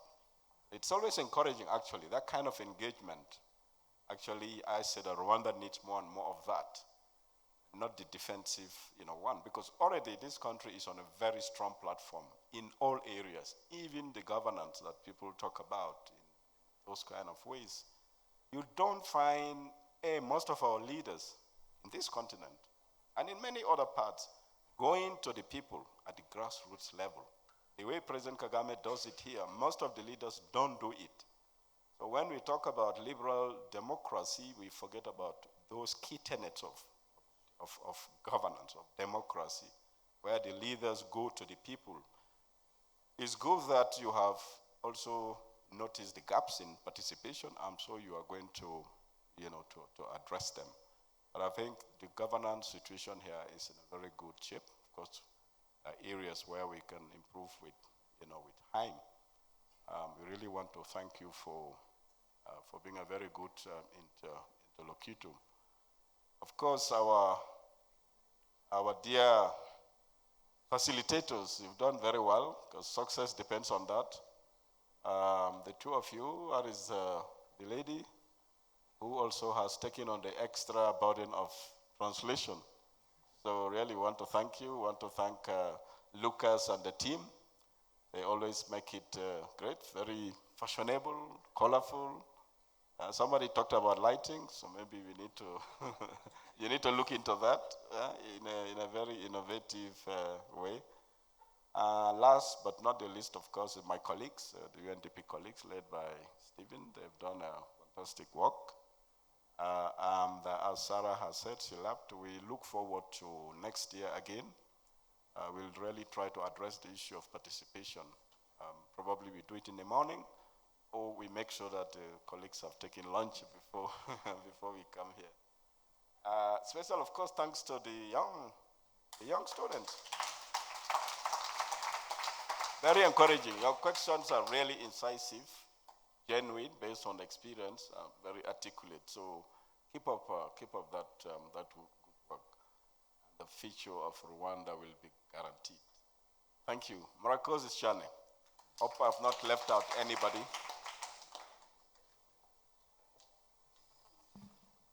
Thank you so much. You have one more task to do. Give out the iPad. I don't know if voting or tweeting is closed. Is it done? Done? Oh, is it done?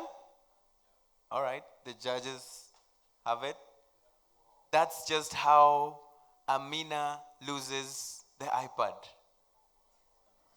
To better who? Eriko?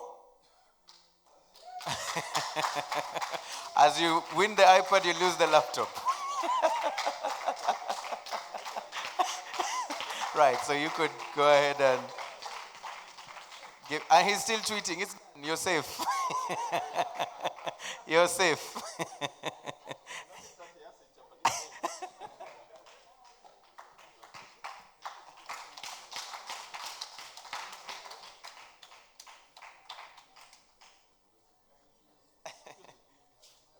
Another one.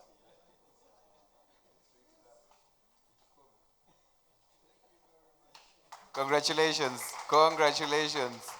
Felicitasio, man. What are you going to do with it? No. Actually, can I take like 5 minutes? Please, 5 minutes. Papers. My official names are Suoman Alphonse. I'm a student in the University of Rwanda. So, me and my friend, Nyangawa Eric, we used to Google on internet. Yeah, just we used to Google, and we found that Rwanda were preparing something. Is it a campaign, or we're looking for ways of how we can sensitize SDGs in youth? We come up with a plan. It's a campaign to sensitize Rwandan youth in the SDGs. We made this plan so that we can sensitize in all colleges of University of Rwanda. We can expand it to the private. We can expand it from Rwanda to Uganda to Kenya to Burundi, anywhere in Africa. I'd like to give this copy to the Chancellor, or I would like to give it to you and presenter. Is it you? Okay, I'm sorry. My iPad. You examine it. Mistakes can be corrected. Contacts are there. If it is rejected, we'll need it to be informed.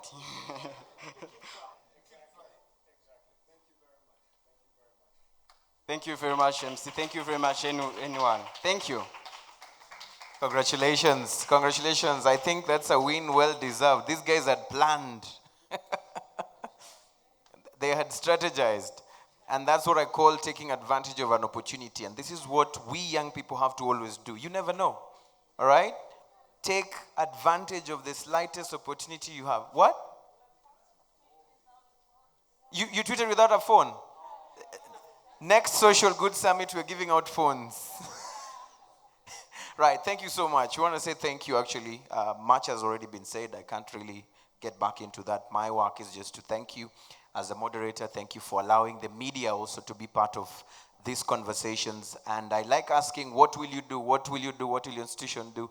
I have learned that we also have a role to do as the media and as individuals. Let's go back home and change the world. We want to say thank you. As always, my name is Eugene Anangwe. Thank you so much.